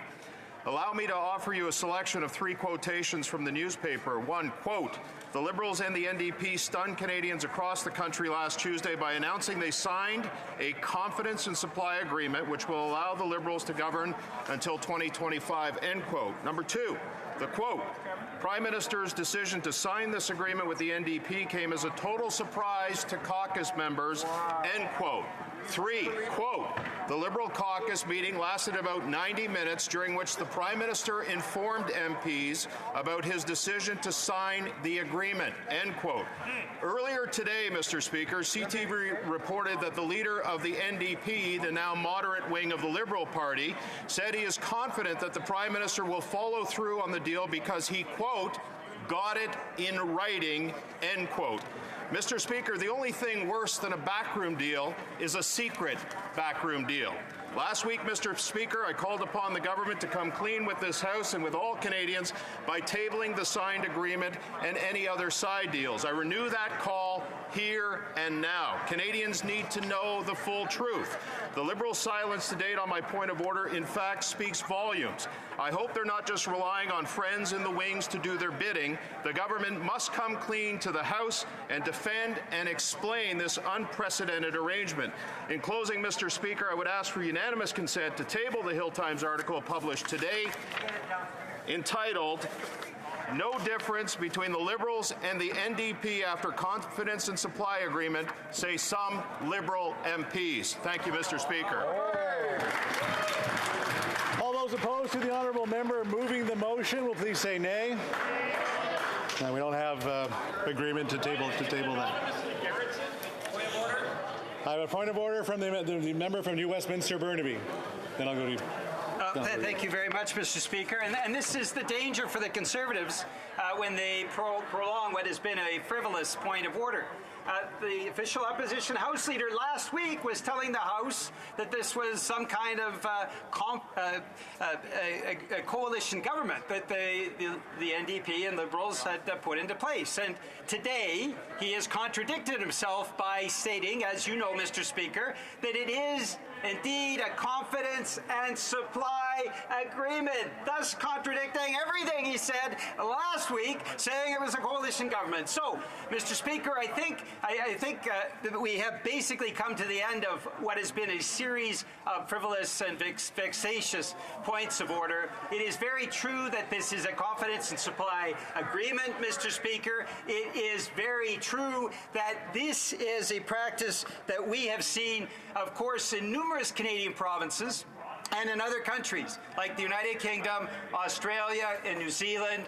At no point with confidence and supply agreements has there ever been the kind of attempt to put a frivolous point of order in place as the official opposition House Leader has attempted to do.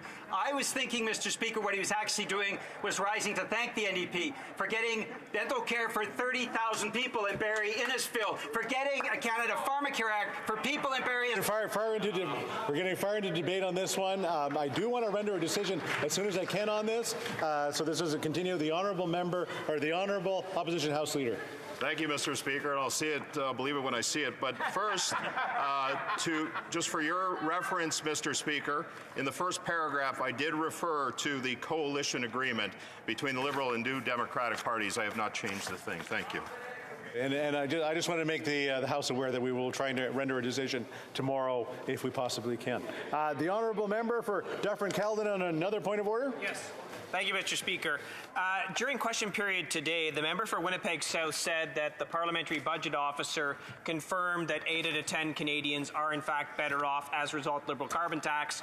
I have here with me right now Appendix A to that report, pages 18 to 21, that show that that is not necessarily the conclusion of the PBO, and I'd like unanimous consent to table these documents.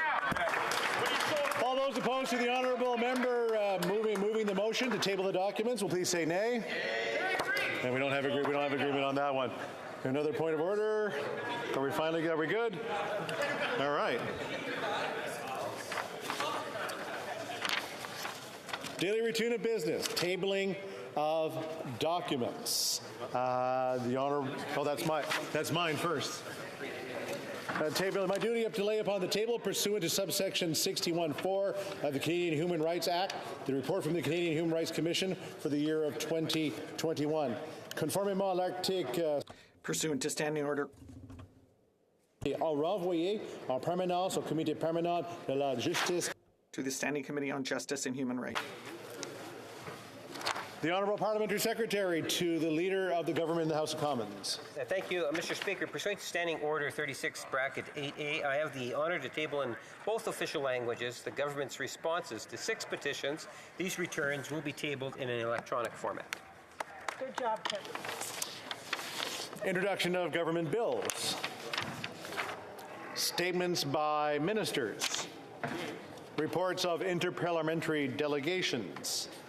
Présentation de rapport de comité. L'honorable député. Presenting reports. Down.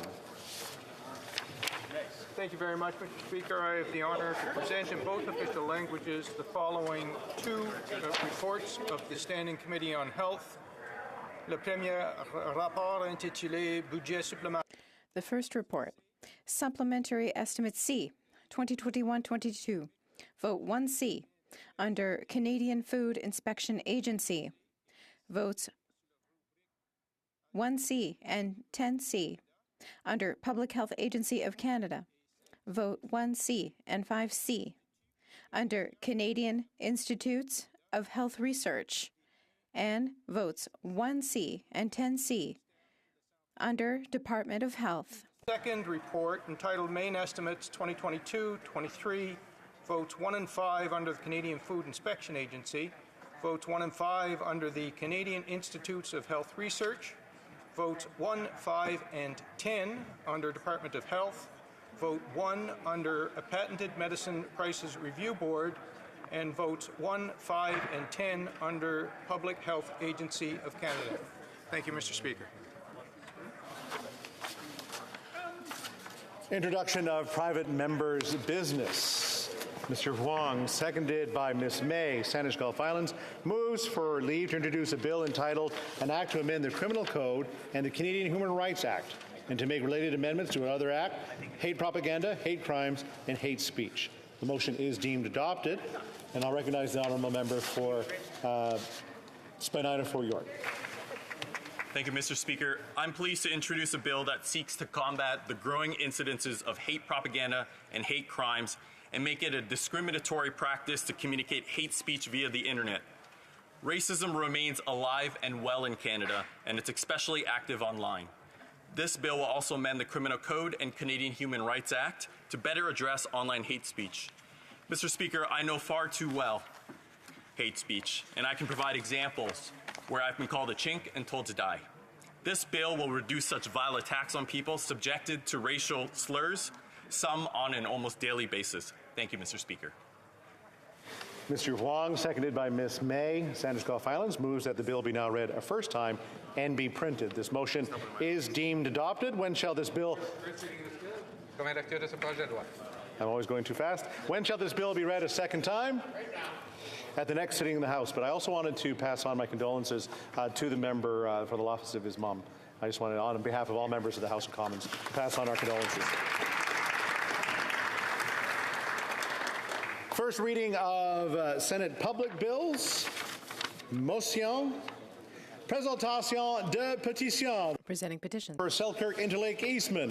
Thank you, Mr. Speaker. I'm proud to present on behalf of Canadians from across the country a petition that's recognizing Russia's invasion in Ukraine, the human rights and humanitarian abuses taking place, and of course the humanitarian situation that's evolved and the displaced people, that there is 1.4 million Canadians of Ukrainian descent that would love to see more Ukrainian refugees come here. And so they are calling on the government to expedite the process of bringing Ukrainian refugees to Canada by moving to a visa-free travel immigration system for Ukrainians rather than the current special visa system that they have in place. Présentation de pétition, presenting of petitions. The honourable member for Peace River Westlock. Mr. Chair, I have a number of petitions to present this morning.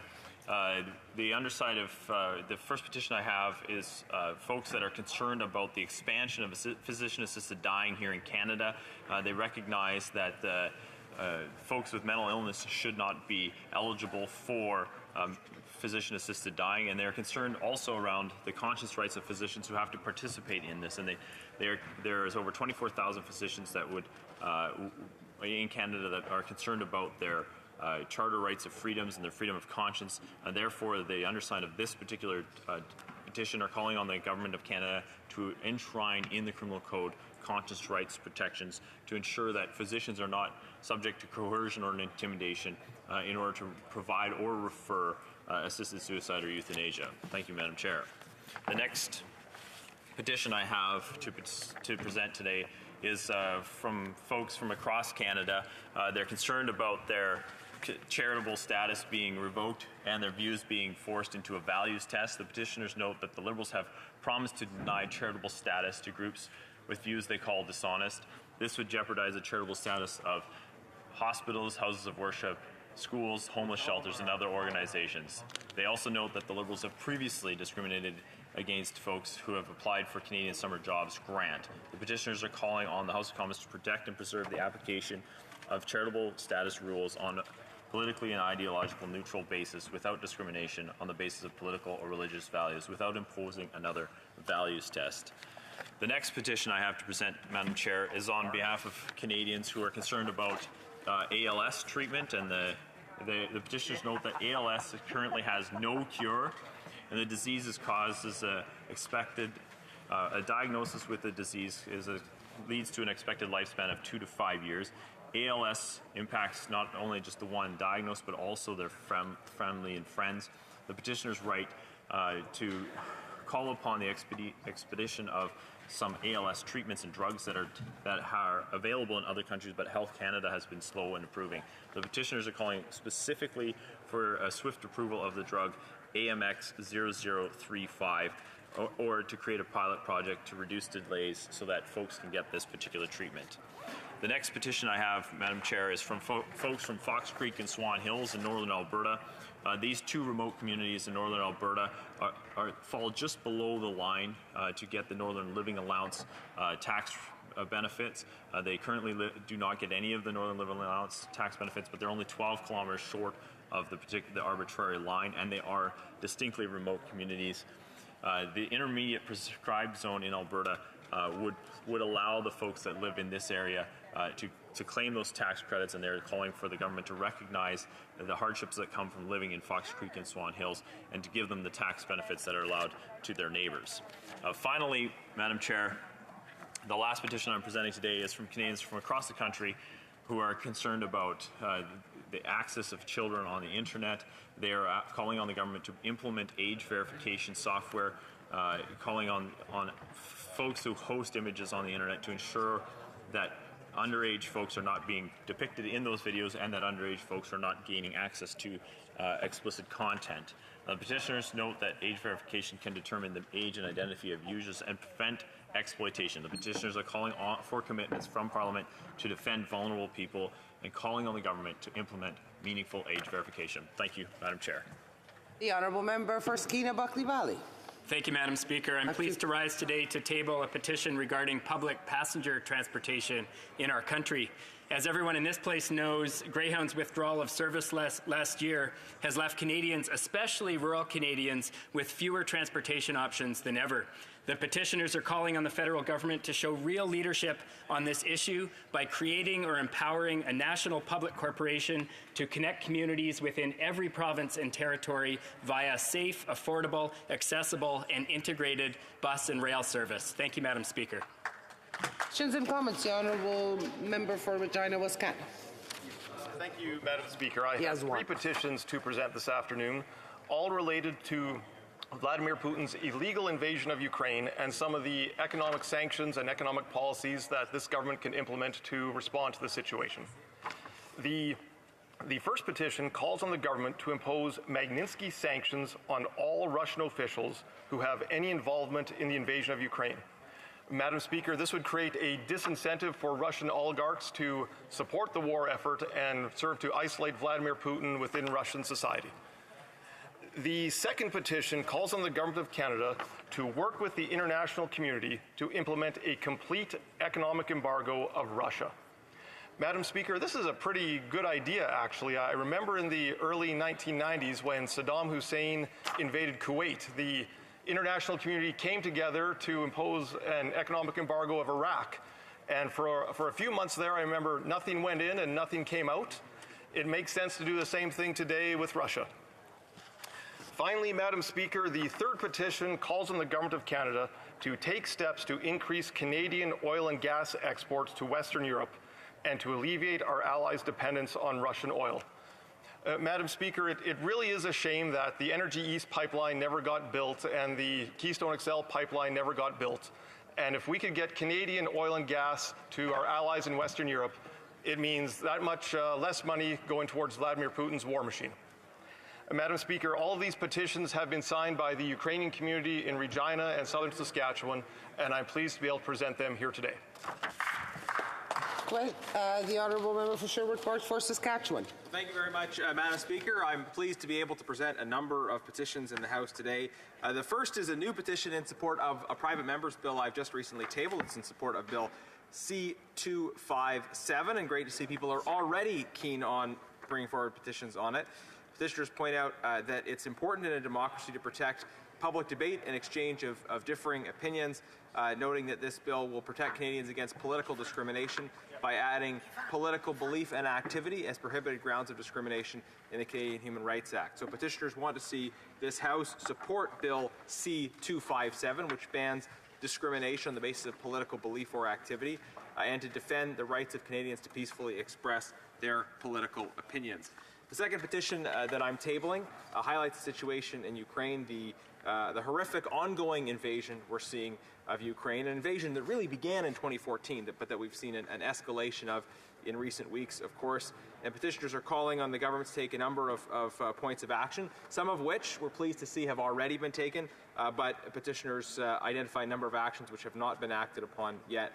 Petitioners want the government to stand with the people of Ukraine in the threat faced towards Ukraine's sovereignty and territorial integrity, call on the international community to take decisive action against the Putin regime and ban Russia from international organizations such as the UNSC, OSCE, etc., to impose full and swift sanctions against the Putin regime, including the removal of Russia from the SWIFT payment system, boycotting Russian oil and gas imports in Canada and Europe, and secure energy agreements with Western partners, increase the supply of military equipment and lethal defense weapons to protect the territory and human rights of the people of Ukraine, provide urgent humanitarian assistance to the people of Ukraine, and provide vital assistance to refugees impacted by the conflict in Ukraine, and allow Canadians with family members in Ukraine to urgently bring family members to Canada for as long as the conflict persists.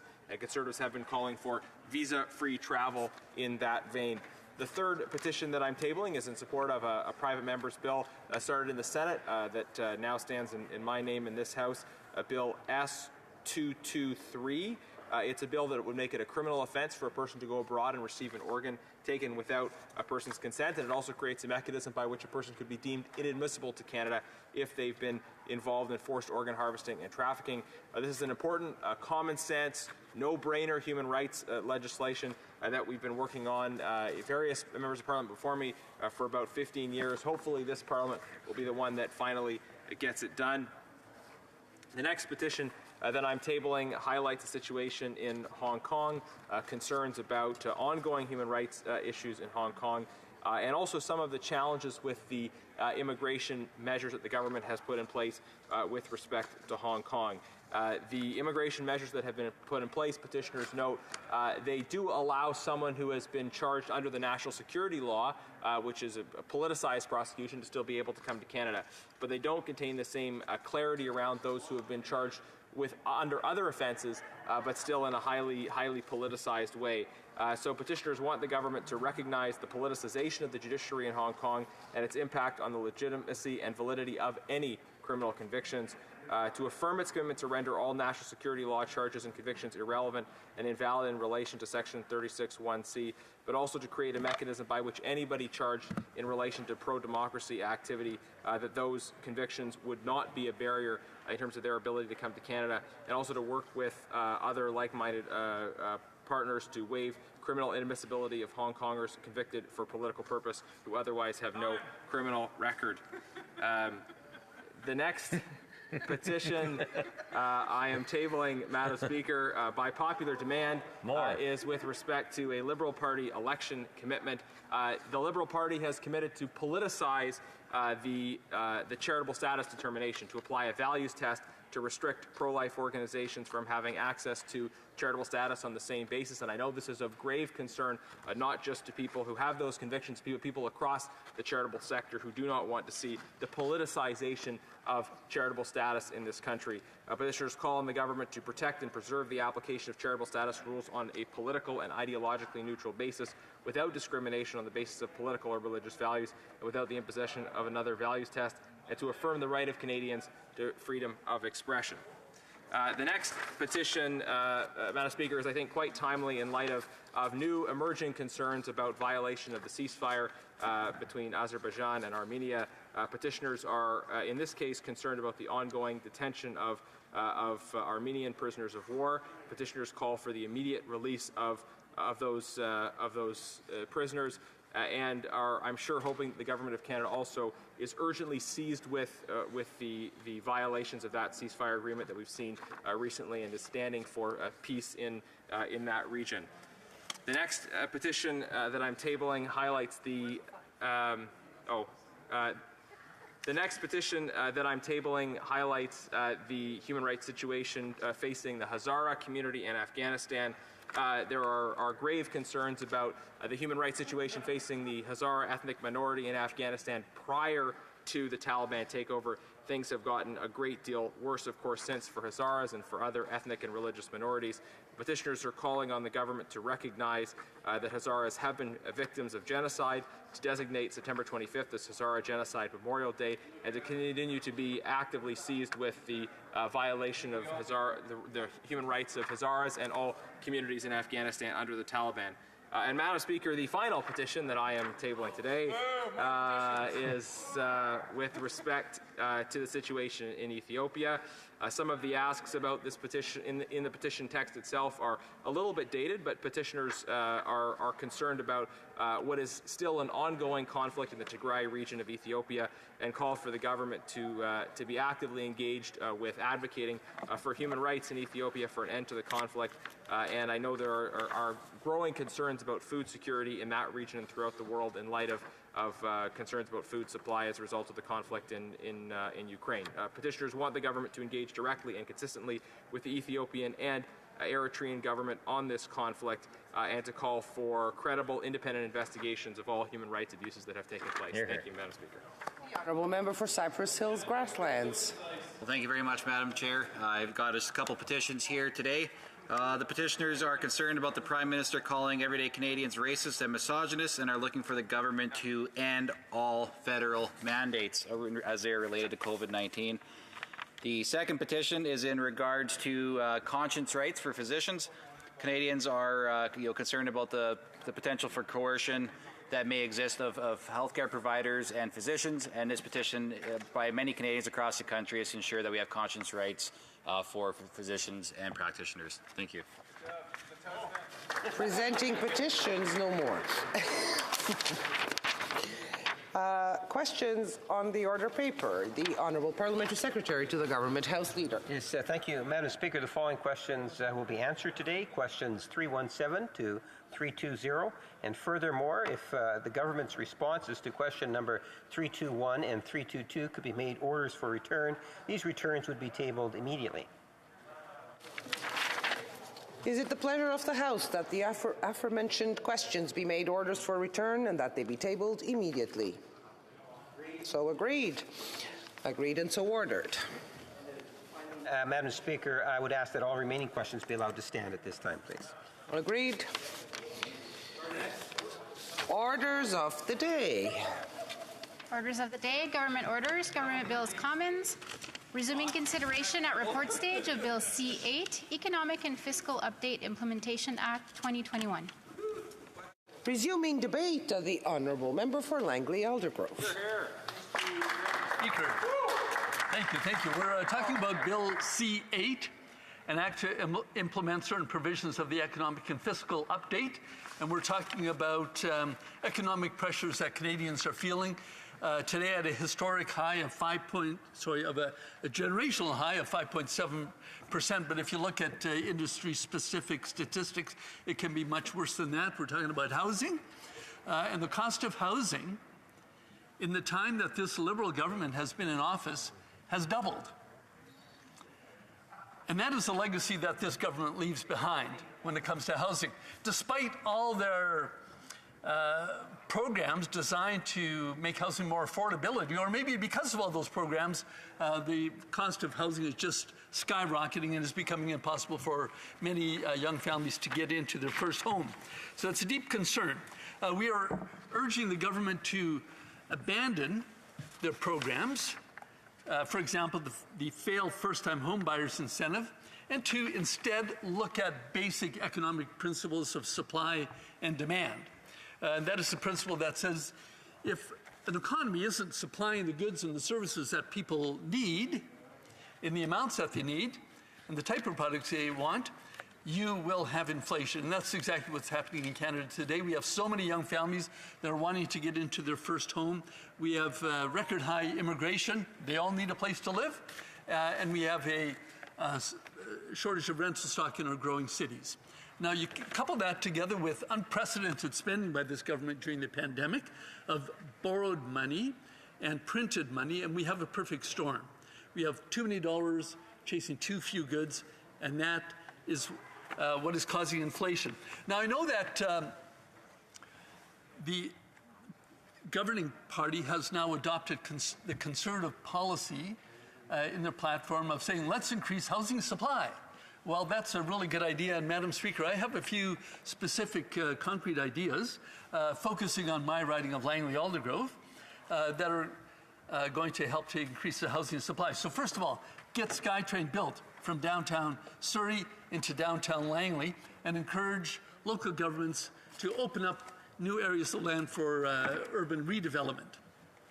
Number two, speed up the approval process for new developments so that Canada is the fastest place where you can get an approval and investment dollars will come flowing into our economy. Number three, create balanced communities, more jobs close to home. And again, I'm going to focus on my riding, Madam Speaker. We need better transit links to Gloucester Park in the north part of my riding. And we need better transit links into Campbell Heights Industrial Park in neighboring South Surrey. This is what I'm hearing from businesses in those areas who are saying we can't get workers. So, Madam Speaker, and I suppose that's number four. Let's train our young people to have the skills and the knowledge that employers require. Let's get more immigrants in. Let's speed up the credentialing approval process, particularly for the trade, so that we get more immigrants knowing how to build houses so that they can build the cities that they're going to live in. Because, Madam Speaker, if we do not solve the housing affordability crisis, we will not be able to tackle inflation. Now, Madam Speaker, I'm hearing from many people in my riding who are concerned that the government is dismissive about the inflationary pressures that they are feeling. They hear the government say, well, inflation is only, in 2022 is only transitory due to COVID-related supply chain disruptions. That'll all be gone soon, they say. They also point out that inflation is a global phenomenon, I suppose, the implication being there's not much they can do about it. And they also say, well, even though inflation is at 5.7%, well, it's not as bad as other countries. And so the implication being, well, there's probably not much they have to do about it. Well, I can tell you, Madam Speaker, that people in my riding are very concerned. I was talking to a farmer just the other day who is deeply concerned that inflation is becoming embedded in our economy. It's not just transitory. And he pointed out that the cost of delivering his specialty products from Langley into Calgary has just doubled from $3,200 per truckload to $6,000. And that is if you can even get truck drivers, because there's a shortage of truck drivers, and if they can get trucks, because there's even a shortage of trucks. So, Madam Speaker, there you go. We have shortage of workers, shortage of equipment, and of course we have ever-increasing energy costs and an increase to the Liberal government's carbon tax coming at the end of this week. All of that leads to inflationary pressures. Madam Speaker, it's time to unleash the power of the free market again so that our businesses can make more, produce more, and pay more wages to more workers, because there's nothing better for the economy than workers taking home a good paycheck. Madam Speaker, this is what a Conservative government would do. We would unleash the powers of the free market to solve these economic problems and to find a much better balance. That's the balance that we're looking for. And sadly, the Bill C-8 implements certain provisions of the economic and fiscal update from the government is missing that mark. Thank you. Questions and comments. The Honourable Parliamentary Secretary to the Government's House Leader. Yes, Madam Speaker, you know, it's a couple times today in which I've heard Conservatives talk about unleashing the power. And the last time I really heard that phrase was from the member from Carleton. So I'm going to assume that those that are saying unleashing the power are referencing their hopeful candidate for the leadership. Madam Speaker, I would kind of hope that the Conservative Party would unleash the power of support, recognizing good legislation when they see it. C-8 continues to support Canadians in all regions of our country. It does that through things such as a tax on those individuals, foreign investors, on housing, which will help in terms of house speculation, to the supplies of rapid tests, to small businesses. All these types of wonderful supports within this legislation. Can the member unleash his free mind and tell this House that he will vote in favor of these type of supports? The Honourable Member for Langley Aldergrove. Thank you. I want to thank the Honourable Member for that very amusing question. So, you know, he talks about these wonderful programs. Well, you know, we haven't seen them. You know, we're talking about the first-time home buyers incentive. It's a complete bust. It does not work in my riding. People have to earn more than the maximum amount set out in the program in order to even be able to afford to buy a house. So that's just another example of a failed program. We're just asking the Liberal NDP government to stick to basic economic principles. Thank you. Questions et commentaires. Honourable Member for Victoria. Questions and comments. Thank you, Madam Speaker. The member spoke a lot about the housing crisis. It's something that impacts my riding of Victoria in an extreme way. Blind bidding has been driving up the cost of housing. Unfortunately, there's nothing in this bill that will combat blind bidding. I'm curious if the member agrees that this government should be implementing policies that really help first-time homebuyers, that also stop the rising costs of houses from escalating even higher. Honourable Member for Langley Aldergrove. And I want to thank my honourable friend for that very important question. Yes, I would support any programs that would actually be effective in helping first-time buyers get into the market. It can be very challenging, very intimidating for first-time buyers to bid on a house.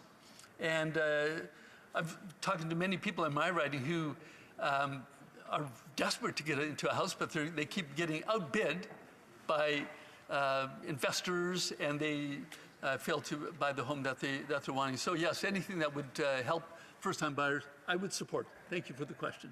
Questions and comments. The Honourable Member for York Simcoe. Well, thank you, Madam Speaker, and I thank my colleague for his speech. I wonder if he could speak to, you know, the divide we're seeing with rural and urban Canada. You know, constituents in my riding, the carbon tax right now, we look at this bill and there's really no relief for people that are just getting by. You know, in my riding, Madam Speaker, people have to drive everywhere. We don't have the options of a subway and public transit.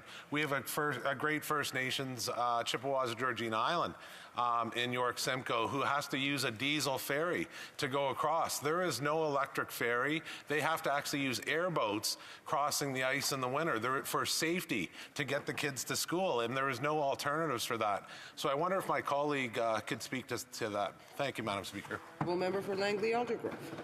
Thank my friend for that good question. I'm just going to focus on my riding again. The western part of it is highly urbanized, and I've talked about SkyTrain coming to Langley. It's going to help people living in those urbanized areas.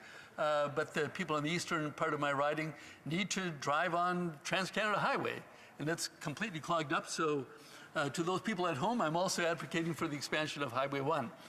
Because I recognize that not everybody lives in cities, and I recognize that many Canadians have to drive to work, to do groceries, to bring their kids to hockey, for example. So relief at the pumps, absolutely. Questions and comments? Resuming debate, the honourable member for Bay of Quinte.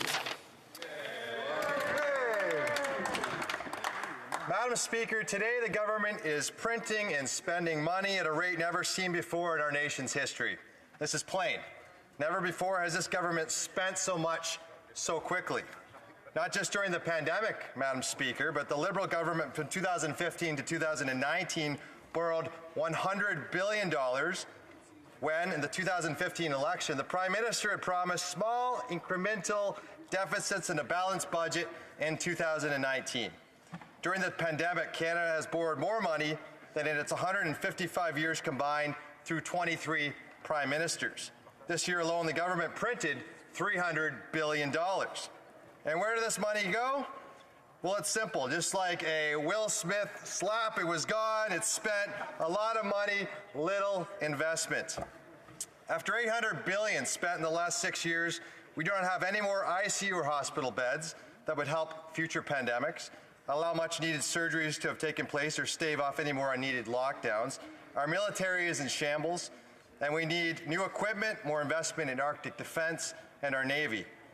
We have a broken immigration system to which we cannot currently fill more than 1 million jobs in this country that need to be filled in order for businesses to grow, businesses that pay salaries and payroll taxes, corporate taxes, generate GDP that contribute to federal taxes, and make the stuff that will hopefully quell inflation.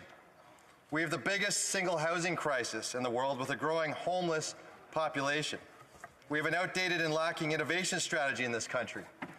Not only are we losing immigration, other countries are poaching our talent here at home. We have not invested as much as we need in R&D, and we are not seeing IP and patents generated as well as other countries. And we cannot get our Canadian energy, whether that be from Keystone XL or especially LNG, to Europe and the rest of the world at a time when it has to buy it still from Russia and Putin to fuel his war machine that is devastating Ukraine.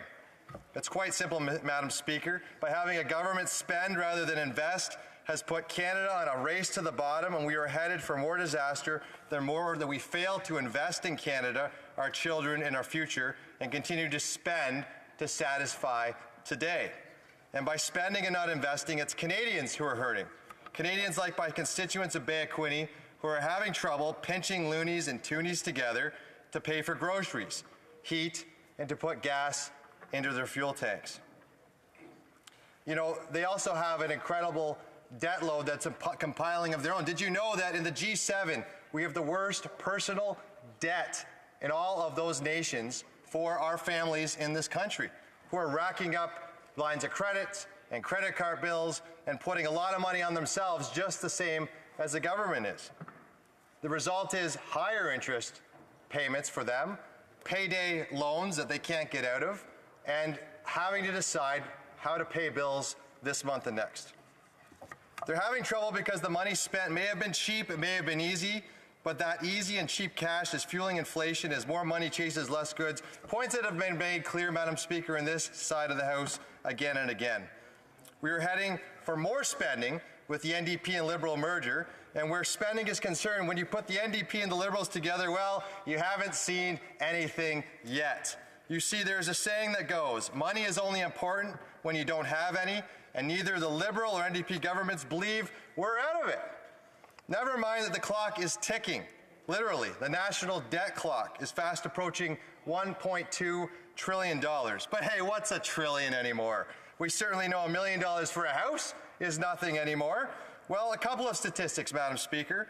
That's $31,000 per man, woman, and child in Canada. For a family of 5, that's $155,000 that they now owe for the debt in Canada.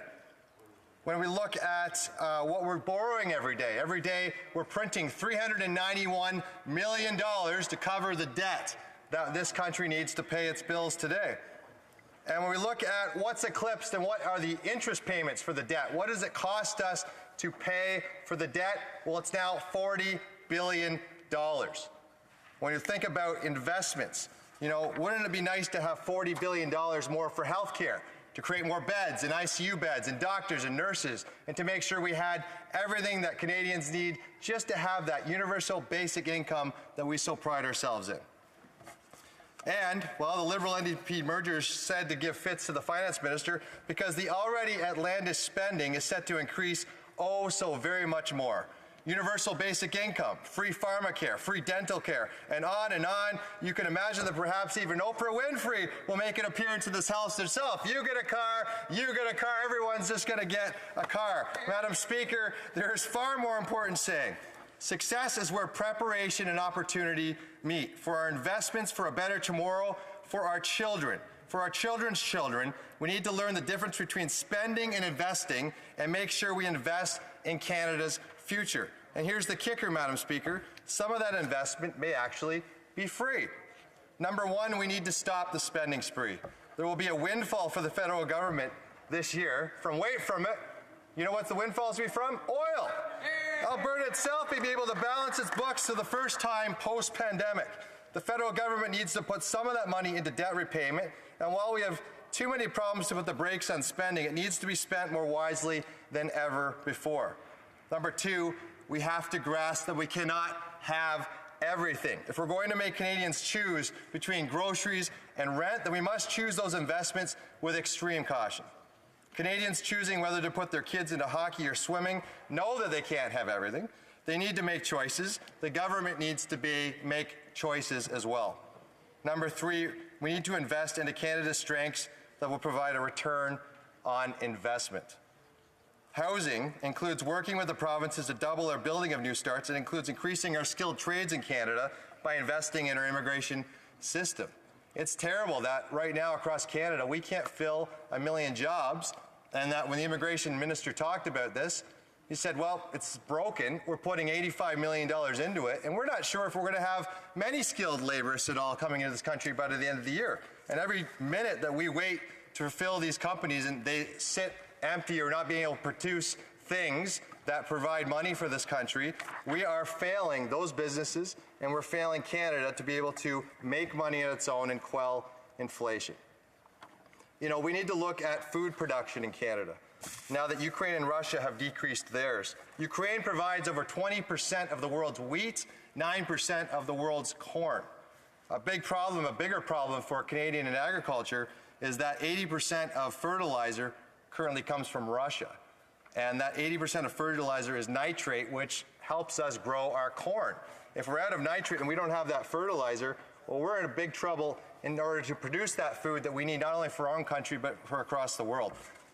The simple solution may be to ask farmers to produce 10% more this year to ensure that we are making our own fertilizer, ensure we're helping farmers as much as we can produce the things they need to feed the world and feed Canadians.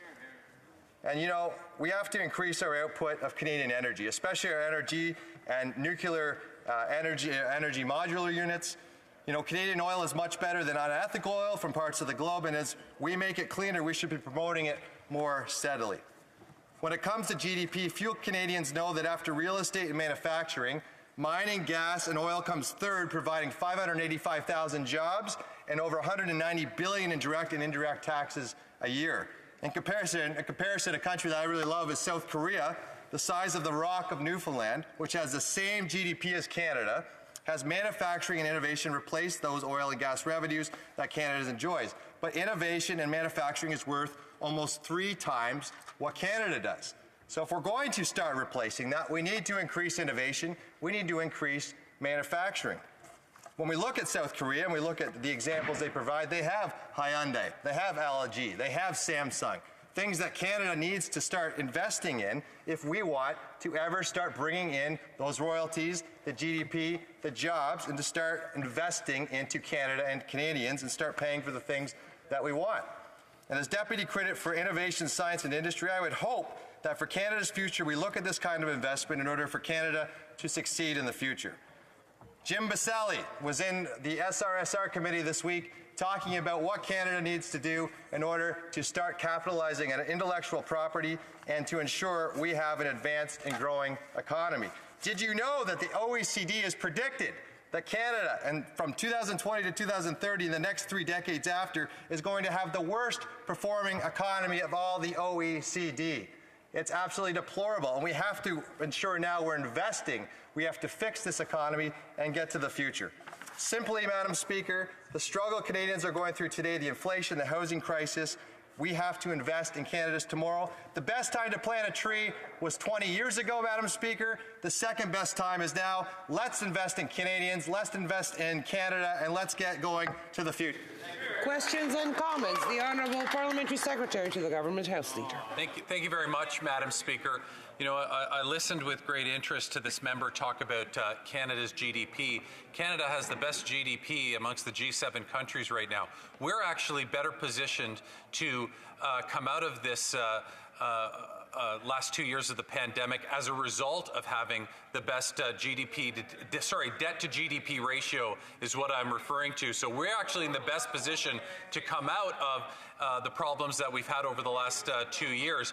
But my question to this member is more specifically with respect to his comment about investing in new technologies. I couldn't agree with him more. We need to do more right now to make sure that we get those new technologies in Canada so that we become exporters of that technology. I don't see a lot of new technology when it relates to oil and gas, Madam Speaker. The Conservative Party of Canada refers to anything energy related as oil and gas being the only options. Would this member not agree with me that there are a lot of potential and opportunity in renewables and sustainable development as technology that we can start exporting throughout the world?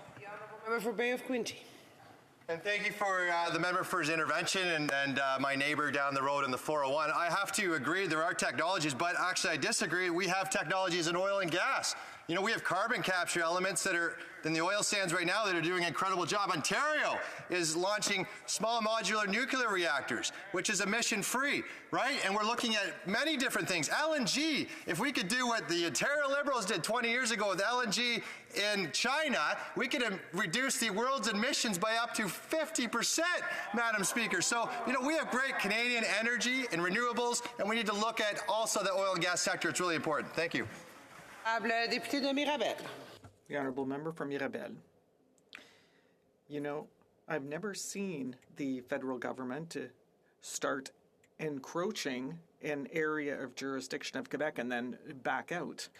I think that by encroaching on this area of jurisdiction, the government is starting to invade our taxation jurisdiction, and without taking into account our fiscal jurisdiction. Does my colleague think that the government should pull out of this last exclusive area of jurisdiction? Well, thank you, Madam Speaker, and to my honourable colleague from Quebec. You know, I do believe in jurisdiction where the federal government should stay in its lane and the provinces stay in theirs. You know, the federal government's job is to help the provinces ensure that they're being successful, that they have the resources they need, and that we're moving in the right directions. Making money and having taxation because they're responsible for their needs and the government should be responsible in theirs. So absolutely, I do agree. Let's just keep the federal government moving on ensuring it's doing best to invest in Canada and that the provinces do the same for their constituents. Thank you. Honourable Member for Victoria. Thank you, Madam Speaker. The Conservatives are often talking about government spending, but they don't talk a lot about government revenue, and fiscal responsibility requires us to think about both. Yet the Liberals and the Conservatives have voted against a wealth tax. They voted against taxing the biggest corporations. They vote against making sure the wealthiest pay their fair share. Why do the Conservatives continue to talk about cutting programs for the most vulnerable and protecting the profits of the wealthiest? For Bay of Quinte. Thank you, Madam Speaker, and to my honourable colleague for the intervention. You know, I'm a conservative as a business owner as well, so I not only sign the back of a check, I can sign the front of a check. And I know a couple things. Number one, businesses, when given extra taxes, find ways to pass those down to consumers. And what we really want to do is, I'm not saying we cut any programs for the vulnerable. I'm just saying we have different programs that increase the GDP and increase the tax that Canada has to pay for those programs. I don't think we need to be wastefully spending, causing more inflation for those programs. We need to find ways to generate that, and that means investing in Canadians, investing in Canadian businesses. They then pay taxes, and that pays for the rest of it. Thank you very much. Member for Northumberland, Peterborough South. Thank you, and I might say that the member from Grasslands is his family's a very attractive and very nice group. And I also want to say, you know, we've heard a lot from this side about climate change, but given the fact that emissions have increased every year the last 7 years, isn't it just a bunch of hot air? Member for Bay of Quinte in 10 seconds or less. Thank you, Madam Speaker. You know, we had some great plans in the last election that talked about consumers having choices that better their backyard. You know, people want to buy electric cars. They want to be able to choose different forms of energy to heat their homes. But right now, when you go to the gas station, you only get the one choice, right? You can purchase electric cars that are expensive, and we're not making Canadian cars in Canada. Canadians need to be able to make choices. They want to better the environment, and we always believed, let's help them make those choices. Thank you. The honourable member for Grassland, Cypress Hills. I messed you up, Madam Speaker. My apologies. Well, thank you very much, Madam Chair. It's always an honor to rise in the House on behalf of the great people of Cypress Hills Grasslands, and I'm grateful to also be able to have people attend debate in person in the House. I have my family on Parliament Hill with me here today, so it's fantastic to see people in the gallery to see and hear the important work that we do in this place. Before getting into more detail on the particular bill, I just want to make sure that we keep in mind a major concern for our public spending going forward. When this bill was debated here last time, we did not realize it would be the last Liberal spending bill for the next few years. Since then, we have seen that the Liberal minority government has made an official deal with the NDP to act as an artificial majority until 2025. In a certain way, calling it a Liberal NDP coalition actually gives way too much credit, because the NDP as an opposition party is selling themselves short as much as they are selling out. Giving away opposition power over a minority government to bring stronger accountability to Parliament without getting the perks of officially working in Cabinet means they'll miss out on a promotion while protecting and getting used by the Liberal establishment. The NDP are a party that came to this Parliament in 4th place, and now it seems clearer than ever that they will not address the priorities of Canadians in years to come. As some Liberal MPs quietly told the media, quote, "Already the Liberal Party has been too far left. Now it's official, we have joined the ultra-left." The article continues. MPs interviewed for this article said they were not against the idea of an average Canadian getting free dental care or pharmacare, but said their main concern is that after hundreds of billions of dollars of spending during COVID, it would be imprudent to embark on endeavors that will only add to these costs, end quote. And despite our best efforts here as the official opposition, which we aren't going to stop, the Liberals are going to have their way with the NDP at the expense of Canadians. And in speaking to those same Canadians, I'll start with a number. Be ready. $30,964. That is your share of the national debt right now, each and every Canadian. Let's take that for a moment. Every hour, our debt rises by $16 million, and currently we owe over $1.2 trillion. Wow. Talking about millions here or billions there, the number's so big that it starts sounding meaningless and easy to tune out. But that's exactly how risky our situation is. Who really has millions or billions to drop, adding up to trillions? We don't. And that's before another $70 billion that this current bill that we are debating here today wants to add. And then right away, there's going to be another federal budget, no doubt introducing hundreds and hundreds of billions of more federal spending. If the Liberal obsession for failing to spend money effectively wasn't making it bad enough for people already in their everyday lives. Madam Chair, on Friday, the carbon tax will be going up yet again. Shame. That means the exact opposite of what we asked for on behalf of Canadians to remove the GST on fuel temporarily with our last Opposition Day motion. So instead of going down, gas prices will be going up, unfortunately, on April 1st. And unfortunately, that is not a joke.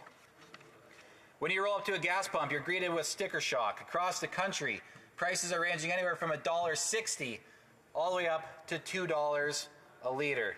Not high enough, apparently, though, for the NDP Liberal government, because after all, isn't that what this is all about? You know, for an oil exporting country, there is no reason for it.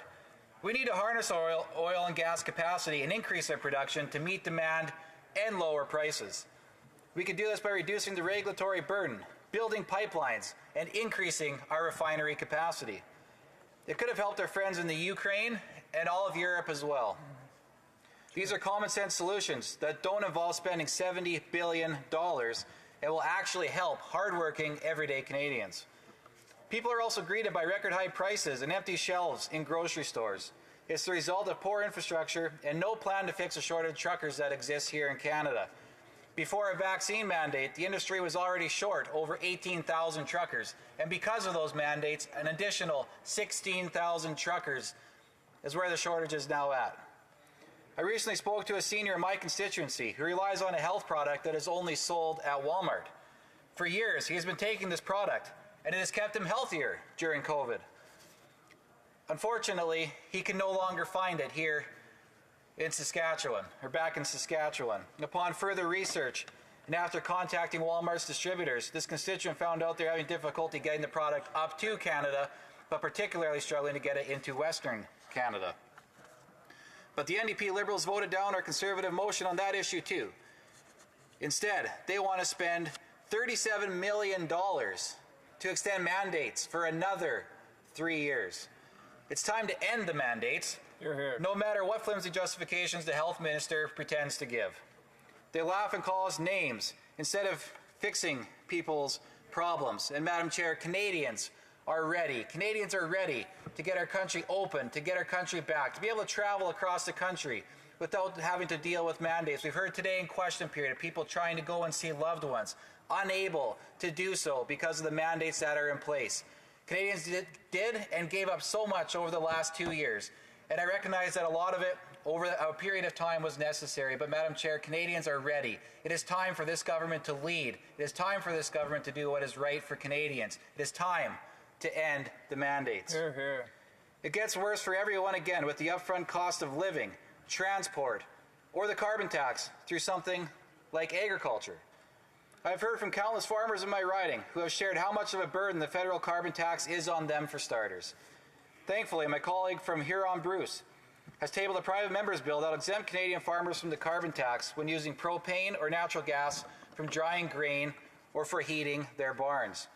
On top of this, producers are dealing with record high input costs on their farm. A local farmer recently shared with me how fertilizer has nearly doubled in price, which is proving to be a huge burden for him as he prepares for the spring plant. Another farmer told me that after last year's drought, many have found themselves in a position where they're importing feed for their herds all across North America. This is proving to be very costly, not even to mention the cost of machinery or seed. This all leaving many producers in a position where they're losing money on the cattle that they are raising.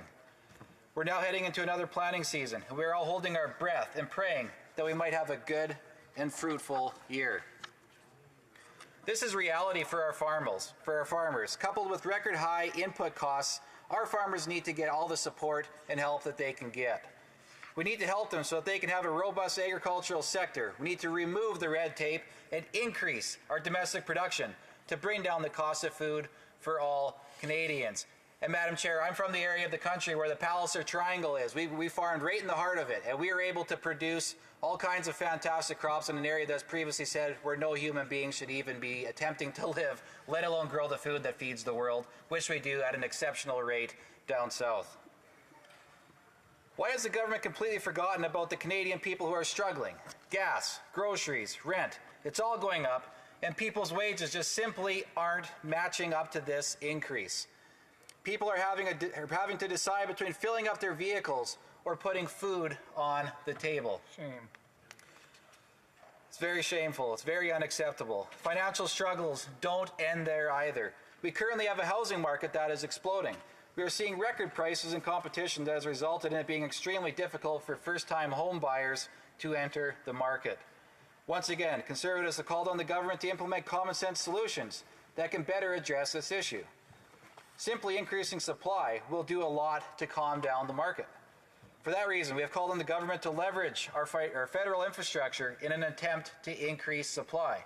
On top of this, we need to remove the red tape that is withholding the industry from simply building more houses. Conservatives have also called on this government to address the issue for first-time home buyers by fixing the mortgage stress test, in turn making it easier to purchase your first home.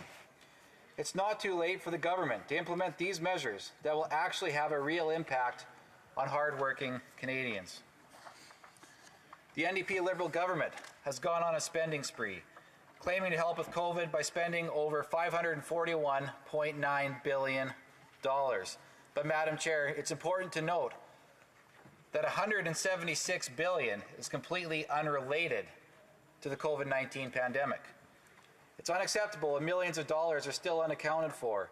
And we have been seeing multiple examples of Liberals padding the pockets of their closest friends.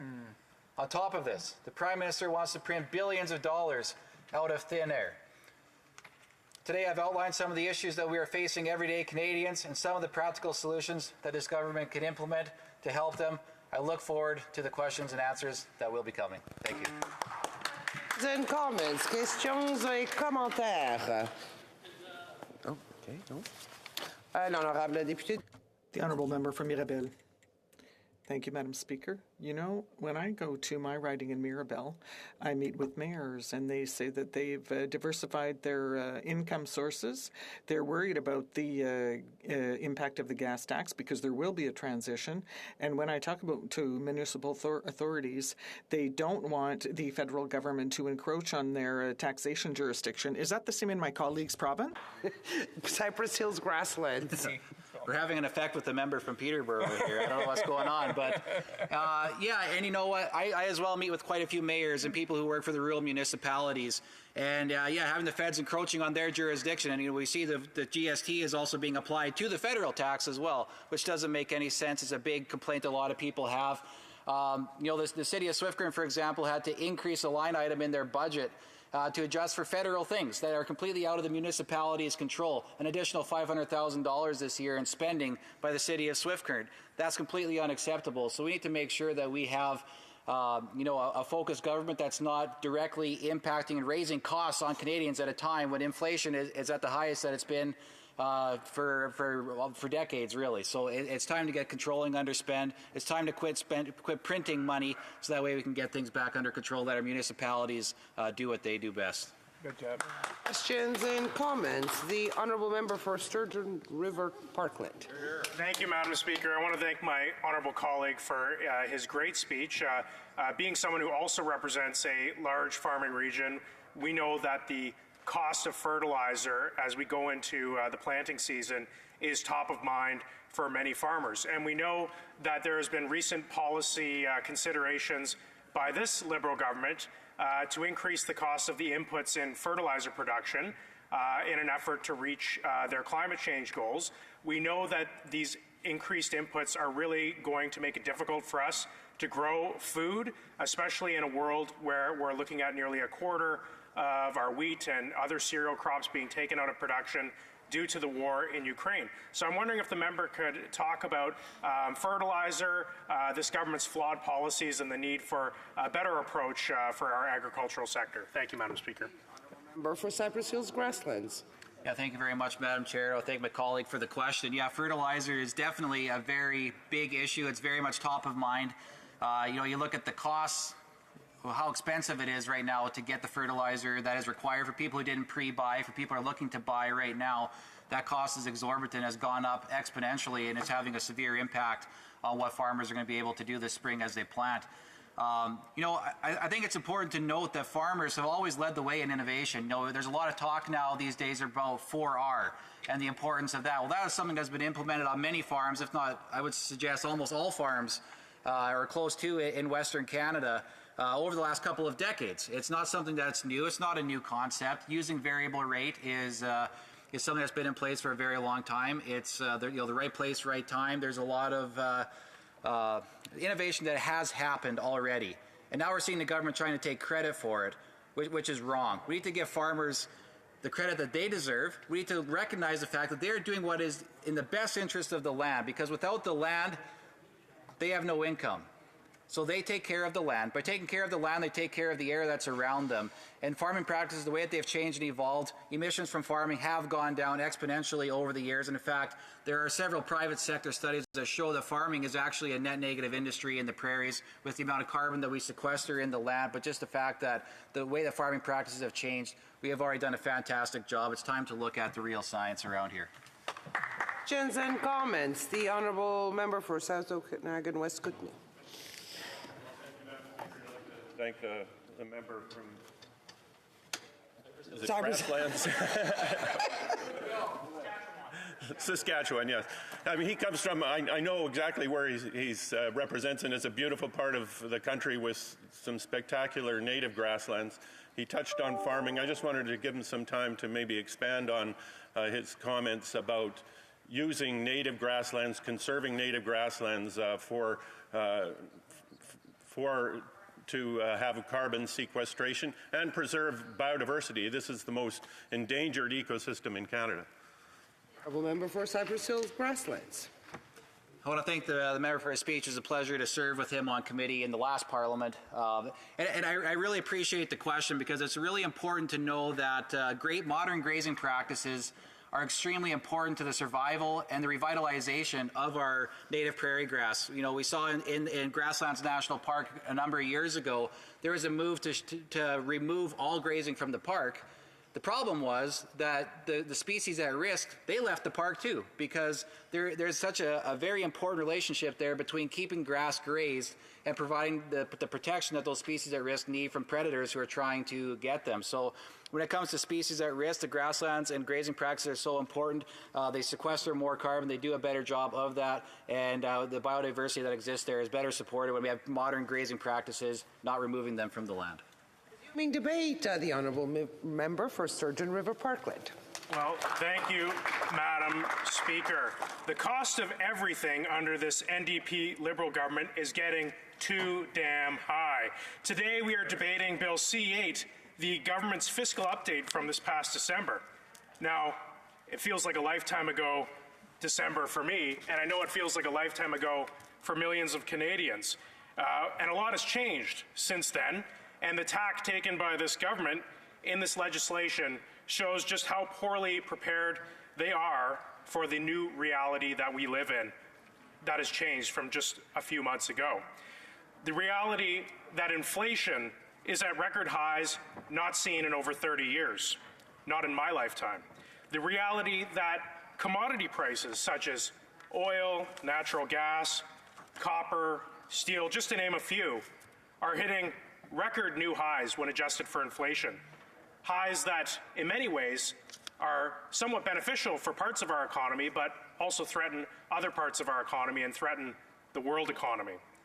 The reality that Canada's real estate sector is probably the most overvalued asset class anywhere in the world, and that Canadians, especially members of my millennial generation, are either priced out of the housing market altogether or have become so over-leveraged in the effort to get that first home that they are putting themselves in serious financial danger, particularly with rising interest rates.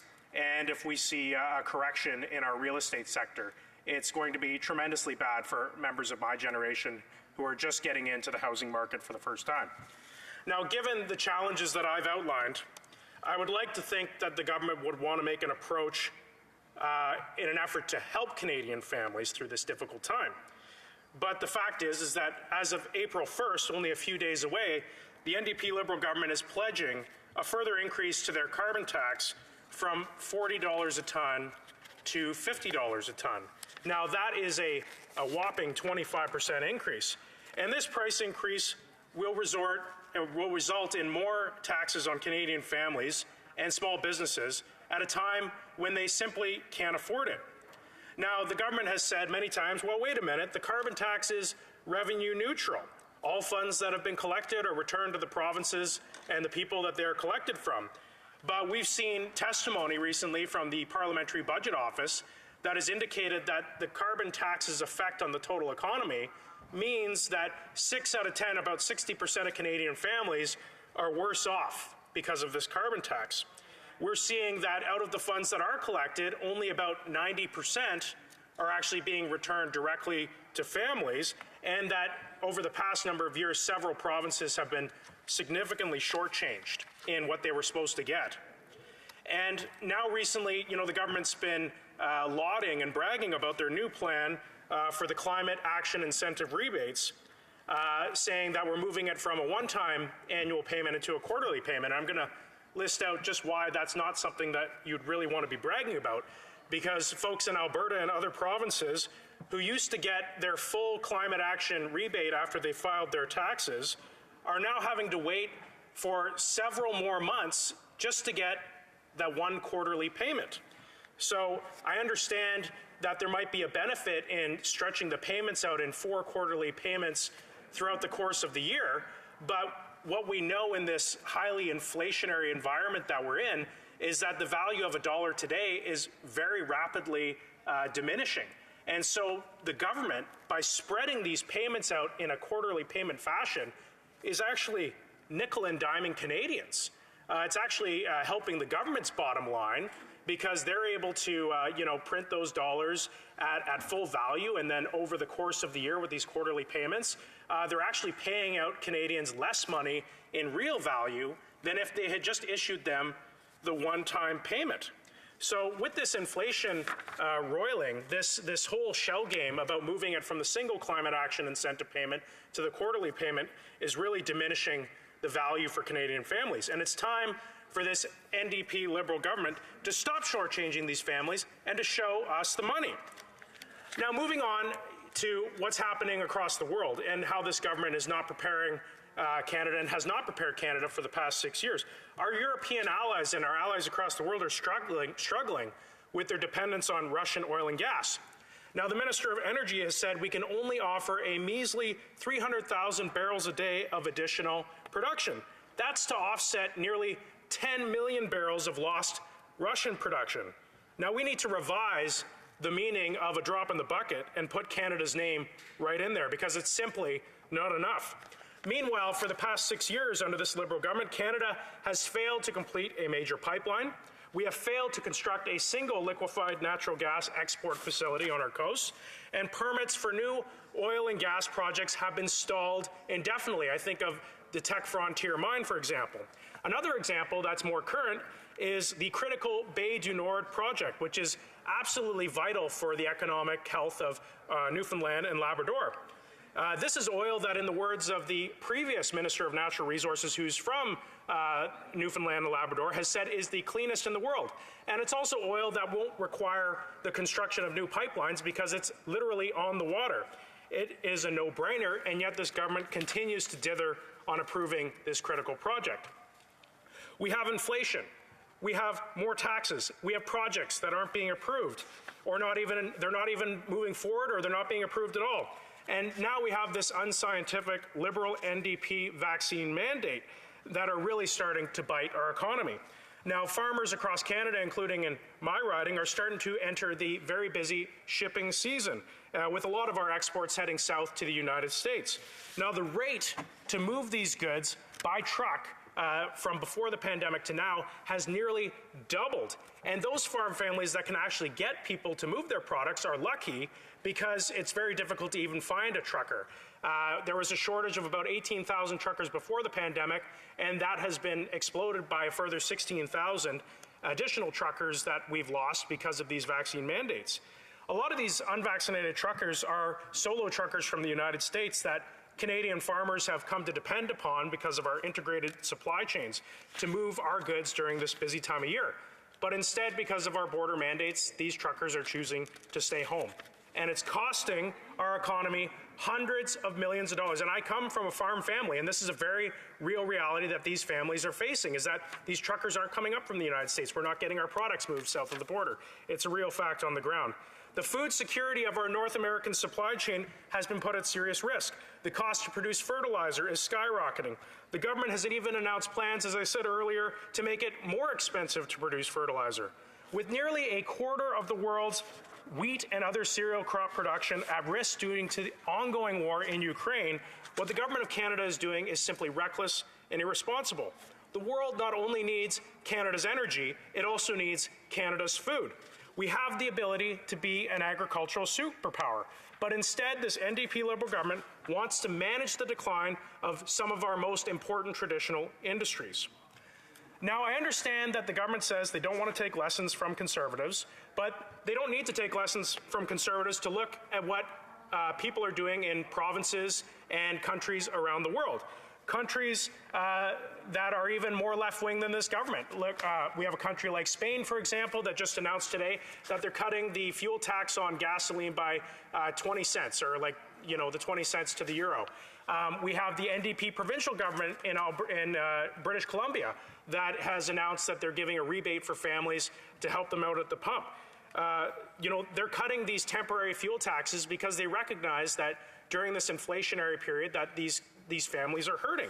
And they're offering families further rebates on home heating. We're seeing that in Alberta. And they're especially suspending further tax increases like we're seeing on April 1st with the Liberal carbon tax. Families can't afford these tax increases on food, home heating, and transportation fuels. And that's why Conservatives are calling on the government to use the windfall that they're receiving from these high commodity prices and from their inflationary spending to lower taxes on families. Because we know that the cost to service this increasing debt and to pay down this debt in the future is only going to be a further burden on Canadian families. It's time to use whatever resources we can to help Canadian families, not with broad-based tax relief, not boutique tax credits like we're seeing in this bill, but broad-based relief that we know will disproportionately help low and middle income earners. We know that cuts to fuel taxes and cuts to consumption taxes have a bigger impact on family budgets for those who make under $50,000 or $100,000. Conservatives are focused on delivering tangible benefits for these working class Canadians who are increasingly struggling, living paycheck to paycheck. Madam Speaker, in closing, Bill C-8 has failed to provide the targeted tax relief that families are needing at this time. It's failed to speed up these resource projects. It's failed to deal with high inflation, and that's why Conservatives can't support it. Thank you, Madam Speaker. Member for the Honourable Parliamentary Secretary to the Government House Leader. Thank you very much, Madam Speaker. If I understood correctly from this member, he was saying in his speech that Canadian truck or Canada was being impacted negatively by a mandate to cross the border of having to be vaccinated, as though to suggest that somehow that's affecting Canada negatively. But he's completely washing over the fact that both Canada and the U.S. have the exact same requirement. So in order for a Canadian trucker to be turned down or to have a problem with a Canadian border officer, they will have already had to enter into the United States with showing their proof of vaccination to the U.S. border officer. Likewise, a U.S. trucker, in order to have a problem leaving Canada, would have to, and going back into the States, would have had to show that vaccination. It's the exact same rules on both sides of the border. So how can he suggest that one side of the border is being affected negatively and the other side is not? Member for Sturgeon River Parkland. Well, thank you, Madam Speaker. And the reality on the ground for farmers is that these vaccine mandates are causing problems. And the member across can, point and blame other jurisdictions all he wants. But the fact is that this Liberal government has not taken the leadership on it. They have not called the White House. We know in the United States that they are having exemptions for companies of under 100 workers. We're seeing... Thank you, Madam Speaker. We're seeing that these truck drivers in the United States who are not vaccinated, they're not going anywhere. They're not coming up like they used to come to Canada to ship our goods down to the United States to the producers that need these goods. So, instead of just pointing the blame and trying to hide their own responsibility for this problem, maybe this Liberal government or the Prime Minister should just pick up the phone, call the President, and let's try to work out a solution so that we can get our economy moving again. Thank you, Madam Speaker. Député de Berthier-Masquinongé. The Honourable Member for Berthier-Masquinongé. Thank you, Madam Speaker. I'd like to ask my colleague, he talks a lot about tax exemptions, but there's a very inexpensive measure that we could have focused on. There's nothing in this bill to help our businesses have access to labor. And if this parliamentarian is getting the same comments I am, on the ground, every business is having trouble finding employees. We should have tax credits for people 65 years and older who still want to work, for instance. I'd like to hear my colleague talk about that. Well, thank you, Madam Speaker. I thank my honourable colleague for that question. He's absolutely right. We're seeing a labour shortage all across this country, and you know, the good part about that is that there's lots of jobs available for people, but the bad part about that is that we simply don't have people either applying for those jobs, or we don't have those people available for those jobs. And I think anything that this government can do to either encourage people to get off the bench and get back into the workforce, whether or not they're a newly retired person or if they're a younger person who's you know, maybe not sure about the first kind of job that they want to do, we need to be looking at getting everyone back participating in the market, because I've talked to so many small business people who were able to put out a sign in front of their business like 5 years ago, and they would have had 5 people walking through the door ready to do work, and they're really struggling to find the necessary labor that they need. And we know that this is causing massive issues for our overall economy, especially with our local small businesses. Thank you, Madam Speaker. Questions and comments? The honourable member for York Simcoe. Well, thank you, Madam Speaker, and I thank my colleague for his speech. And, you know, I appreciated his comments about agriculture. I actually represent the soup and salad bowl of Canada, I like to say, in the Holland Marsh. And, you know, how important it is now moving forward, food security. And when we see these rising prices with fertilizer, how this is going to affect, the member could maybe speak to crop yields and farmers not planting as much of their farm as they should be, and how critical this input is to farmers in Canada. The honourable member for Sturgeon River Parkland, 30-odd seconds. Well, I want to thank the member that represents the soup and salad bowl of Canada. I like to think I represent the little potato part of Canada. Maybe the Prime Minister should give it a visit. You know, we know with the cost of fertilizer, Madam Speaker, it's the input costs are going through the roof. The government's, you know, climate policies are, you know, really increasing the cost of this. And we know that the increased cost of food historically has been one of the #1 causes for social unrest. And luckily, we're blessed to live in a country like Canada, where I don't think we're going to have a shortage of food necessarily in Canada, but we're looking at countries around the world that are facing, you know, food insecurity, and Canada cannot afford to not produce food because these countries desperately need it. Thank you, Madam Speaker. Resuming debate, the honourable member for Haliburton, Kawartha Lakes Brook. Thank you very much, Madam Speaker. It's a pleasure to rise and talk about Bill C-8, an economic and fiscal update tabled in December of 2021. Now, Speaker, just before I get into the crux of my speech, I just want to point out that this bill adds an additional $70 billion of new inflationary fuel onto this fire that we're seeing already with our public finances. Inflation is at 5.7% in February.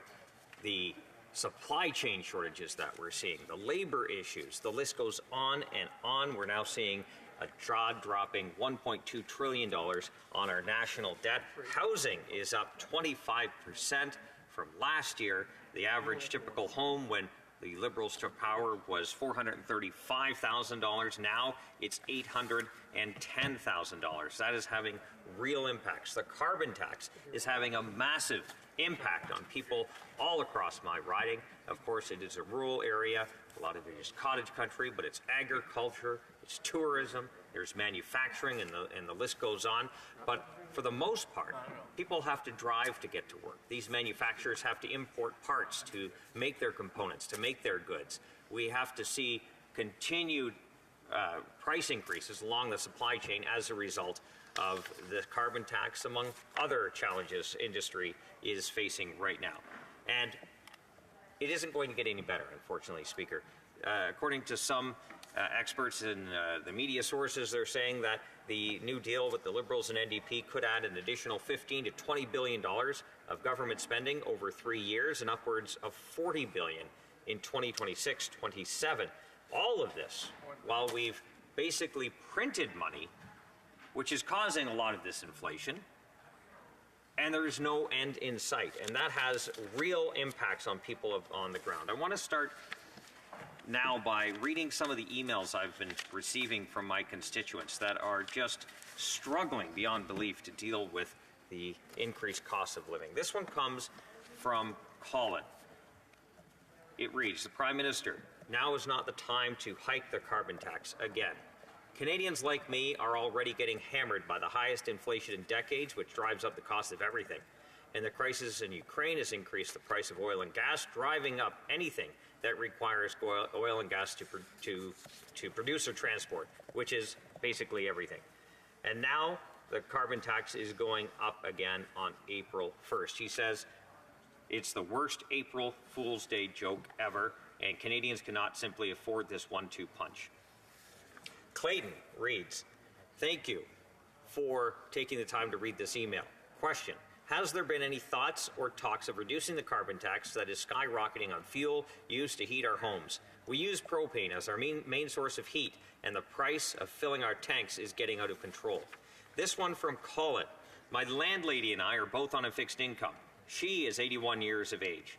We use heating oil, and the current bill, including GST and carbon tax, make the price of heating oil $1.65 per liter, more than the price of a liter of gasoline. Their bill is now $250 per month more than last year, and that will total about $1,250 more for the season, and that's if they're lucky, Speaker. We have to start cutting back on groceries to cover our heating bill, writes Colin. This is unsustainable. And to be frank, downright, insert word here. There should be some support. That's unparliamentary, colleagues. That's unparliamentary. There should be some support for the folks like us in this situation, and we have not drawn any support from the COVID payouts. Please help. This one from Brad. I'm very concerned about what my family and I are going to do with the current cost increases. I make a fair wage and I work hard for it, as does my wife. Seeing fuel prices today reaching $1.84 per litre in Peterborough, we are unsure how we are going to choose between getting to work every day or putting food on the table for a family. I can't even imagine how people working 2 or 3 minimum wage jobs are going to cope. I beg of you to do your best to get us some relief. With gas taxes and carbon tax, it's making it impossible to stay afloat. The current carbon tax rebate is a joke, in his words. We have spent that already on propane and heating costs and fuel since January 1st. This winter, our propane heating costs have increased at a tremendous cost due to the carbon tax. His latest propane fill of $600, and $120 of that $600 was a tax. And then you have the tax on the tax. And with these ridiculous prices, he writes, food prices are going up, and he doesn't see how we can possibly keep up to this. I keep going on. I'll just read a message from Sean.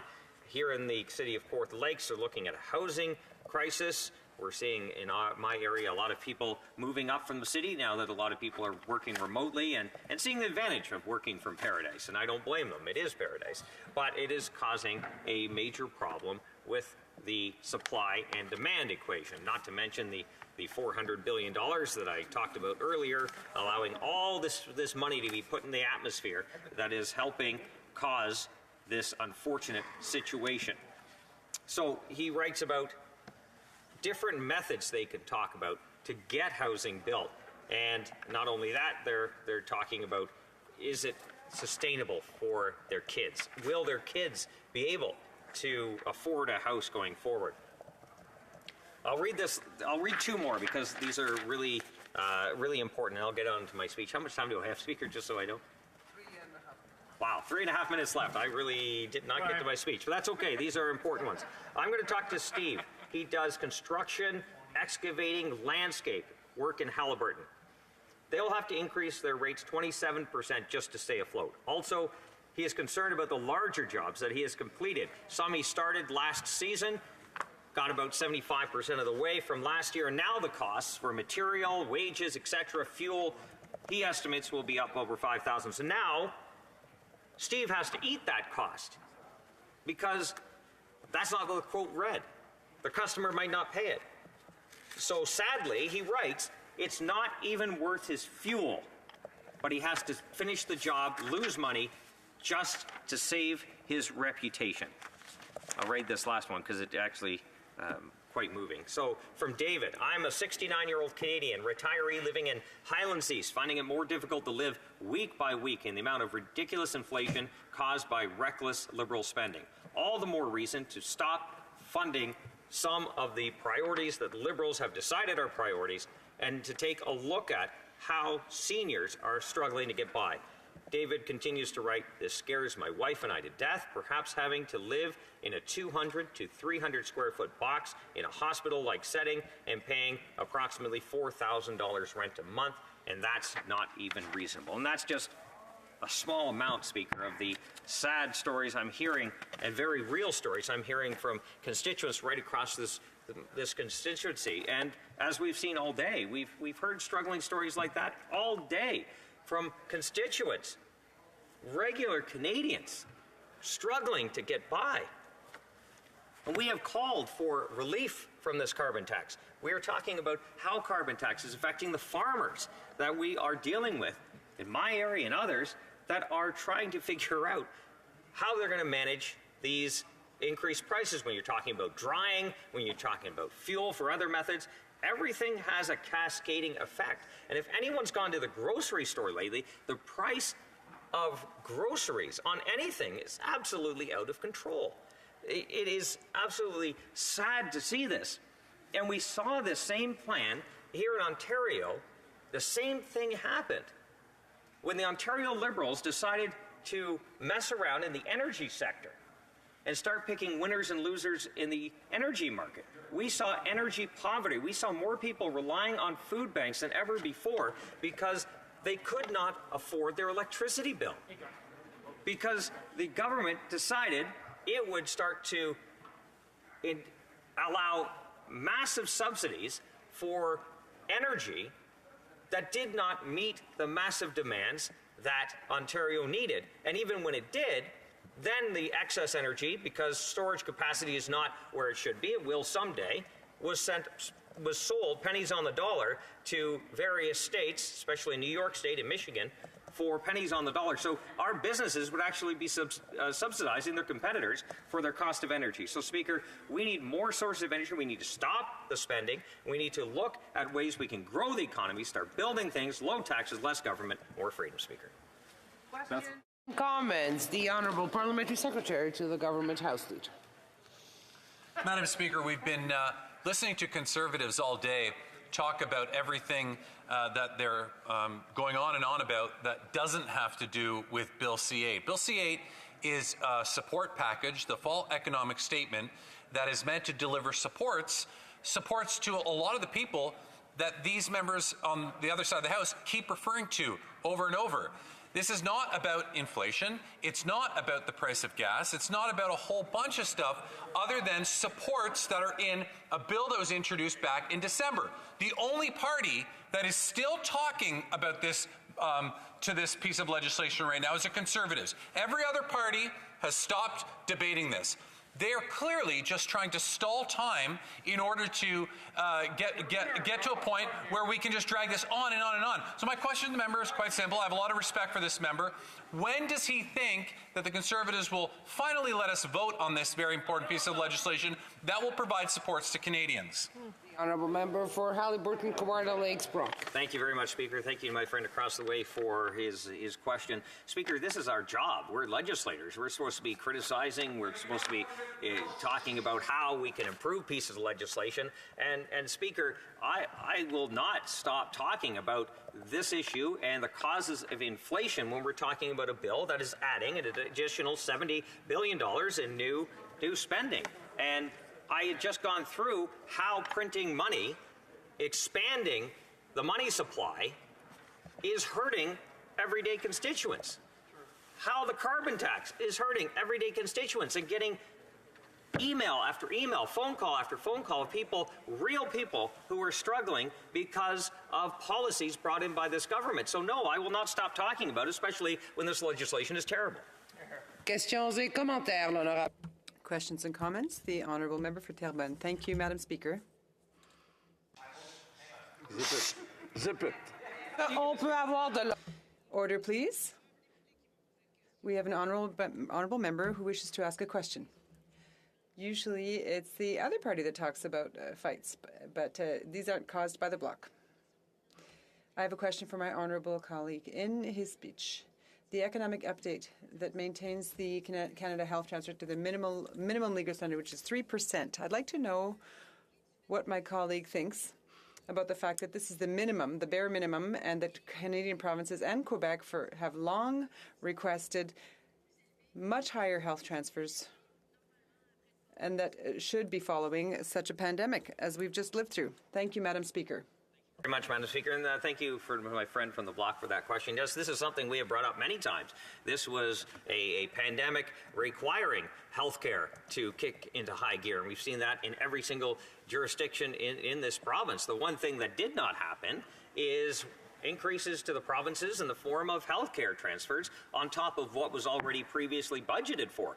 We also saw that a third of COVID spending that the government has put forward didn't have anything to do with COVID, but was couched in the language of COVID. So if it was truly a pandemic of healthcare resources, which I agree it is, why wasn't healthcare the number one item increased in the spending priorities of this government during this pandemic?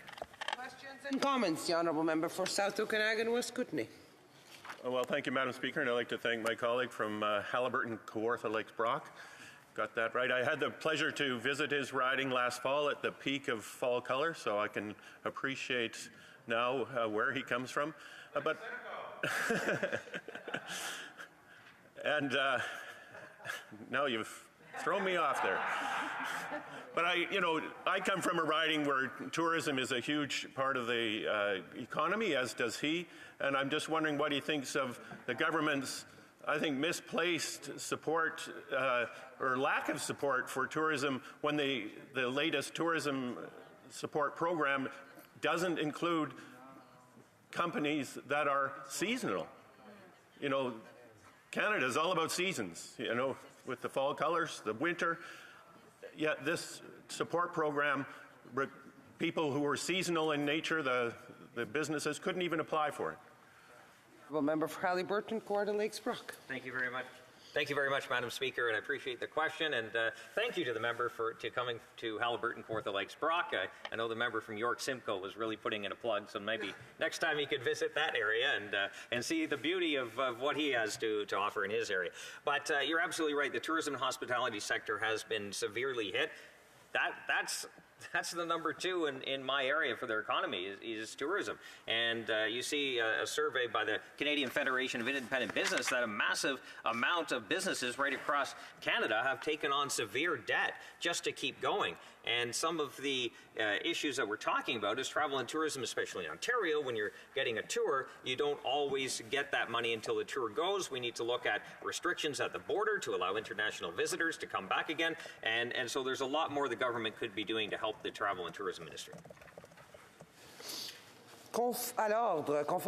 Order, please. Pursuant to Standing Order 38, I must tell the House about what the questions will be asked for the adjournment debate this evening. Member for Langley, Aldergrove, Infrastructure. The honourable member for Elmwood, Transcona, COVID-10 economic measures.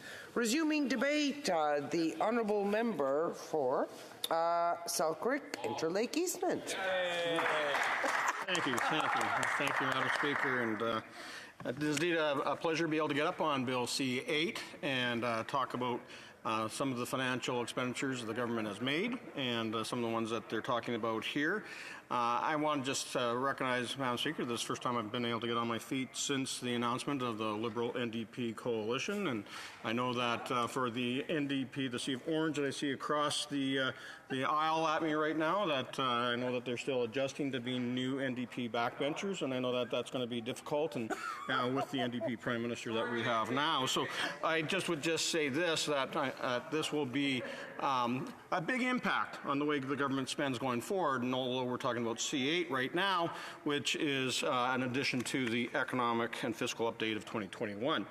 Now, let's just say that we are, as Conservatives, opposed to Bill C8 because, again, here we have another $70 billion in inflationary spending. And we know that every time that this government goes to the money presses and prints a whole bunch of new 20s and 50s and hundreds and thousands and millions and billions of dollars, it just drives up inflation in this country because we have too much currency in circulation. And we also know that during this pandemic, that out of all the COVID spending that we've had, $176 billion has been not even related to the pandemic. $176 billion that has gone into Liberal pet projects. $176 billion that has increased our national debt to where it sits today at $1.2 trillion. Wow. We're talking about a national debt that is now almost doubled since these Liberals came to power in 2015. That is beyond belief and something I don't think any of us ever expected, Madam Speaker.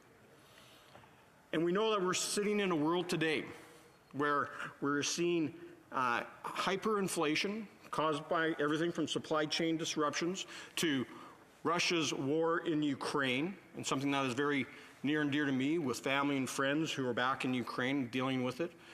Knowing that there is going to be extra costs and burdens that we have to carry as a country to help out the people of Ukraine and those that are fighting the war against Putin and those that are fleeing to get away from the violence and the carnage and the atrocities being committed against the people of Ukraine. And so every dollar that we spend today is precious.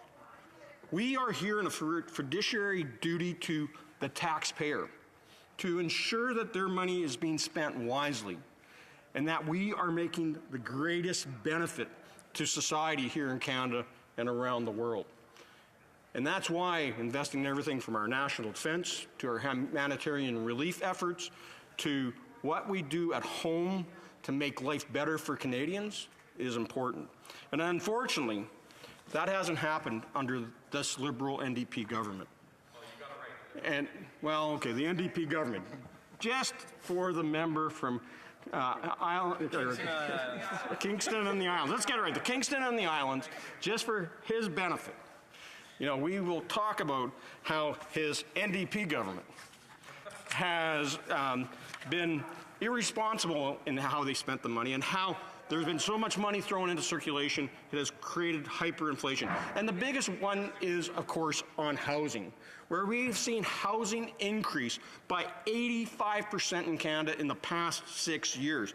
So a house that was worth $435,000 6 years ago is now worth $810,000. That's just the average price in Canada.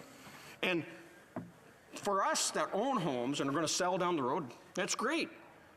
But for my kids, for that generations of 20-somethings and 30-somethings that would hope to have the ability to go out there and buy a house just as we did when we were in our 20s, can't afford it now. You have the extra stress test that's been put in place by the government that banks now use on new lenders, and they can't even get a mortgage. And we continue to see inflation eat away at their take-home pay. And that goes from everything from housing to what we're seeing in food, what we're seeing in gas prices now. Now, a lot of that, of course, is related to the sanctions against Russia's oil sector. And oil and gas in Russia have to be sanctioned and sanctioned hard. But, Madam Speaker, we also know that gas prices here are laden with taxes, especially the carbon tax. The carbon tax that is going up on April the 1st. And the Parliamentary Budget Officer's report just documented that throughout Canada, but especially rural Canadians and Western Canadians, we lose big time from the carbon tax. In Manitoba, the Parliamentary Budget Officer is saying that the carbon tax costs an average family an extra $1,100 a year out of pocket.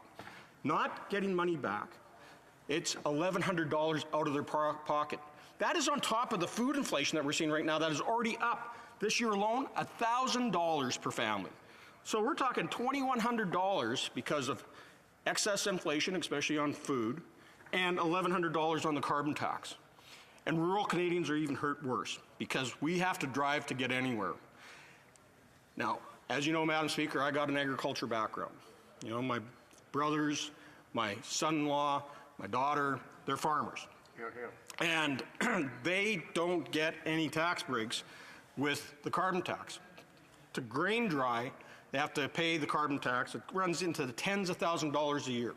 Now, that takes money out of their profit margin, but it also drives up the cost of food. So it exasperates food inflation. Now, we just heard from a couple of members who spoke before me, talking about the concern about food shortages. You know, in Ukraine, we're talking about the bread basket of Europe. And here we have, Madam Speaker, a real food crisis on the horizon. If Ukraine doesn't get their crops in the field, and it's very doubtful with the war going on that they will, that there is going to be such a shortage of corn, wheat, sunflower, canola, soybeans, it's just going to short the entire world market. And so we need to step up and even do more, just as we did in World War II, where Canada produced even more wheat and fed the world. We're going to have to do this again.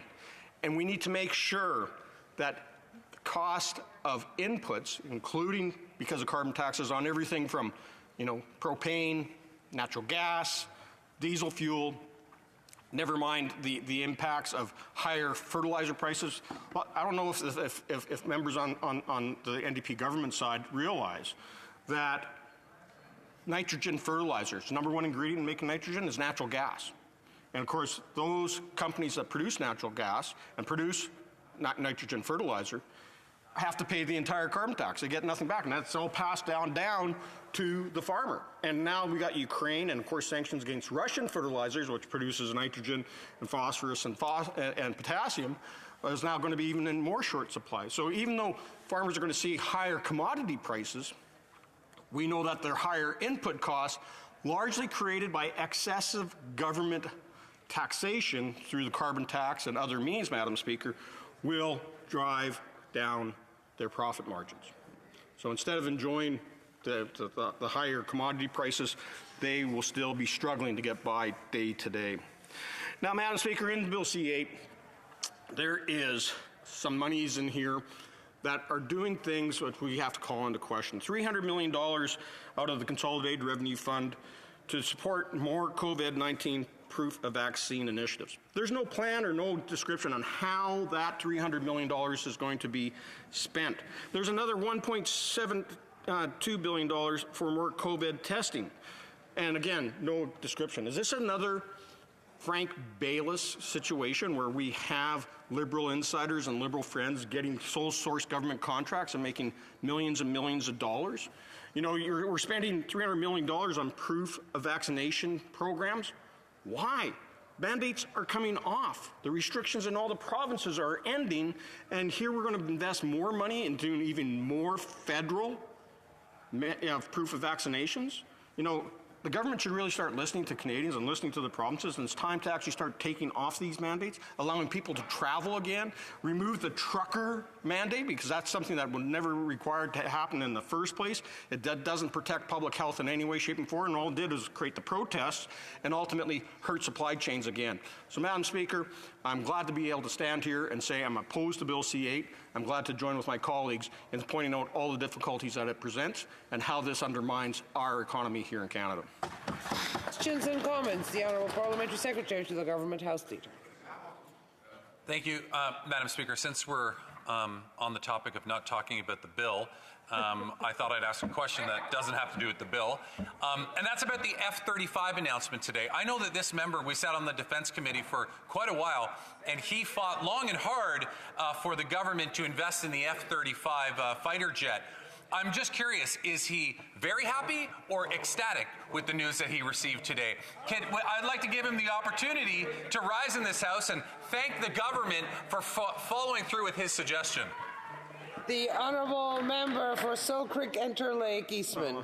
I'd like to thank the member for the question and acknowledge that he recognizes that I am a big proponent of the F-35 and have been for a long time, and better late than never that they showed up to the party. And I can tell you that this is the right plane for our Royal Canadian Air Force. This is the right plane for our NORAD mission. This is the right plane for our NATO mission. And it's the right plane for our Canadian aerospace sector. And so, this is a serious investment and one that should have happened 6-7 years ago. And instead, the Liberals play politics with this until now. They realize it's the only choice there. So, Madam Speaker, I'll call them the Liberal government because they dithered and delayed on it. But now I'm glad that the NDP government made the right decision. Questions et commentaires, l'honorable. Questions and comments? The honourable member for Trois-Rivières. Last weekend, I was at the book fair in Trois-Rivières, and I met with fellow citizens who were asking about the budget. They thought that the government is very exhausted. In the budget, there's nothing to counter the labor shortage. There's nothing for the problems with supply chains. And something that I care about greatly is the fight against tax havens. That was completely set aside. I'd like to hear from my colleague. What could we do to improve, to fix the problem with tax havens? What can we do to crack down on the people who are abusing them? Selkirk Interlake Eastman. Well, I thank the member for his question, and I'm really enjoying working with him on the Ethics Committee since I've joined it a month ago. And I know that this is something that he has personally been championing for many years, even before he entered politics, on ensuring that we have accountability in government, and that we have the proper processes in place to do those audits and to find those that are trying to hide their money, whether it's in offshore tax havens or by other infamous means. So, or nefarious might be the more correct term to use. We do believe that we have to have a fair tax system here in Canada for all Canadians, and that means that those that are tax cheats need to be found out. And ultimately, those monies have to be repatriated here to help the Canadian budget system. Now, I am looking forward to that we are getting very close to a new budget. And I'm hoping that the NDP finance minister will be coming forward very shortly with her budget so that we can actually see what the plans are of this new NDP Liberal coalition and where that ultimately will take our finances of the nation and how they're going to crack down on those that are hiding their monies in offshore tax havens. Questions and comments, the honourable member for Victoria. Madam Speaker, there was nothing in this bill on EI reform, and we know that workers are struggling. We know that self-employed workers need benefits when they lose their income. I'm curious if the member agrees that EI reform is desperately needed in this country. The honourable member for Selkirk Interlake Eastman. Well, I'm sure, Madam Speaker, that the Liberal backbencher there is going to have a chance and opportunity to discuss this with her caucus colleagues very soon. And I know that this is something that does have to be reviewed. And I'm hoping that we will see something in the future to ensure that we address all the problems that are out there in the shortfalls that have happened in the EI system. All of us as members of Parliament, we witness this and hear from constituents all the time of how they've fallen through the cracks, and especially during this time in COVID, there was too many industries where people didn't qualify for either CERB or EI because they weren't in industries that were recognized and properly funded by the government. Member for Saanich Gulf Islands. And I really want to thank my colleague from Selkirk Interlake Eastman for bringing attention for how the appalling and immoral Russian aggression in Ukraine could affect the world food supplies. And one of the things that I learned recently, and I'd just like to have his comments on it, is fortunately, because we can store corn and barley and wheat, there are large stockpiles. The Food and Agriculture Organization looks at that, some disproportionately, maybe in China. But I'm wondering if he's looked at that in terms of we're not starting from zero. If we don't get the seeds in the ground, we still may be able to feed people, but how do we get it distributed to the people who need it? Honourable member for Selkirk Interlake Eastman, 10 seconds. Well, Madam Speaker, I thank the member from Saanich Gulf Islands for the question. I'm glad she's taken an interest in this because this is very troubling times. Last thing we want to see is famine and hunger and starvation across the planet. And although there is some hoarding by certain countries in their own coarse grain stocks, whether it's rice, wheat, or corn, we also know that the coarse grain stocks and carryovers that we have right now are at some of the lowest points that we've seen in the world and in history. And that on any given day, the actual amount of food that's on supply is only about a 30-day window. And so that really is how tight stocks are. And by taking a country like Ukraine out of the equation can have a serious impact. And of course, it's going to go to the highest bidder in a lot of cases, but then this is why we need organizations to step in to ensure humanitarian relief is there for those that can't afford it. Resuming debate, the honourable member for Northumberland, Peterborough. Thank you very much, Madam Speaker. Yeah, I started that pattern of misnaming, so I guess I own that. It's great to be here in the House again, and today rising on Bill C-8. As you are all aware, this is an omnibus bill, and it's a large piece of legislation. And so I will spend my time focusing on several elements of it, particularly with respect to the carbon tax. But before we do that, Madam Speaker, I think it's important to put down the context of which I rise today and of which C8 context. And from the time that it was initially introduced to where we are right now, things have changed dramatically. Canadians are finding it harder and harder to get by. They're having challenges to put gas in their tanks, to feed their family, and to get through these cold winter months of early spring. And the reason is that there's been profligate spending by this Liberal Party, and this unnecessary spending is being put right on the backs of Canadians. Because what happens when you spend and you spend and you spend is that money has to come from somewhere. And so it's either been coming from the taxpayer directly, or it's been going to our loans. And our loans, we actually, for people who aren't aware, through quantitative easing, we're actually borrowing the money to ourselves, which is challenging because where's that money coming from? Where are we getting the money? Well, the Bank of Canada is actually printing that money. And it's a basic concept of economics, Madam Speaker, that where you have more of something, it's worth less.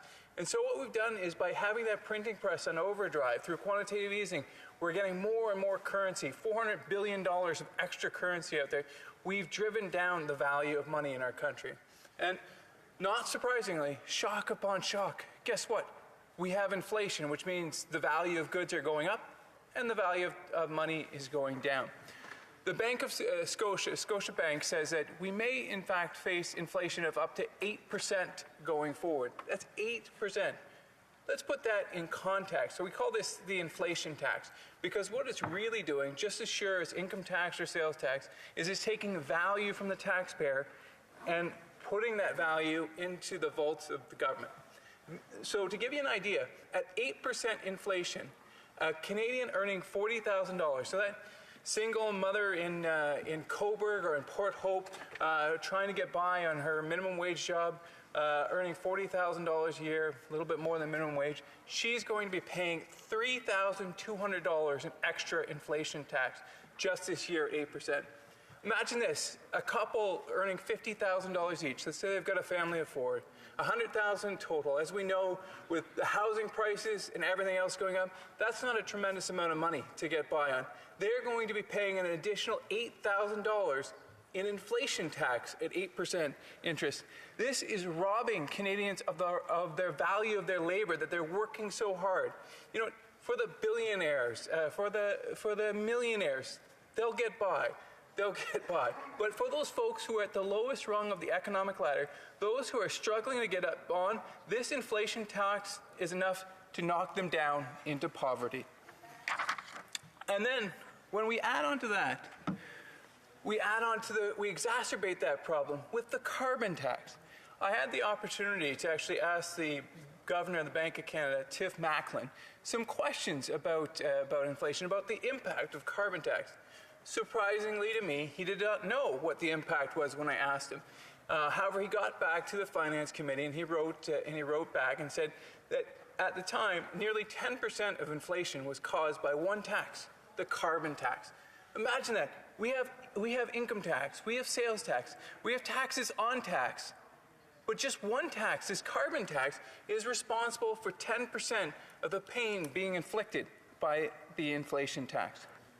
And the reality is that the carbon tax, the purpose of it is to increase the cost of certain goods and services that emit high amounts of GHGs so that people don't want to buy them, and that we push those individuals into buying lower GHG emitting goods and services, which in itself is not a bad thing.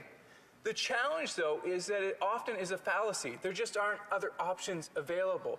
As I've said earlier in this House, not a single mom earning $40,000 a year simply cannot afford to buy a $50,000 Tesla or a $100,000 Tesla.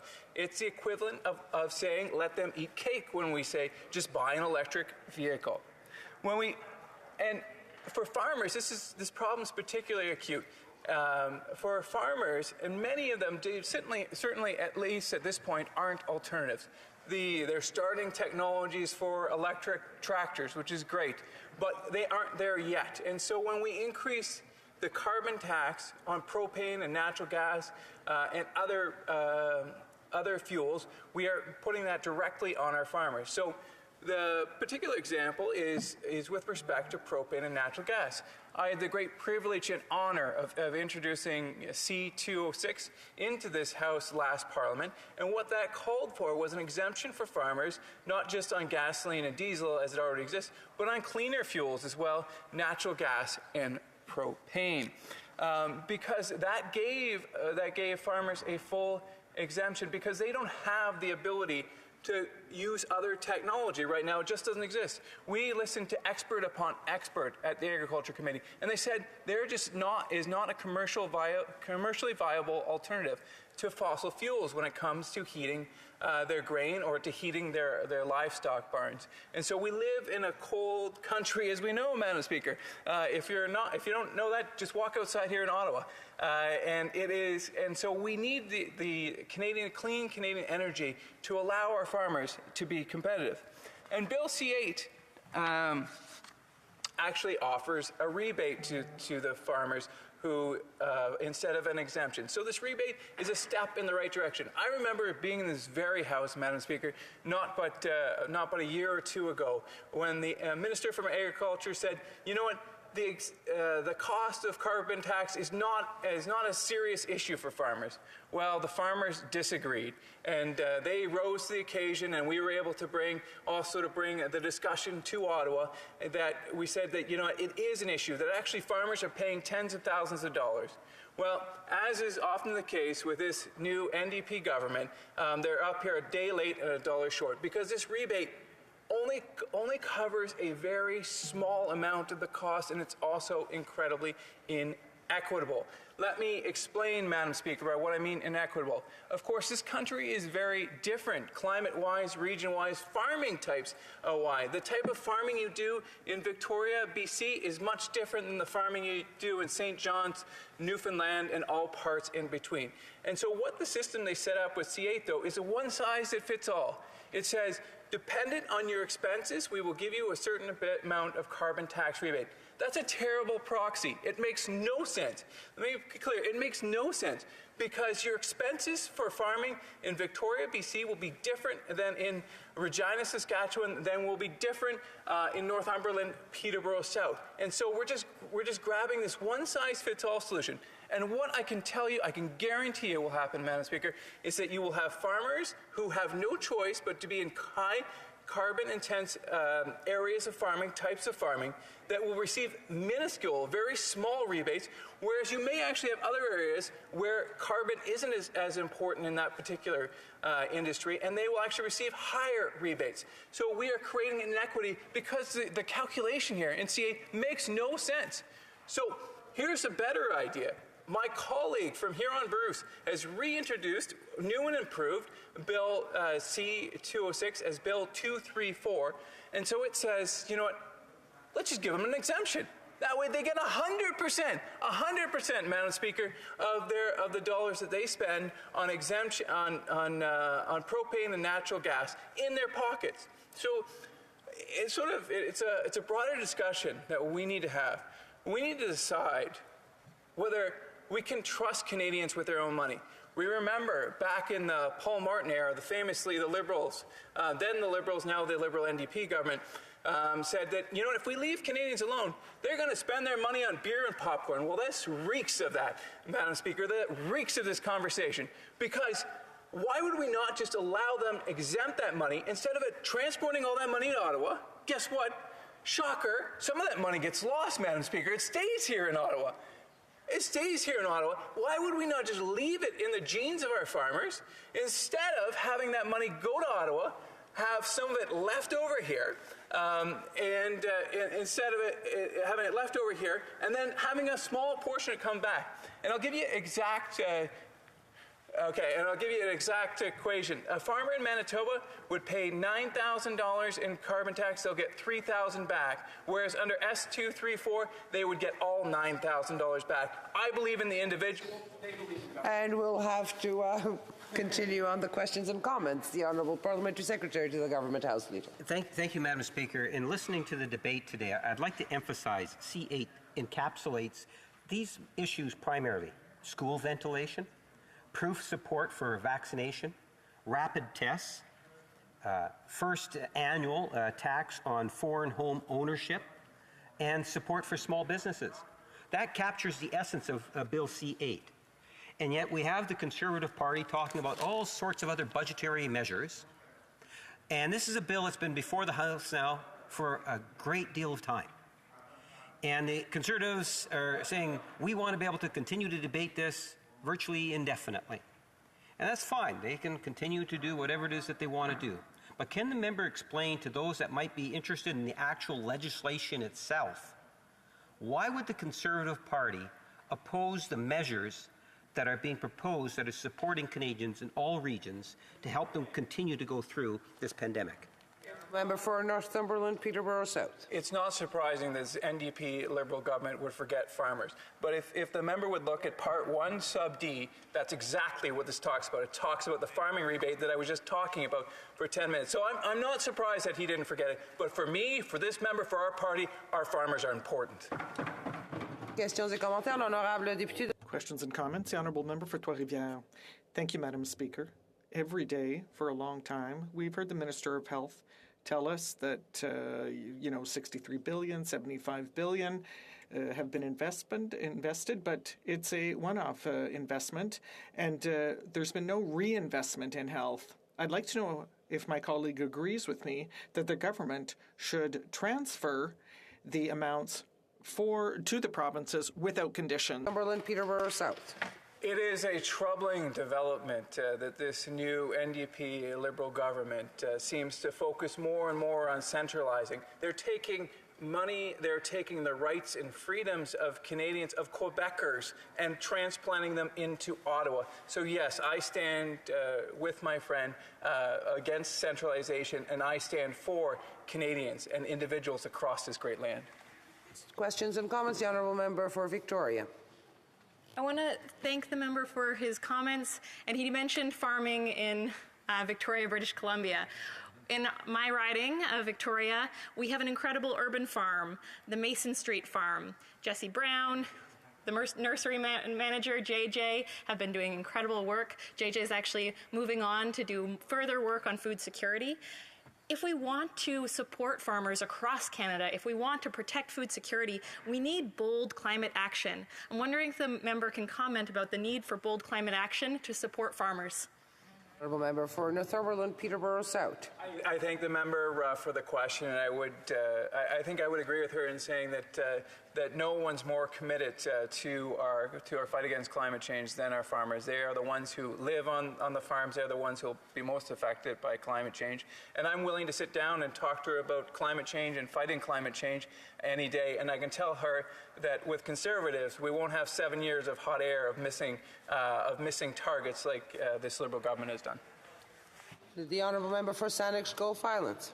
Thank you, Madam Speaker, and I thank my honourable colleague from Peterborough, Northumberland South. I got that backwards. Northumberland, Peterborough South. No, it's important. I just wanted to flag, because I couldn't agree more about the important role that farmers play, and I'd like to ask if he would agree. We need to actually pay for the ecological services that farmers perform. So where farmers are, for instance, not cultivating in areas of wetlands, pulling back and protecting hedgerows, doing things obviously low tillage or non-tillage, the things that sequester carbon in the soil. Does he agree with me that we actually should pay farmers for sequestering carbon in the soil and protecting biodiversity? The honourable member for Northumberland, Peterborough South. Thank you very much, and I'm sure I join this member in wishing her Green Party colleague all the best. He's recently been diagnosed with COVID, so tell him we want him to get better soon, and so we can continue to argue about fossil fuels. But I would agree with a caveat with the honourable member. I would say instead of taking money to Ottawa then giving it back, why don't we just leave more money, acknowledge the work that farmers are doing to fight climate change, acknowledge what they're doing to fight soil erosion, acknowledge what they're doing by having government get the heck off their backs. Resuming debate, the honourable member for Peace River Westlock. Well, thank you, Madam Chair. And thank you for the great applause.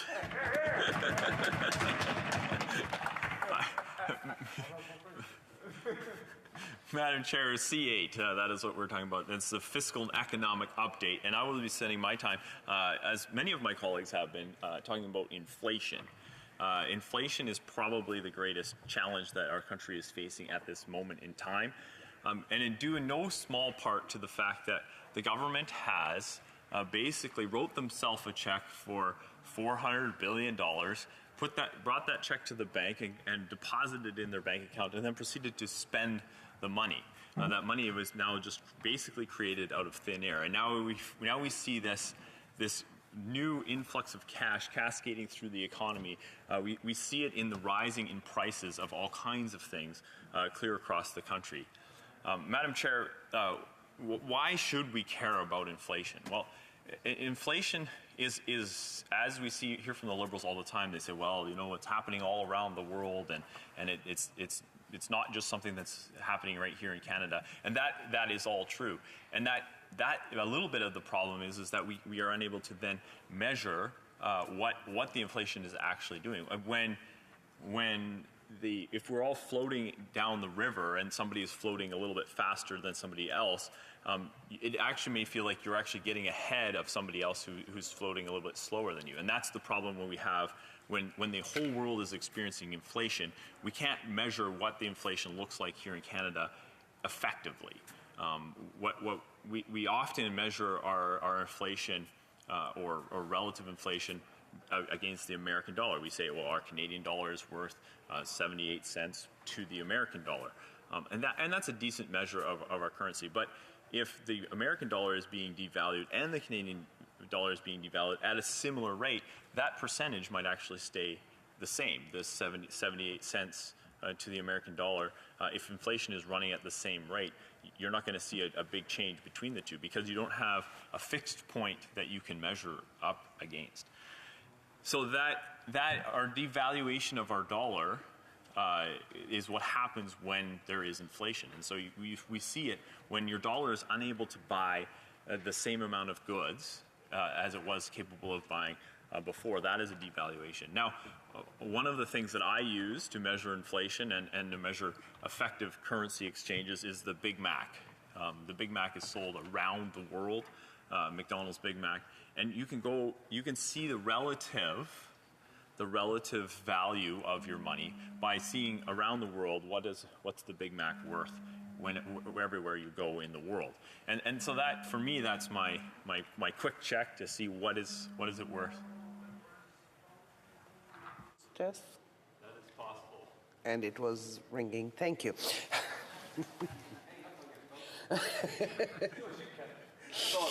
So getting back to my speech on inflation, the relative price of a McDonald's Big Mac around the world gives you a measure of what your dollar is worth. And when we see that the value of the Big Mac or the price of the Big Mac is going up right here in Canada, then we know that our money is getting worth less. We see that in housing prices. If your house has appreciated in value over the last couple of years, as many Canadians has, one is that because there's more demand for your house, or two is that because the dollar is now actually worth less. Your house didn't change. Your house is still the same house that you bought several years ago. If you're a Canadian that happens to own a house that's an advantage to you at this point in time. But it's still the same house, and now the fact that it's now maybe doubled in value or gone up by 50%, that is a measurement of inflation. That doesn't mean that your house is now suddenly worth more. It just means that our dollar is worth less, so it takes more dollars to buy the same house. What does that mean? Particularly now we hear about the government seems to be oblivious or doesn't seem to take this as seriously as I think they ought to, the whole issue of inflation. And they say, well, it's just a matter of fact, it's happening around the world and there's not much we can do about it. But there is lots of things that the government could do. First of all, they could stop printing the money. Secondly, they could show some fiscal restraint. Many times when we ask in this place, Madam Chair, about what the government is doing about a particular thing, they stand up and they tell us how much money they're spending on the thing. When it comes to housing prices, we say housing prices are getting out of control, and the government stands up and says, "Yeah, we know. That's why we're going to spend this much more money on housing affordability." Or we say, "Madam Chair, taking care of children is getting more and more expensive in this country," and they say, "Yeah, we know. That's why we're going to spend this much more money on that particular thing." Now, Madam Chair, I'm from a Dutch family, and the Dutch are notorious at their money management. And one of the things is that if you're getting the same thing for more money, that's not a good deal. If you're getting the same thing for less money, you're doing a good job. Now, that's what we have going on in this country, is that the government says, oh, the Conservatives, they obviously weren't managing that particular issue well because they only spent this amount of money, and we're spending this amount. The border controls are a clear example, Madam Chair. When Conservatives were in charge of this country, and we didn't have a massive influx of people running across the border, we were managing our border, we were keeping our border secure. It didn't even cost us that much. Now we have a steady stream of people running across the border, and we say that, hey, this perhaps is a problem. There's a front door to Canada. You are welcome to come to Canada. Just apply through the normal channels, and you're welcome to come to Canada. What is happening now is the government says, well, this is obviously not a problem because we're spending X amount of dollars on the border control. Now, if we have a bigger problem and we're spending more money on it, Madam Chair, that to me is not a good value in money. And that's another area where we see the government spending more and more money to achieve less and less. Now, the Liberals might be out there saying, well, Arnold, that's all fair and nice, but you're a Conservative and you make your arguments and we'll make ours.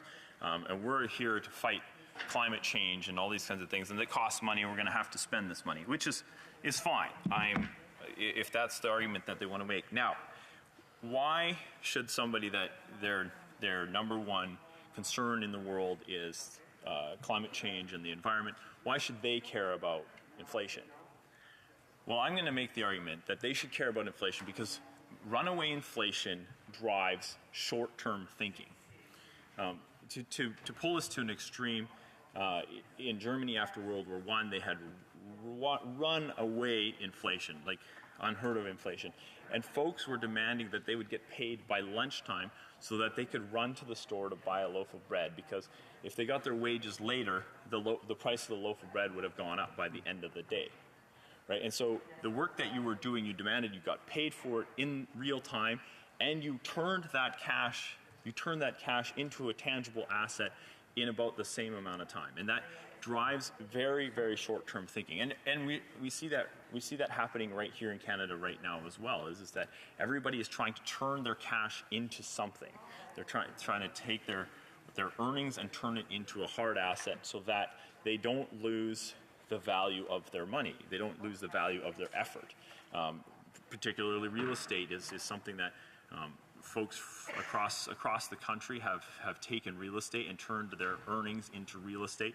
And it drives the fact we don't save for a rainy day. We don't think about the future. We want to get our earnings into a tangible asset in any means possible. And if you're able to afford a house, that's a good place to do that. But if you're unable to afford a house, you buy other things in order to manage that. And so you drive short-term thinking by runaway inflation. Now, the climate change and the environment and all these things are pressing issues, but they're all issues that are somewhat long-term. And there's a lot of studies around the world where it points out that the net worth of the population must reach over $5,000 American dollars before they start to care about the environment and things like that. So there is a correlation between your net worth. There's a correlation between inflationary inflation that drives long-term thinking, and we should be thinking about those things. If we're going to drive inflation wildly, people are less likely to look further into the future, and they're going to think about turning their earnings today into tangible assets in the real term. And that is a reality that I hope I can make that argument to folks that are concerned about the environment, to say, guys, inflation and the runaway inflation drives the short-term thinking, and if we want to make it so that our country thinks about things in the long term, we have to get this inflation under control. Looks like you're asking me to wrap it up here, Madam Chair, so I'll wrap it up, and I hope to have many questions that I can continue some of these issues. Thank you. Questions and comments, questions et commentaires. The Honourable Parliamentary Secretary of the Government House Leader. Yes, thank you, Madam Speaker. The members made a great deal of focus on the issue of inflation, and I do believe it is appropriate for us to take a look in terms of what's happening in the United States or in the European Union. In both situations, Canada's inflation rate is less. To try to give an impression that their inflation is not an issue outside of the border, I think is somewhat misleading. And by the way, I did do a quick Google, Madam Speaker, in regards to the Big Mac. The Big Mac is still cheaper in Canada than it is in the United States using American dollars. So it seems to me that the Conservatives not only are off base with C8 in terms of the many benefits, including to our farmers within this legislation, I don't understand why it is that they're voting against this bill. I have not heard a substantive reason other than the fact they really don't understand the bill. The Honourable Member for Peace River Westlock. Well, Madam Chair, I don't think the Honourable Member understood my speech, because the point I made was that when the entire world is suffering from inflation, it's hard. There is no standing still point.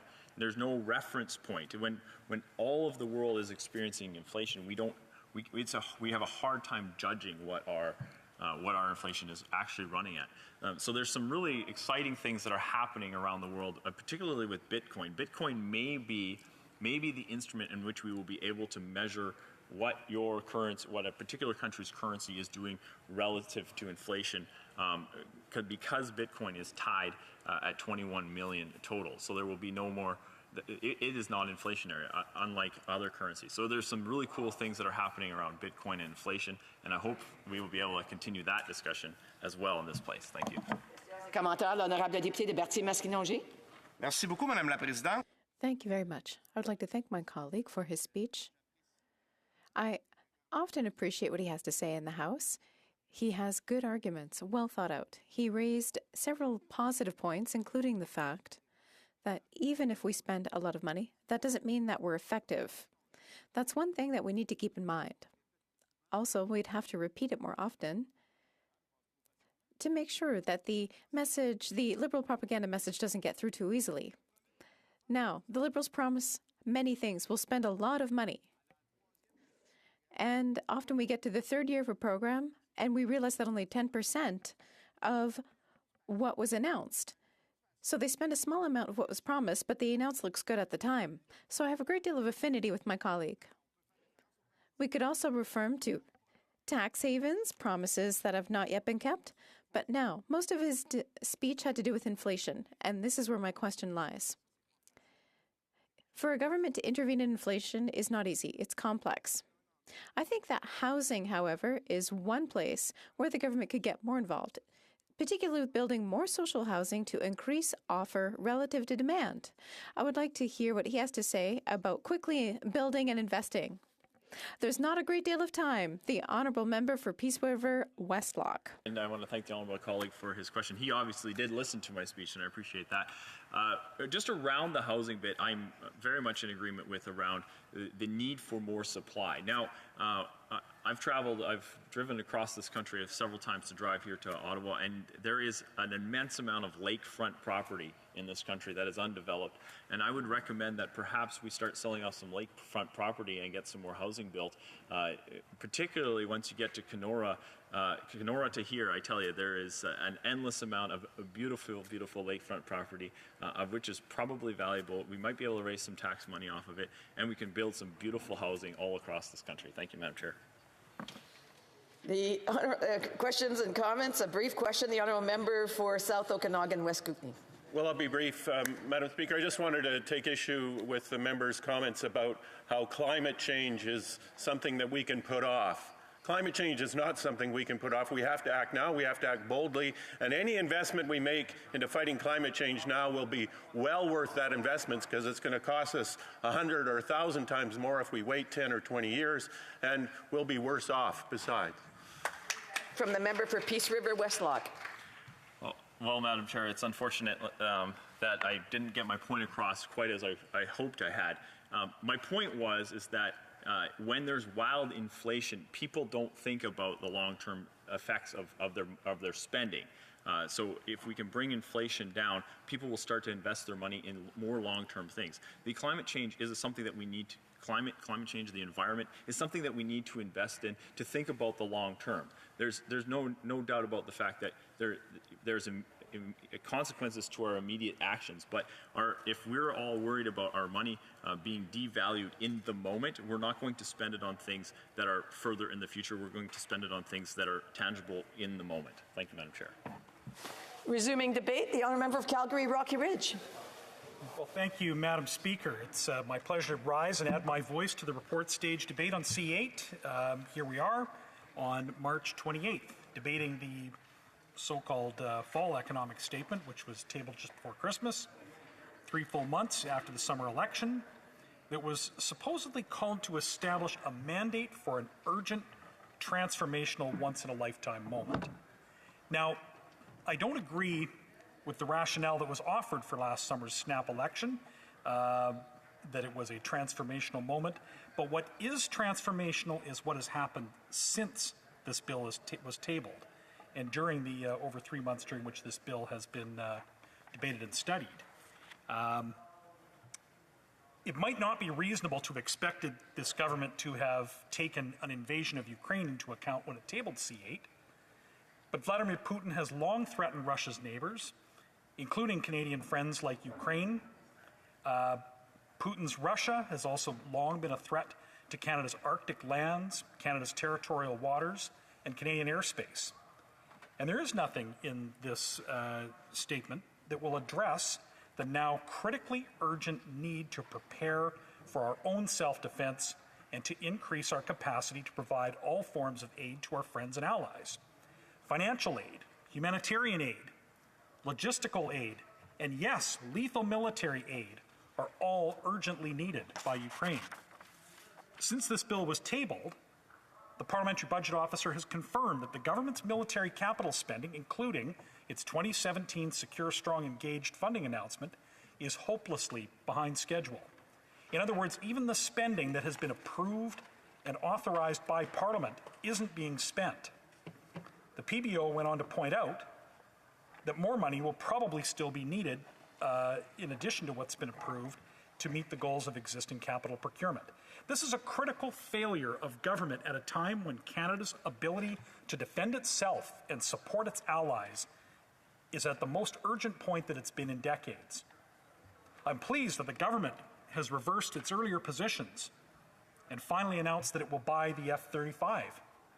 Good. Now do ships. Canada was a founding member of NATO. It's our principal alliance, and it's secured our peace since 1949. We have an obligation to it to increase military spending to 2% of GDP, yet we can't even get our act together to spend the money that Parliament has already authorized. Russia isn't going to wait for us. China isn't going to wait for us.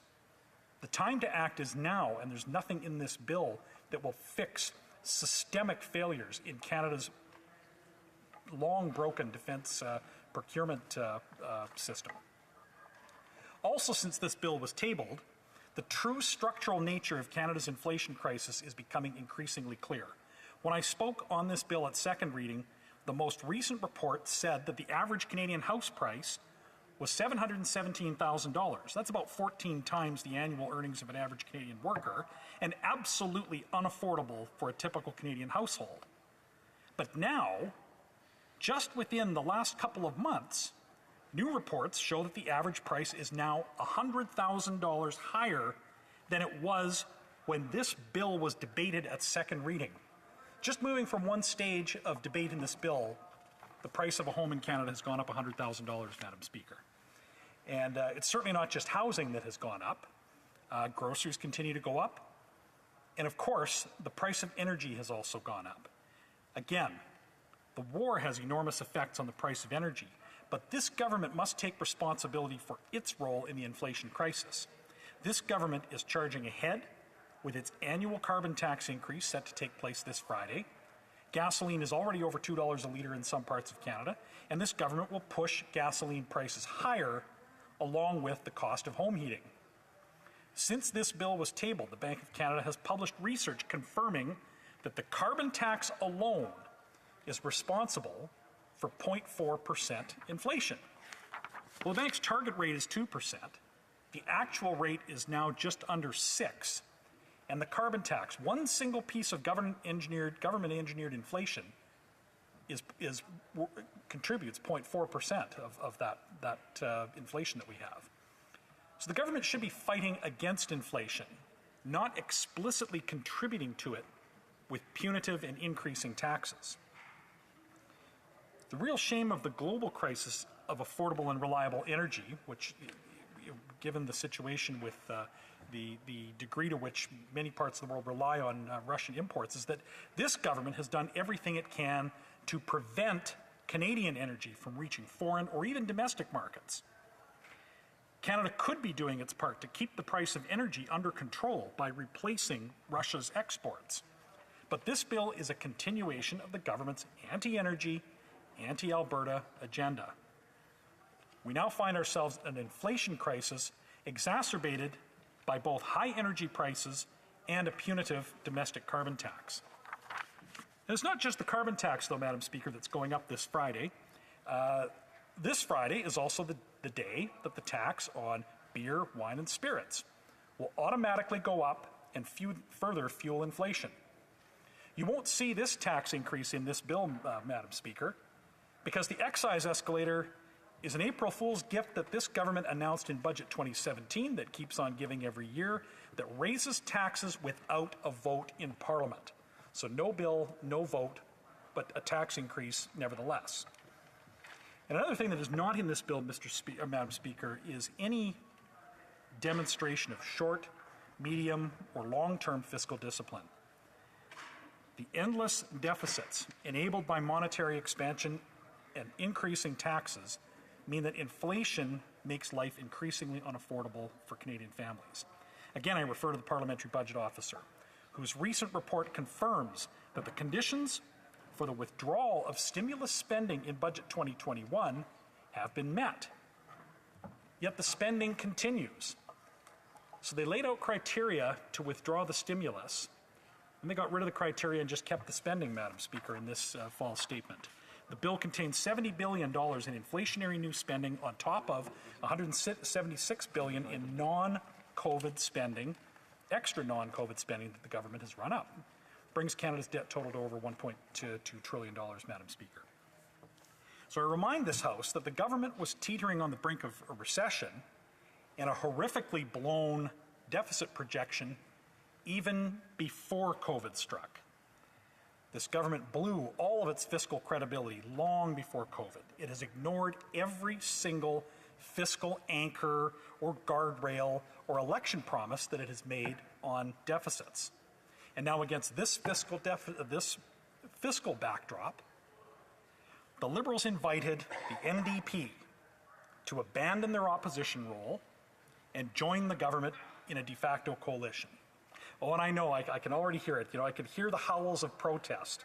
I can hear the desperate explanations. I imagine them saying, we've heard it before, that, just because we've entered an agreement to support the government on all confidence and supply votes until October 2025, and the government has agreed to brief the NDP on any such potential motion before it's made public, and that the NDP has promised to snitch if they get any wind of opposition procedural tactics that might slow down the government's agenda at a committee, it really doesn't mean it's a coalition. You know, none of them are cabinet. That means it's not a coalition, right? Oh yeah, I can hear it. You know, oh boy, didn't I pass to political science 201? It's not really a coalition, right? Madam Speaker, we'll let Canadians be the judge of what's really going on here. You can call it, they can call it whatever they want. But the really sad part about what we have seen here is that an opposition party is now supporting the government rather than opposing it. And that comes at a time when this government increasingly fails to govern competently and transparently, which takes us right back to the beginning and the circumstances around which this bill was tabled. So this bill was tabled just before Christmas, and in its briefing on the fall economic statement, the PBO told us this year both the annual financial report and the public accounts were published December 14th, the latest publication date since 93-94. Comparatively, Canada was among the last of the G7 countries to publish their reports. Canada falls short of the standard for advanced practice in the IMF financial reporting guidelines, which recommends that government publish their annual statements within 6 months. The delay of the government's release of its audited financial statements undermines Parliament's ability to meaningfully scrutinize proposed government spending, end quote. So this matters, Madam Speaker, because it's symptomatic of declining basic government competency. We have a government that needs to be challenged by a loyal but vigorous opposition that will challenge this government to better serve Canadians. Instead, it's emboldened by the defection of the members of the NDP caucus to the government in support of this tired and incompetent. Unfortunately, the honourable member's time is up. I do want to remind members, instead of heckling or thinking out loud, especially parliamentary secretaries, that they should hold on to their thoughts quietly until it's time for questions and comments, which it is right now. Questions and comments. Questions et commentaires. The honourable député de Abitibi. The honourable member for Abitibi-Témiscamingue. Oh, is that it? I'm sorry. Mirabel. You are forgiven, Madam Speaker. In C8, you can see that there is an encroachment on provincial jurisdiction, and it's this new tax that is just such an encroachment. We had proposed an amendment at Finance Committee. We said that Quebec should have the right to withdraw, and we asked for provinces to be able to tell the federal government not to step on their jurisdictional toes. Now, the Liberal chair of the Finance Committee has not only said that the amendment was not receivable, but also that we couldn't even debate it. I'd like to know, Madam Speaker, if he thinks it would be a good idea to allow, I'd like to ask my colleague if he thinks that it would be a good idea to allow provinces to withdraw on the taxation issue. I thank the member for Abitibi-Témiscamingue pour son question. For his question. He seemed to refer to something that happened at Finance Committee, and I'm not sure I caught exactly the piece of tax legislation that he wishes. That he's concerned about provincial jurisdiction, but provincial jurisdiction is something that as a conservative, we always respect, and we respect the Constitution and the delineation of provincial responsibilities. So I'm not certain I have a specific answer to his question, but I certainly believe in provincial jurisdiction. Questions and comments. The Honourable Parliamentary Secretary of the Government House Leader. Thank you very much, Madam Speaker. I listened to the comments made by this member today, and I can't help but once again reflect on the fact that no Conservatives that have spoken, at least in my time listening to the debate today, have actually been talking about the substance of this actual bill. Nonetheless, I know it's so important for them to keep debating this, as they're the only ones in the House that are still going on about this, and I would hate to think that this is done out of the intent of trying to delay passage of this bill. So in the interest of seeing this continue to debate this and give them more and more opportunity, I'm wondering if I was to move a unanimous consent motion that we sit till midnight in order to allow Conservatives to keep speaking and debating this, would this member support that? Member for Calgary Rocky Ridge. Well, Madam Speaker, I don't know that I would object myself, but I can't certainly speak for all the members in the chamber, so that he's welcome to try that on. But it's a shame, though. He must not have listened to much of my speech, because I spoke about a number of things that this bill does and a number of things that this bill fails to do. I drew attention to the way this bill withdraws the criteria around the continuation of stimulus spending. They just drop that and then continue with $70 billion in non-COVID additional spending. And no, I'm certainly, if I didn't get to that in my speech for lack of time, I will not support this bill. I don't think any of my Conservative colleagues will. We have no confidence in this government. We have time for a brief question. The honourable member for Elmwood Transcona. Sure. Thank you, Madam Speaker. I just wanted to hearken back myself to the Finance Committee, where we did pass an amendment to this bill in respect of some of the money that's being disbursed for quarterly reporting on how it was spent. That's exactly in response to the comments by the PBO that the member cited in his speech about the late filing of public accounts. We had proposed another amendment actually on the rapid test purchases. That particular one, because it was asking for information from the provinces on how it was spent, was defeated not with the help of the NDP, who in fact moved that amendment, but with the help of the Bloc at the committee, because they didn't agree that provinces should report out on how the money is spent. And so I do want the member to know that we continue to care how the public's money is spent, and we are actually proposing solutions to ensure that there is good scrutiny of government spending on this side of the House. A brief answer from the member for Calgary Rocky Ridge. I don't think I caught a question there, but I will respond to his comment. He's a thoughtful member. I've served on committee with him before, and I know that he is a champion of transparency and accountability from government, and I certainly hope that he will continue to demand that, even as his party is choosing to support this government through to 2025.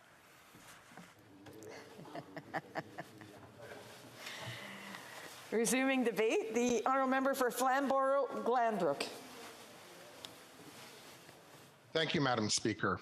It's a pleasure to speak again on C8, an act to implement certain provisions of the economic and fiscal update, and particularly because since the last time I spoke on C8, which was February 4th, the housing crisis, the inflation crisis, and the cost of living crisis have only gotten worse for Canadians. So, Madam Speaker, when I spoke in early February, the inflation rate was only the worst in 20 years. Now, it's the worst in 30 years and getting worse by the day. So, Madam Speaker, when I spoke in early February, the average home price in my home communities of Hamilton and Burlington area was around $1 million. Now it's up 10% further to $1.1 million and growing. This, I think, is a great failing, not only of the fiscal update and economic statement, but of this government overall when it comes to managing public finances and its impact on the economy and these issues. Madam Speaker, the cost of living crisis is spinning out of control. And what's driving it? What's driving it is more spending.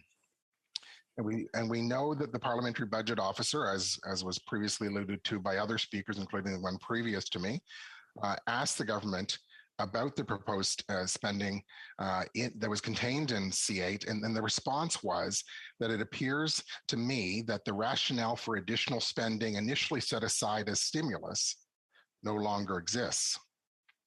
And further, Madam Speaker, when asked at Finance Committee, the Parliamentary Budget Officer confirmed that at all of this deficit spending does contribute to inflation, which is why this $71.2 billion in additional spending proposed in the Economic and Fiscal Update 2021 is just adding more fuel to the fire of inflation.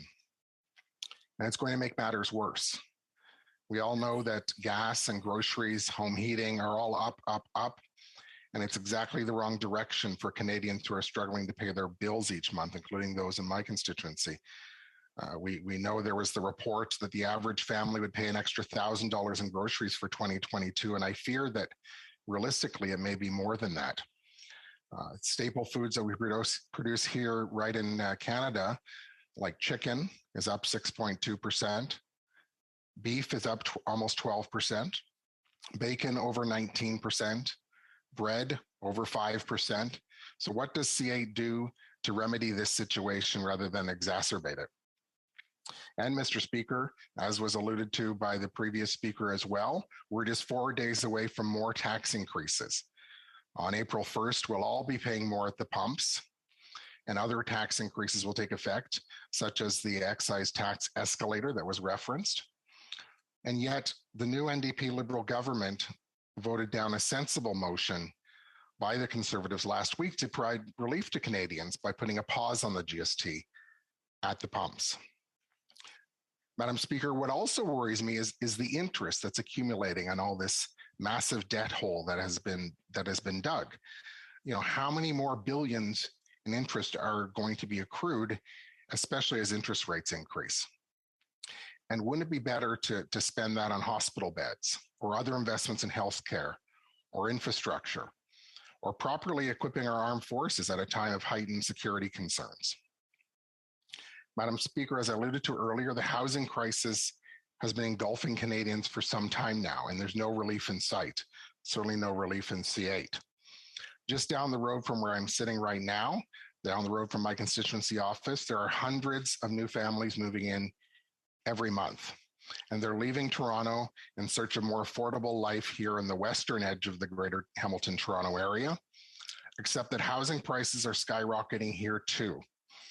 Like so many other Canadians, they're mortgaged while at the same time being squeezed by inflation. In fact, Madam Speaker, the average family in the greater Toronto or Vancouver area spends about 2/3 of their gross income to meet monthly payments for an average home. So how can families juggle this and the price of groceries? How can families juggle this and nearly $2 a liter at the pumps as they commute to work to pay that mortgage, while at the same time that gas is going to be taxed more this coming Friday? Madam Speaker, there is no real plan by the government to tackle housing inflation. Prices have doubled in Hamilton since this government came to office, and there's no plan to address the supply crunch. Here in the Hamilton area, we need 110,000 new homes built of all shapes, sizes, and affordability ranges just to keep pace. Housing inflation is also inflating rents in our region too. How can a young person save for a home when the cost of the rent is sky high and they're trying in fact, it's often more than they might pay in a mortgage payment down the road. So it's a vicious cycle, which has meant that 50% of Canadians under the age of 40 have given up on the dream of home ownership. And that's sad. You know, Canada has long been a land of opportunity for so many that around the world to look to, and people seeking to immigrate here for a better life and a better life for their family. Yet they arrive here and they find they can't afford to live. The housing is too expensive. Inflation is going up, and that's what we're experiencing right now. And so it's having a devastating impact on all Canadians, Madam Speaker. Take Lucia and her husband, for example. They are seniors living on a fixed income in my riding. And unfortunately, they must rely on the generosity of family and friends to help them with housing costs because they can't afford housing or rent. It's out of reach for them. And what is the government doing to help with this housing inflation so that seniors like Lucia and her husband can find houses they can actually afford? Similarly, Madam Speaker, Roseanne is a well-educated young woman in her 20s living in the Upper Stony Creek community within my constituency. Roseanne is saddened by what she sees among her peer group. She wrote to me recently, and here's what she said. For many years now, I've watched as my friends and colleagues have left Ontario for greener pastures in the West or chance to enter the housing market in the East. And over the last 2 years, however, I've now witnessed a mass exodus, not just from Ontario, my home province, but from Canada altogether. Madam Speaker, this is not right. Young people are tired of living in their parents' basement. Where is the plan to fix it? And there's also Heinz, who's a senior living on a fixed income in Flamborough, who has written to me a few times. And each time he showcases me his home heating bill. And the totals, they are astronomical. And it's going up a couple $100 month over month over the winter. And the taxes on that home heating are just adding insult to injury. So inflation is robbing Heinz of his gold, and seniors like him, of their golden years.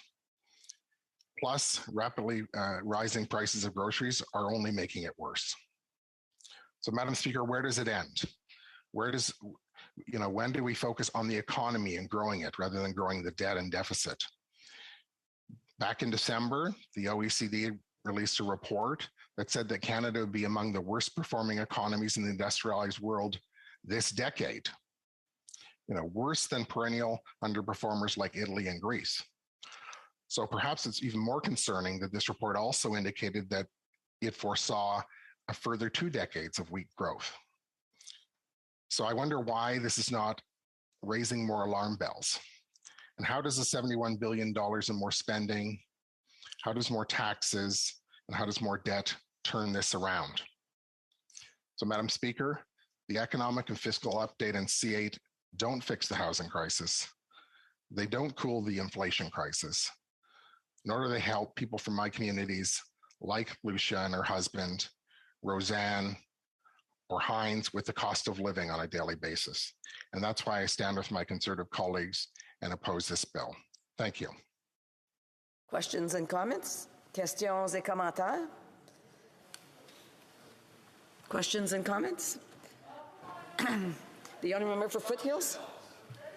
Thank you very much, Madam Speaker. I want to thank my colleague for his intervention in talking about the impact that this bill will have on his constituents. But I really appreciate him talking about the impact that this is going to have on young Canadians and their ability to access some of the things that they feel are important, like their first home. I'm wondering if my colleague can expand on the impact that what he's hearing from his constituents and the impact this increased spending is going to have on the cost of living, inflation, and certainly the ability to access your first home. Honourable member for Flamborough-Glanbrook. Thank you to my colleague from Foothills for that question. And it's certainly the most common question that I get as a new member of Parliament is from young Canadians that are just frustrated that they can't enter the housing market. And when it's $1.1 million to buy your starter home here in the Hamilton area, and it's gone up $100,000 in the last month, you're further and further away from your dream of home ownership. And that's extremely frustrating. At the same time, they're paying more at the pumps to commute to their job usually in the greater Toronto area. And that is a huge frustration for those young people. Comments, the Honourable Parliamentary Secretary of the Government House Leader. Yeah, Madam Speaker, just back to that last question and answer. Can the member tell me where in Bill C8 it talks about the issue that he just addressed? The question from the previous Conservative member asked specifically how this bill would be affecting people trying to buy a home. I'm just wondering if the member can point to me in the bill where it actually talks about that. Honourable member for Flamborough-Glanbrook. Well, I think we're having a discussion about the fiscal update and economic statement. And if we're going to talk about the economy, we need to talk about the things that are affecting Canadians very directly. And top of mind is cost of living. And that's exhibiting itself in groceries, and that's exhibiting itself in housing in particular. And so, I think all of the people that I've cited, plus many other examples that I could bring forward, they want to know what is the government doing to make their life more affordable. Questions and comments? The honourable member for Yorkton Melville.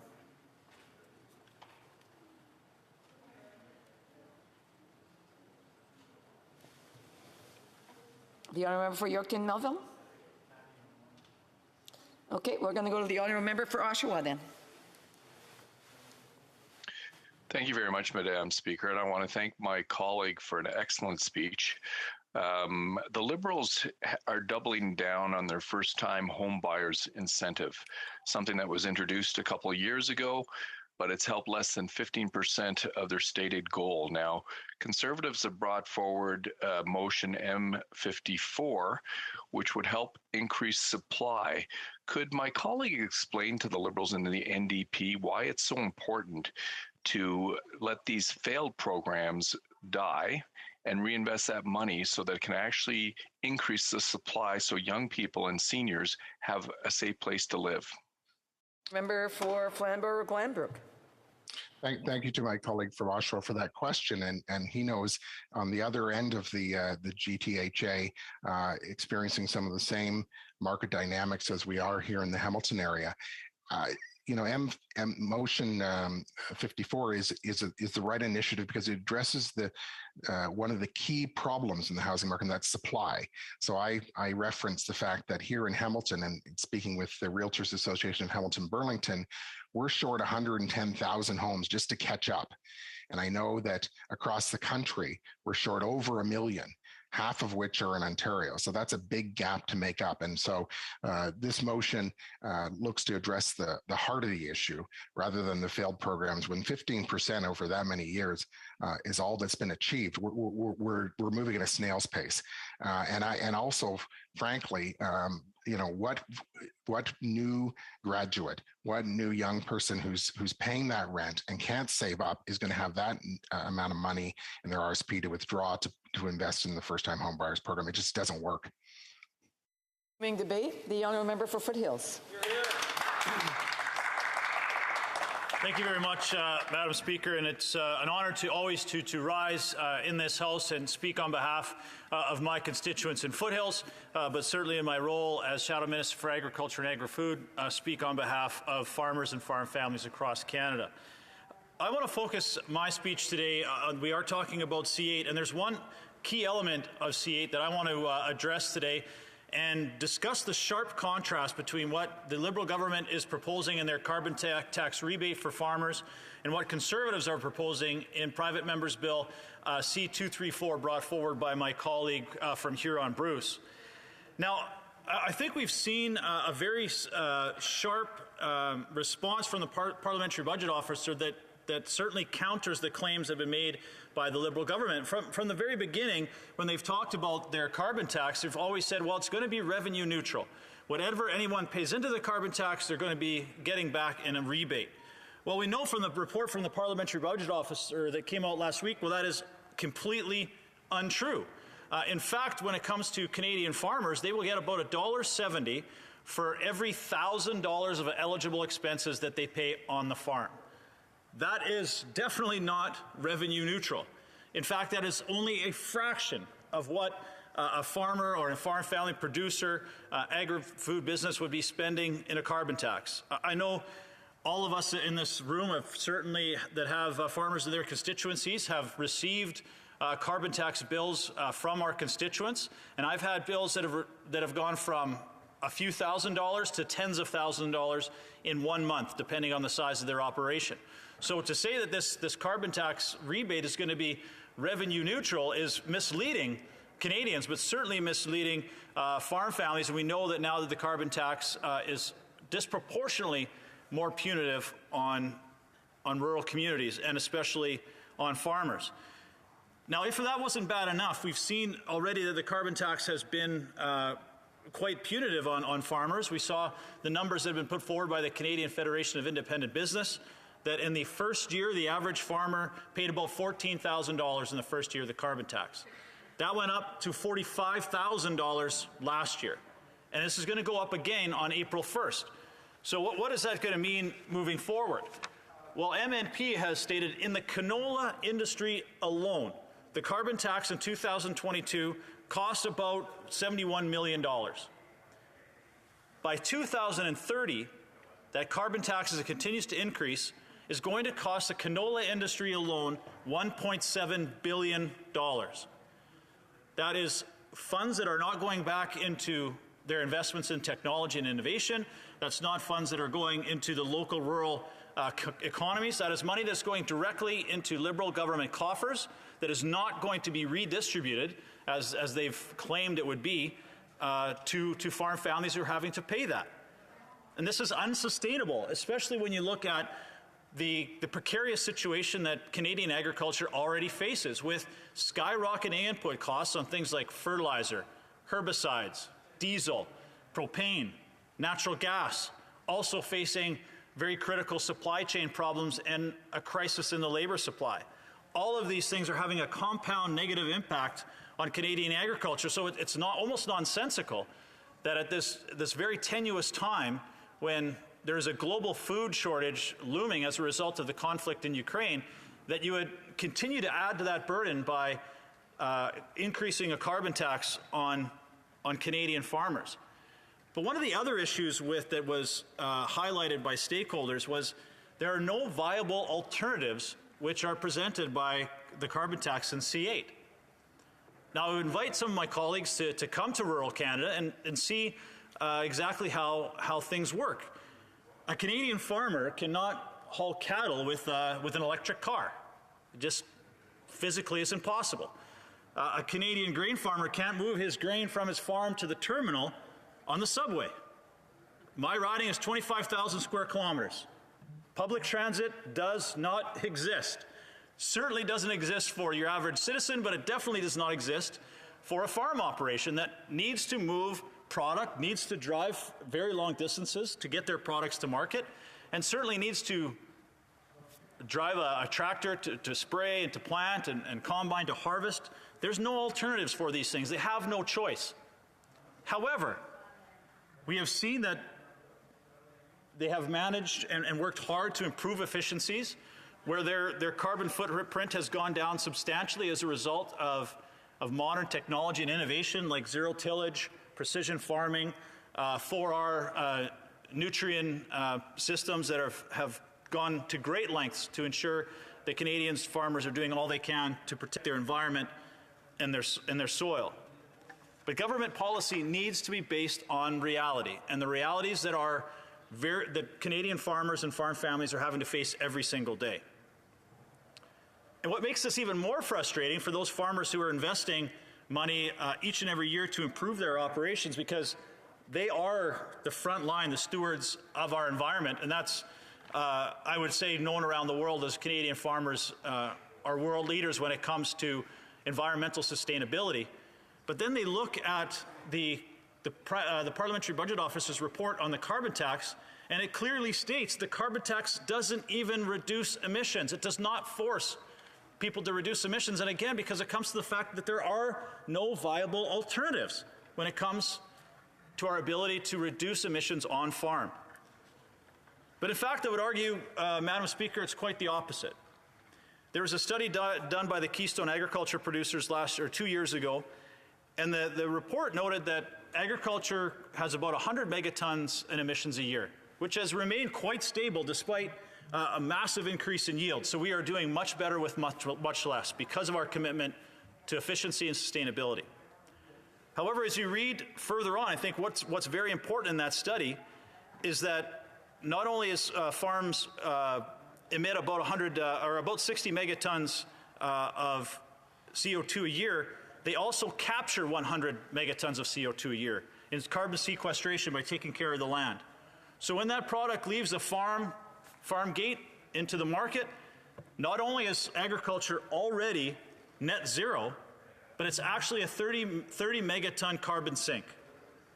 So if that is the case, which agriculture stakeholder groups have said in their data, why are they not being celebrated or encouraged to continue on with the work that they're doing? Instead, we're going exactly the opposite, where we are punishing them with the carbon tax, where they now know clearly from the Parliamentary Budget Officer that they will not be made whole, that this is going to cost them money. And that's money that they should be able to keep in their pocket and reinvest into their operations, reinvest into new energy efficient equipment, reinvest into more efficiencies in terms of agronomy, drones, precision agriculture, those types of things. But when you're taking tens of millions of dollars out of the farmer's pocket, it makes it very difficult for them to do that.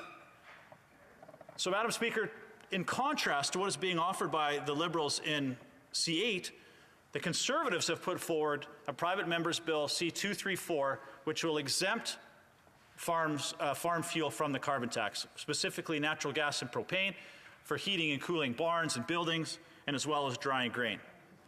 That will allow those farmers to hold that money into their accounts and reinvest those dollars into their operation, again, to make them more efficient and more sustainable.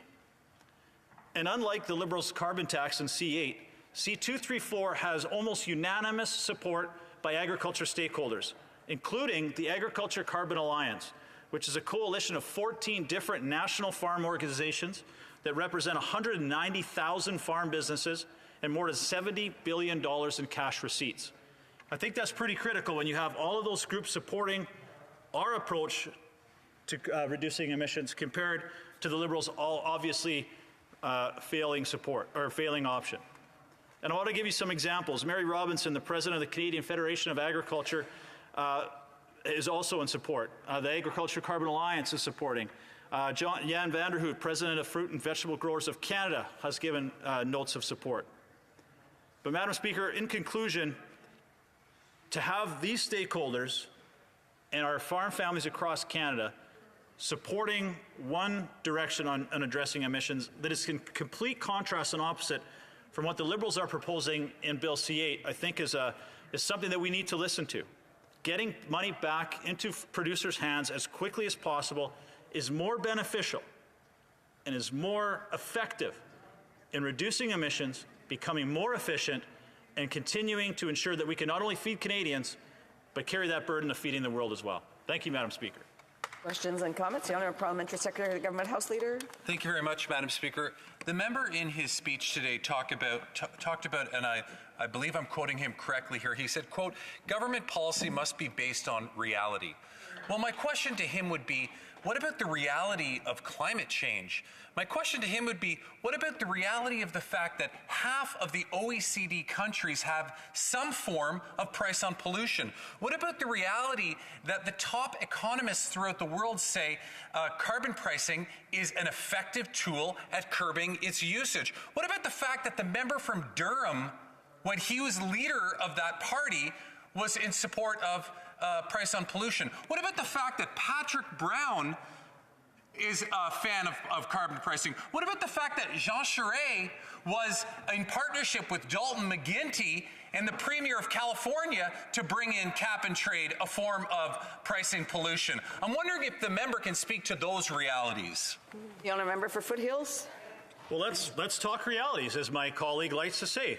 And the Parliamentary Budget Officer was very clear.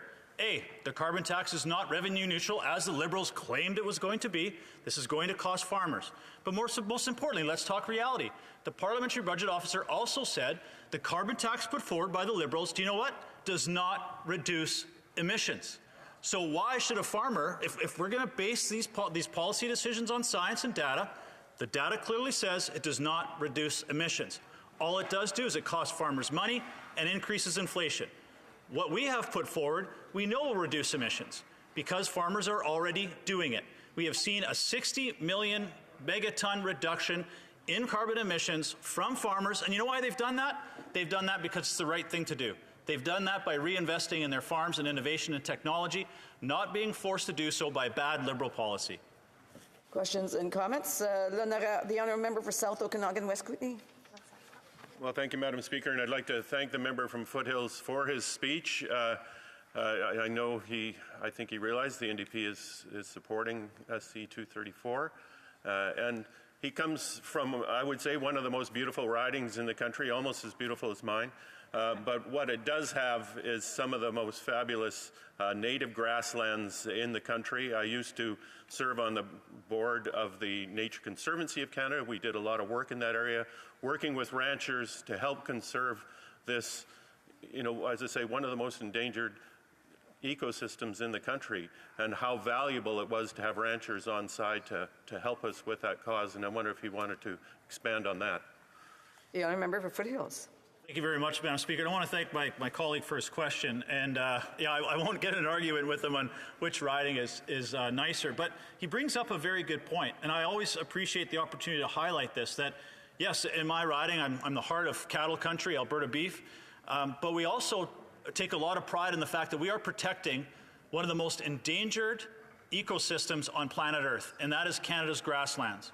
And I know Canadians find that somewhat surprising at times, but that grassland ecosystem is more endangered than the coral reefs and the rainforest. And it is so critical that our ranchers and our livestock producers take care to protect that grassland, because once it's gone, it's irreplaceable. And it's also it's such an important carbon sequestration and carbon sink that we protect that land so it's not developed for urban sprawl or any other options. It's critical that we protect that diversity. Questions and comments? Questions et commentaires. We have time for a brief question. The honourable member for Saanich Gulf Islands. Thank you.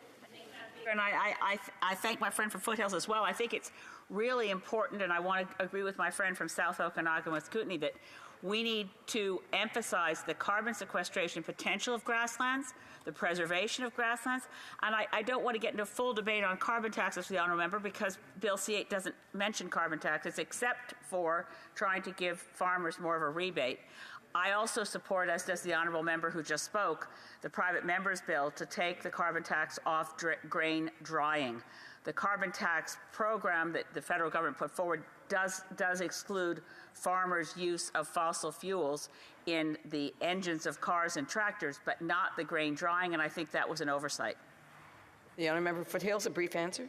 Yeah, thank you, Madam Speaker. And I do want to thank my colleagues from the NDP, the Bloc, and the Green Party who are supporting our private members' bill and exempting the farm fuels from the carbon tax, because it is so important that they are able to keep that money in their pockets to reinvest in ways to be more efficient and more sustainable. So I want to thank my colleagues around the House for supporting that bill, and I wish the Liberals would find it in their hearts to do the same.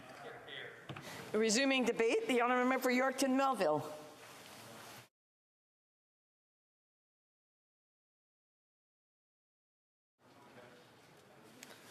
The honourable member for Yorkton Melville, I think she's having a little bit difficulty trying to get her microphone to kick in. We'll give it a couple of seconds, and if not, then we may very well go to the next speaker until we can have this resolved.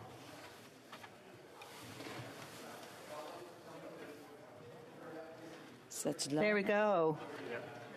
Okay, the honourable member for Yorkton Melville, is it working now? Yes, I believe it is. Thank you. Perfect.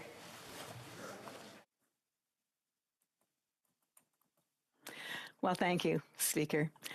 I remember how it felt to buy our first home, to take the keys and walk through our front door. It was a modest and older home, but it had character and all kinds of potential. For young people, owning a home is often seen as a key to the next chapter of their life story, which includes a lot of times starting a family and putting down roots in a community where they contribute to the social and economic fabric while building lifetime friendships and family memories. Quite simply, a home is considered a really important part of realizing the Canadian dream. But that dream is in jeopardy. In fact, it's in crisis. An entire generation of Canadians is being left behind and worse off than their parents' generation with this government's constant rising of taxes, printing of money, spending that money they don't have, rising inflation, and orchestrating a housing crisis. I'm humbled to be able to speak on behalf of Canadians who are being left behind by the federal government while so many others, namely the rich and well-connected, are getting further and further ahead. That's why Conservatives are so concerned about C-8, yet another tax and spend bill that adds more inflationary fuel to the fire.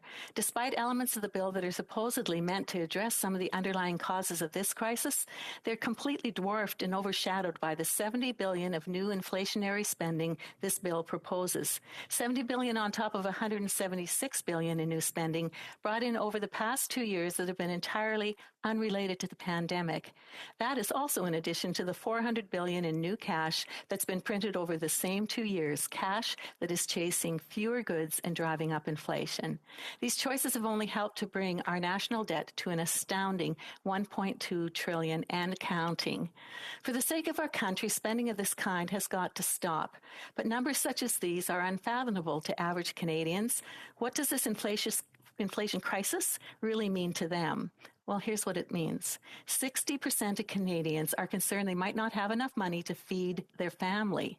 This government appears to take no concern with that fact that the average person will need to spend $1,000 more in a year to simply feed their family. While that's insignificant to many who sit in this House of Commons, that's simply outside the margins for most Canadians. That's why many have no choice but to change their buying habits, moving to less healthy choices, discount brands, or cutting back on food significantly. At the same time, one can't even begin to provide nutritious food for your family if you can't get to the grocery store. And that is a real problem, especially in rural Canada. 68% of Canadians are worried they can't afford to fill up their cars any longer. This government likes to shrug off the blame to current world events, denying the layers of carbon taxes and compounded with GST that they've been punishing Canadians with several times over, and that it's disproportionately punitive on families and low-income Canadians and seniors. We're just days away from yet another increase in the carbon tax that will add 12 cents to every litre of gasoline. As the official opposition, we've devoted entire days to debate on this matter alone and have asked the government to give Canadians a GST holiday on gas, but to no avail. In their first act as a coalition government, the NDP Liberal government voted our motion down. Even the NDP are not interested in giving Canadians support, a break at the pumps in these extraordinary times. So what would make anyone believe that this coalition will follow through with relief for first-time home buyers? Why should Canadians trust them, especially when the relief is not enough in light of the insane prices in the housing markets today? When the Prime Minister took power, the cost of a typical home was $435,000. That has since ballooned by over 85%, up to, I believe, $860,000 now, with inflation of 25% and more in just the last year alone. As politicians, we can cite these numbers all day long, but real empathy and meaningful action only comes from hearing the effects of this affordability crisis on everyday Canadians. So let's shift the focus back squarely onto housing. The average family must spend 2/3 of their gross income on monthly payments for the average home in Toronto or Vancouver, some of the world's most unaffordable markets, 66% of their take-home income. Meanwhile, any financial advisor worth their salt will tell young buyers that monthly housing costs should not exceed 25 to 30% of take-home pay. Otherwise, owners run the risk of living house poor. On Vancouver Island, I know that rent prices have soared out of reach for low-income and young Canadians. Even with the savings for a down payment on a home, there are no homes that young families can afford. They're being outbid by hundreds of thousands of dollars above the asking price. British Columbia's own Minister of Housing states that the province has been told to prepare for 100,000 new British Columbians every year for the next 3 years. 100,000 every year. That's about 1/3 of Canada's total immigration target. In the last 3 months, 24,000 new Canadians have arrived in BC. Compounded with population growth within the existing population, pressure on housing supply is only going to get worse. The minister was clear that a dramatic increase in new builds is needed in short order. And also the effect of offshore investment in Canadian land and real estate is making affordable housing an impossibility for young families. Closer to Ottawa, a friend put a bid on a new home, actually right here in the nation's capital. Another buyer offered $10,000 more than the asking price. This individual took a deep breath and matched it, only to learn that the response was the other individual offered $90,000 higher. Another couple I know locally have been diligent in putting away every dollar they can. In fact, they've now saved an amount for a down payment equal to the full purchase price of the husband's childhood home in 1999 prices. But they're still unable to find a home in Ottawa without living house poor. The most affordable options would place them more than an hour out of the city, away from their places of employment and the opportunities and services that the city provides. It's not surprising, then, that Ontario has seen an exodus from the province in the last year. In 2021 alone, 108,000 individuals have left for other provinces. That's the highest level since 1981, and could be because the average price of a home in the Greater Toronto Area climbed 31% to $1.2 million. Interrupt the member. She will have 3.5 minutes the next time that this matter is before the House, because à l'ordre, à ce moment-ci, conformément... Order. Pursuant to Standing Order 38, a motion to adjourn the House is deemed to have been made and seconded at this time. Therefore, the question is that this House do now adjourn. The Honourable Member for Kelowna Lake Country. Thank you, Madam Speaker. The absence of an agreement with the United States on softwood lumber continues to have disastrous consequences in my home province of British Columbia. We are 7 years into this government's time in office, yet a softwood lumber agreement has not been a priority of this NDP Liberal government. Last year, we heard from the Minister of International Trade that she was disappointed when additional American duties were placed on our critical lumber industries. Then last fall, after duties went even higher, the minister said she would raise the issue with the Americans. Last week, when I questioned the government again on when it expects to have an agreement, the member for Winnipeg North, the most frequent government spokesperson in this chamber on a softwood lumber agreement, informed us that the government would continue to monitor this problem. Well, Canadians don't elect governments to monitor industry-destroying problems. They elect governments to solve them. Working families in my riding in Kelowna Lake Country whose livelihoods are made in the forestry sector, and those over 200 people who lost their jobs when a mill closed, are perfectly capable of monitoring the situation themselves as they are living through it. The Prime Minister promised a new softwood lumber agreement within 100 days of his first election in 2015.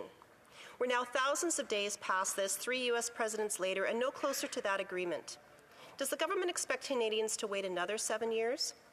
The Liberals weren't successful in negotiating softwood lumber into CUSMA, and they left it up to negotiating a separate agreement, and this hasn't happened.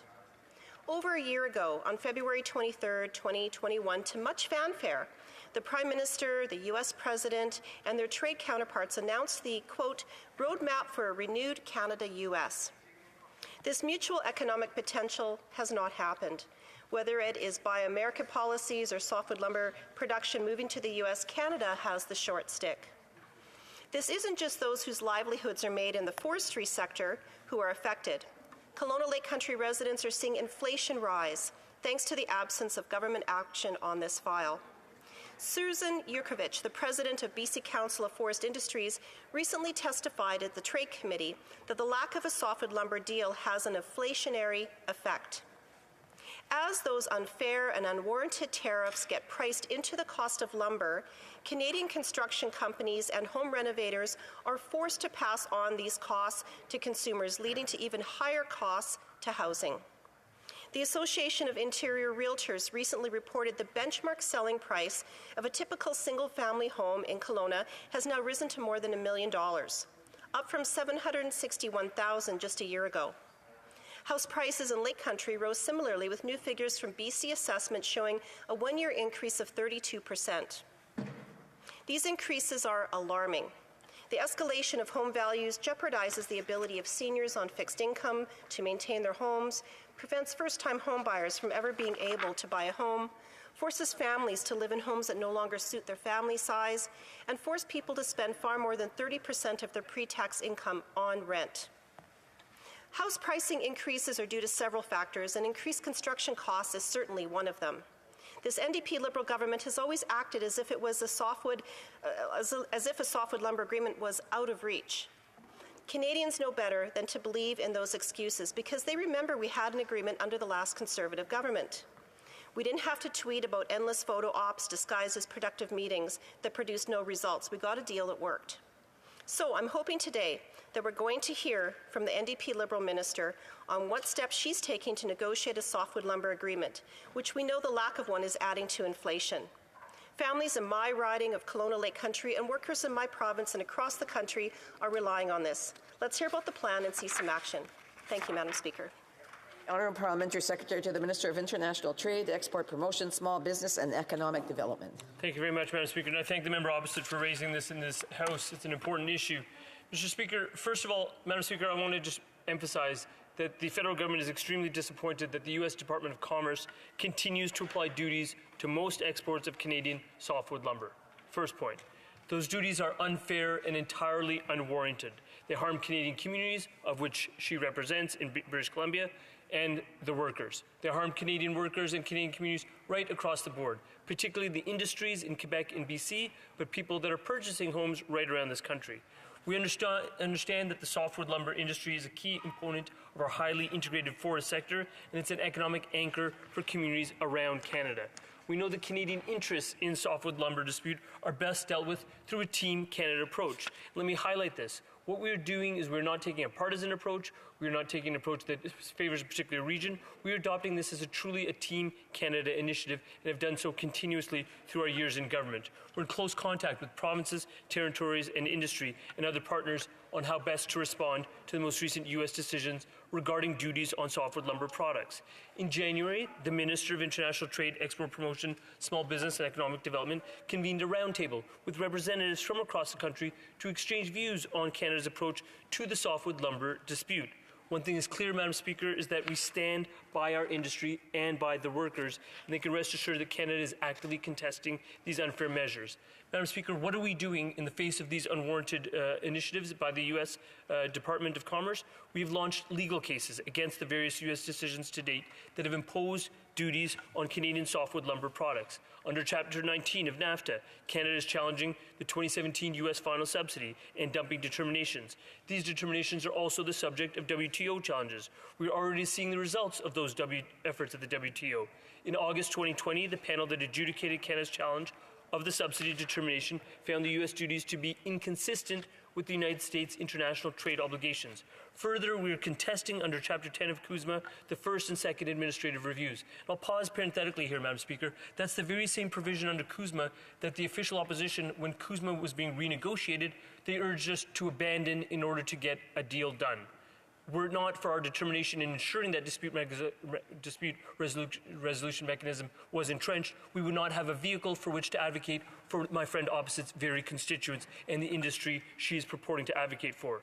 We are a reliable trading partner, and in the past, all of these independent tribunals have consistently found that the United States' allegations regarding softwood lumber are entirely without basis, meaning Canada has won at every turn. And we will continue to litigate because that is the route that is available to us. We believe that will ultimately be the case in this present dispute. In parallel, what are we doing? I reject categorically the categorization that was presented by the member opposite, that we're somehow abandoning this issue, not making it a priority. To the contrary, we continue to engage on this issue with the U.S. government at every level. The Prime Minister has raised it with President Biden. The Minister of International Trade has raised it with her U.S. counterparts, that's Trade Representative Tai and Commerce Secretary Gina Raimondo. An agreement is in the best interest of both parties involved, and we will only accept a deal that is beneficial to Canadian industry, Canadian workers, and Canadian communities. Merci beaucoup, Madam Speaker. The Honourable Member for Kelowna Lake Country. Thank you, Madam Speaker. Well, Madam Speaker, it's been 7 years. What I was asking the NDP Liberal Minister for was an outline of actions the government will be taking on negotiating a softwood lumber agreement, not just raising the issue. The last softwood lumber deal was negotiated by the previous Conservative government, including achieving an extension which expired in 2015. The Liberals did not negotiate softwood lumber into CUSMA, nor through 3 U.S. presidents, and they did not sit down and negotiate a new deal. Lumber production is up in the United States, yet down in Canada.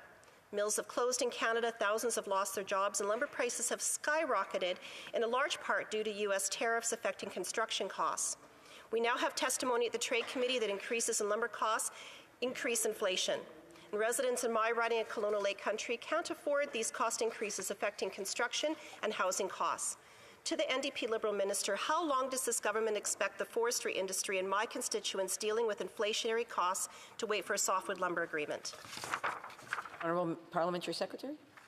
Madam Speaker, what I would say in response is that we are working at this at all levels, as I've indicated. We are taking a Team Canada approach. In the most recent trade trip by the minister in the fall, she brought with her representatives of the official opposition, as well as the NDP, to participate in that Team Canada approach. What we're doing is emphasizing that these tariffs not just hurt Canadian communities, they also devastate American communities, because Americans, by virtue of the duties placed on Canadian lumber that are coming in to build American homes, are escalating the prices of homes in the United States. The result of this advocacy has been, recently we've seen 100 different congressional representatives from both sides of the American House petition the Biden administration to reduce these unwarranted tariffs for the benefit of American homeowners. That is the kind of advocacy we need more of. That is the kind of advocacy we will continue. We will not cease to make this a priority in terms of all of our relations with the American administration. Thank you, Madam Speaker. The Honourable Member for Langley Aldergrove. Thank you, Madam Speaker. I'm here this evening to talk about the recent flooding in the Fraser Valley, and in particular in the Sumas Prairie area. Now, the Minister of Emergency Preparedness, or his Parliamentary Secretary, will be well aware now of the dimensions, the extent of the damage, and the estimated cost for repairing. Somewhere between $339 million and $580 million to seismically upgrade the Sumas Prairie diking system and the Mansqui Prairie diking system. And probably about that much money again to pay for repairs that need to be done. to the damage caused by the recent flooding. But tonight, I want to talk in particular about another aspect, and that is the American impact on the flooding on the Canadian side. So the Nooksack River runs in the U.S., and it, just like the Sumas River, breached its dikes during the floods in November. But that water, just for by way of reference, north is downhill, and that water ran into Canada. Now, Canadians have said, good neighbors don't flood their neighbor's property, and Americans say, well, good neighbors don't actually block the natural flow of the water, and that is the natural flow. As one American official is quoted in the Vancouver Sun as saying, you're not going to argue against the lay of the land. Sumas Prairie is a lot lower than Everson on the American side, and that is absolutely true, Madam Speaker. Sumas Prairie on the Canadian side used to be Sumas Lake until about 100 years ago. Our pioneers there decided to build a dike around it, cut in canals, put in pumping stations. They pump Sumas Lake dry, and it's become very, very productive farmland now. Fixing the Canadian side is going to be the easy part. That's roughly $1 billion. Fixing the American side is going to be much harder from an engineering perspective, but also from an international relations perspective.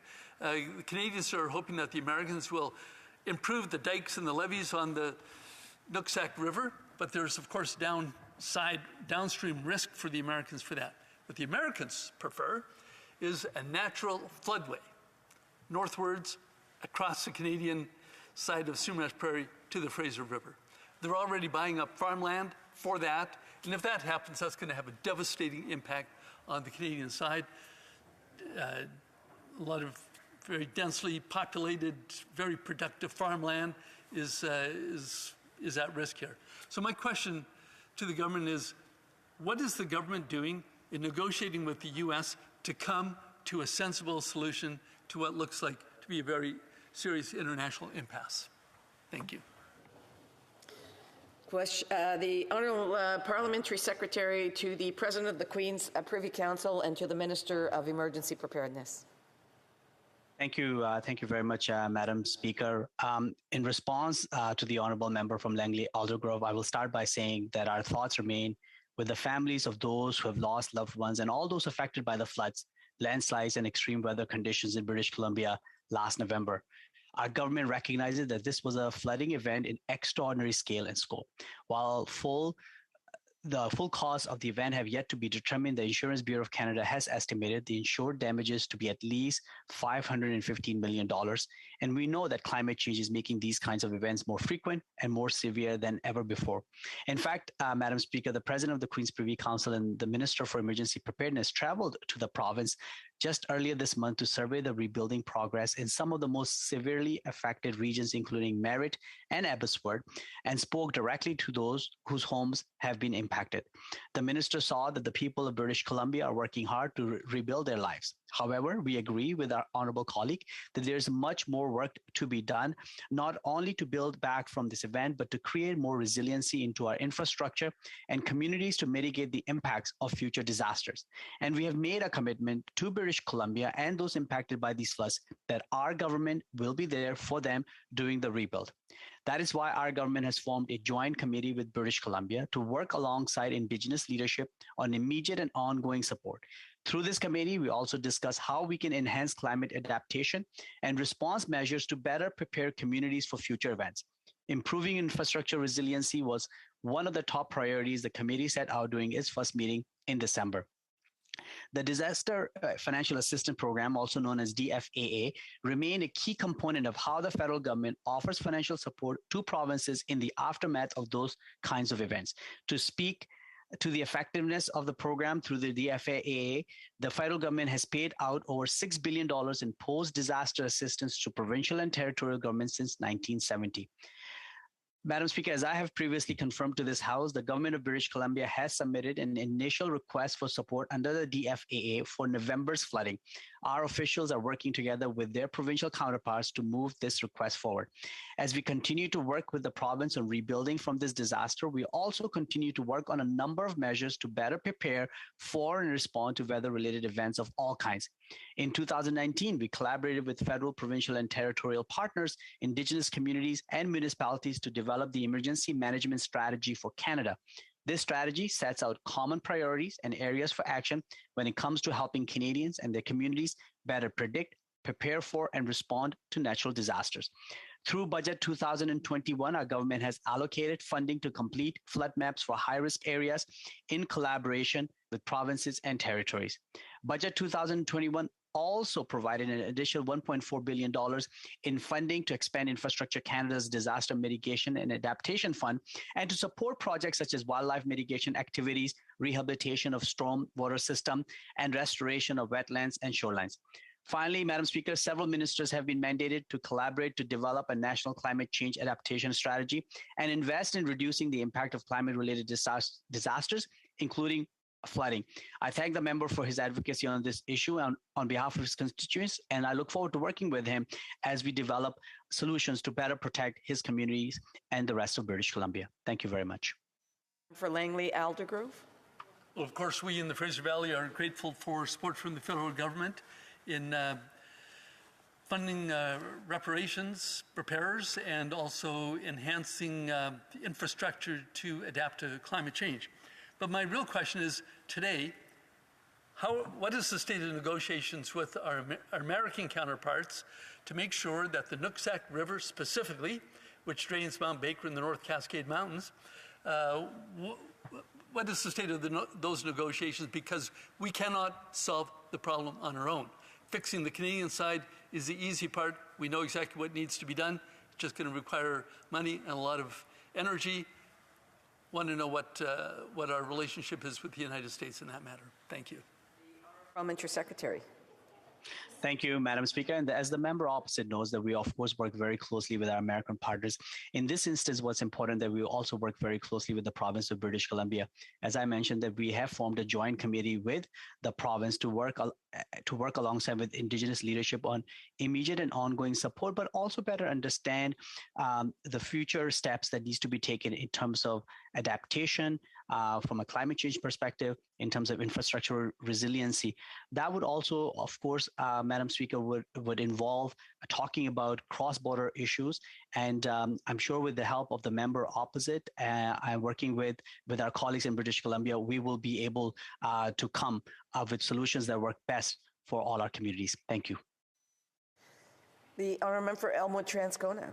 Well, thank you very much, Madam Speaker. And I'm rising this evening to follow up on a question that I asked at the end of last year about the government's treatment of some of the most financially vulnerable during the pandemic, including many seniors. Now, since then, we've gone through the Omicron wave of COVID-19, and a couple things stand out about that wave in particular, Madam Speaker. The first is that I think it was a wave in which people were, relatively speaking, less concerned about the effect on their personal health. That's not true for everyone, but it's true for many who noted that Omicron, we're told, had less severe symptoms for many people who got it than some of the preceding variants of COVID-19.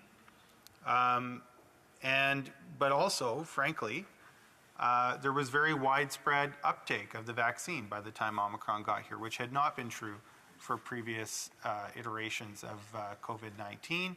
And so overall, for many people, it was a wave that felt less threatening from a personal health point of view, although there were still many people that found themselves in hospital, many people who were seriously ill in hospital, and many people who were concerned about access to medical services for things other than COVID. So they may not have been as worried about COVID getting them very sick, but were still concerned about access to medical resources in the event that they were sick or injured from something else. It was a very disruptive wave, and there was a lot of fear and anxiety on the financial side that we hadn't quite experienced with the other waves, largely because it was the first big wave of COVID since the government had chosen to first drastically reduce the amount of CRB payments by 40% from $2,000 a month to $1,200 a month, and because they ultimately did away with the CRB program altogether post-election and replaced it with programs that were much more difficult to access, I think it was the first time that a lot of Canadians really didn't have robust financial support to fall back on when the economic disruptions of Omicron struck. Now, I want to raise that because many Canadians are still contending with those very difficult economic circumstances. There are seniors experiencing that.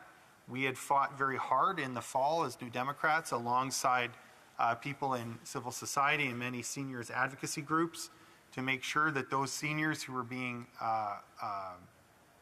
punished by having the CERB that they rightly received according to the rules clawed back through their GIS and were being evicted from their homes and released into destitution. We finally succeeded in getting the government to try and correct that.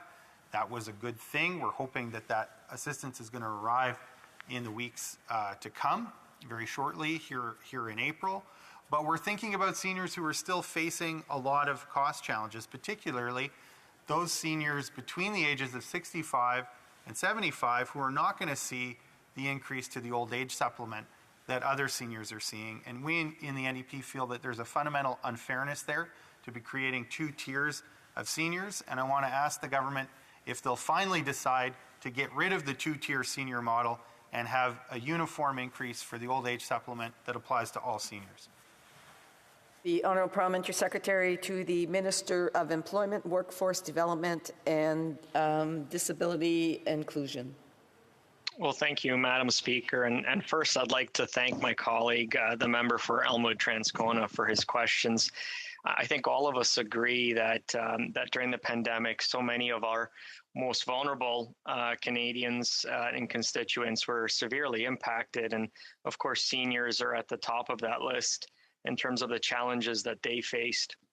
However, contrary to what my colleague is suggesting, the financial support needed by more vulnerable Canadians remains available, Madam Speaker, and has been there from the start of the pandemic. From the onset of the pandemic, our government of Canada has been implementing measures to help those who need it most. And today I'm going to focus on an additional program available to provide temporary income support to the most vulnerable in Canada.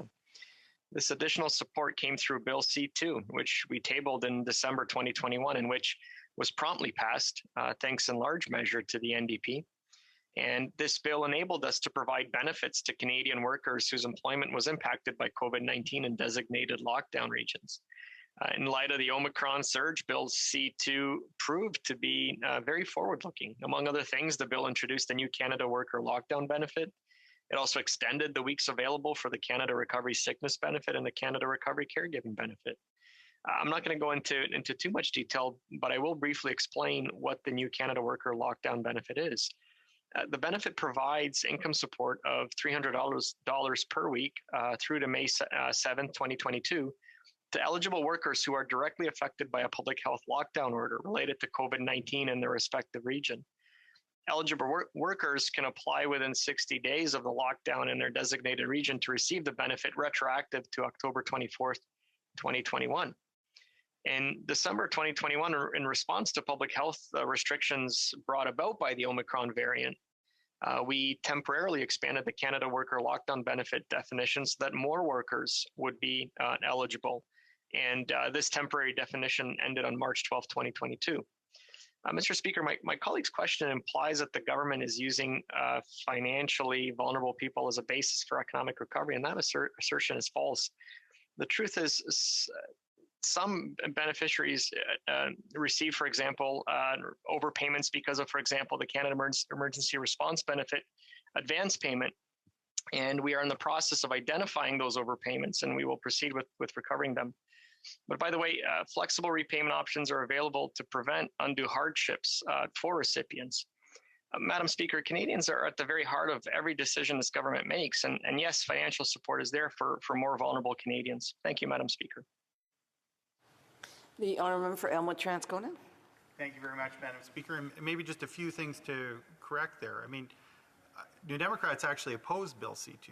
And we did it because we didn't feel that the financial support was going to be adequate, because we felt that heeding the advice of many public health officials that there were new waves of COVID that were going to come. And that turned out to be true. In fact, the government had to modify the conditions of the program just days after C2 passed because it was already clearly inadequate to the task of addressing the Omicron wave.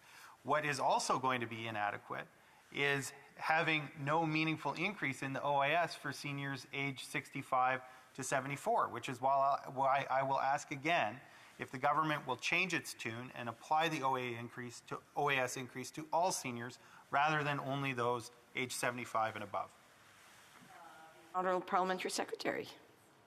Madam Speaker, what I would say is that when it comes to supporting seniors, we are proud of our track record in terms of supporting our seniors. And one of the first things that we did for seniors is to restore the age of eligibility of OAS back to 65 from 67.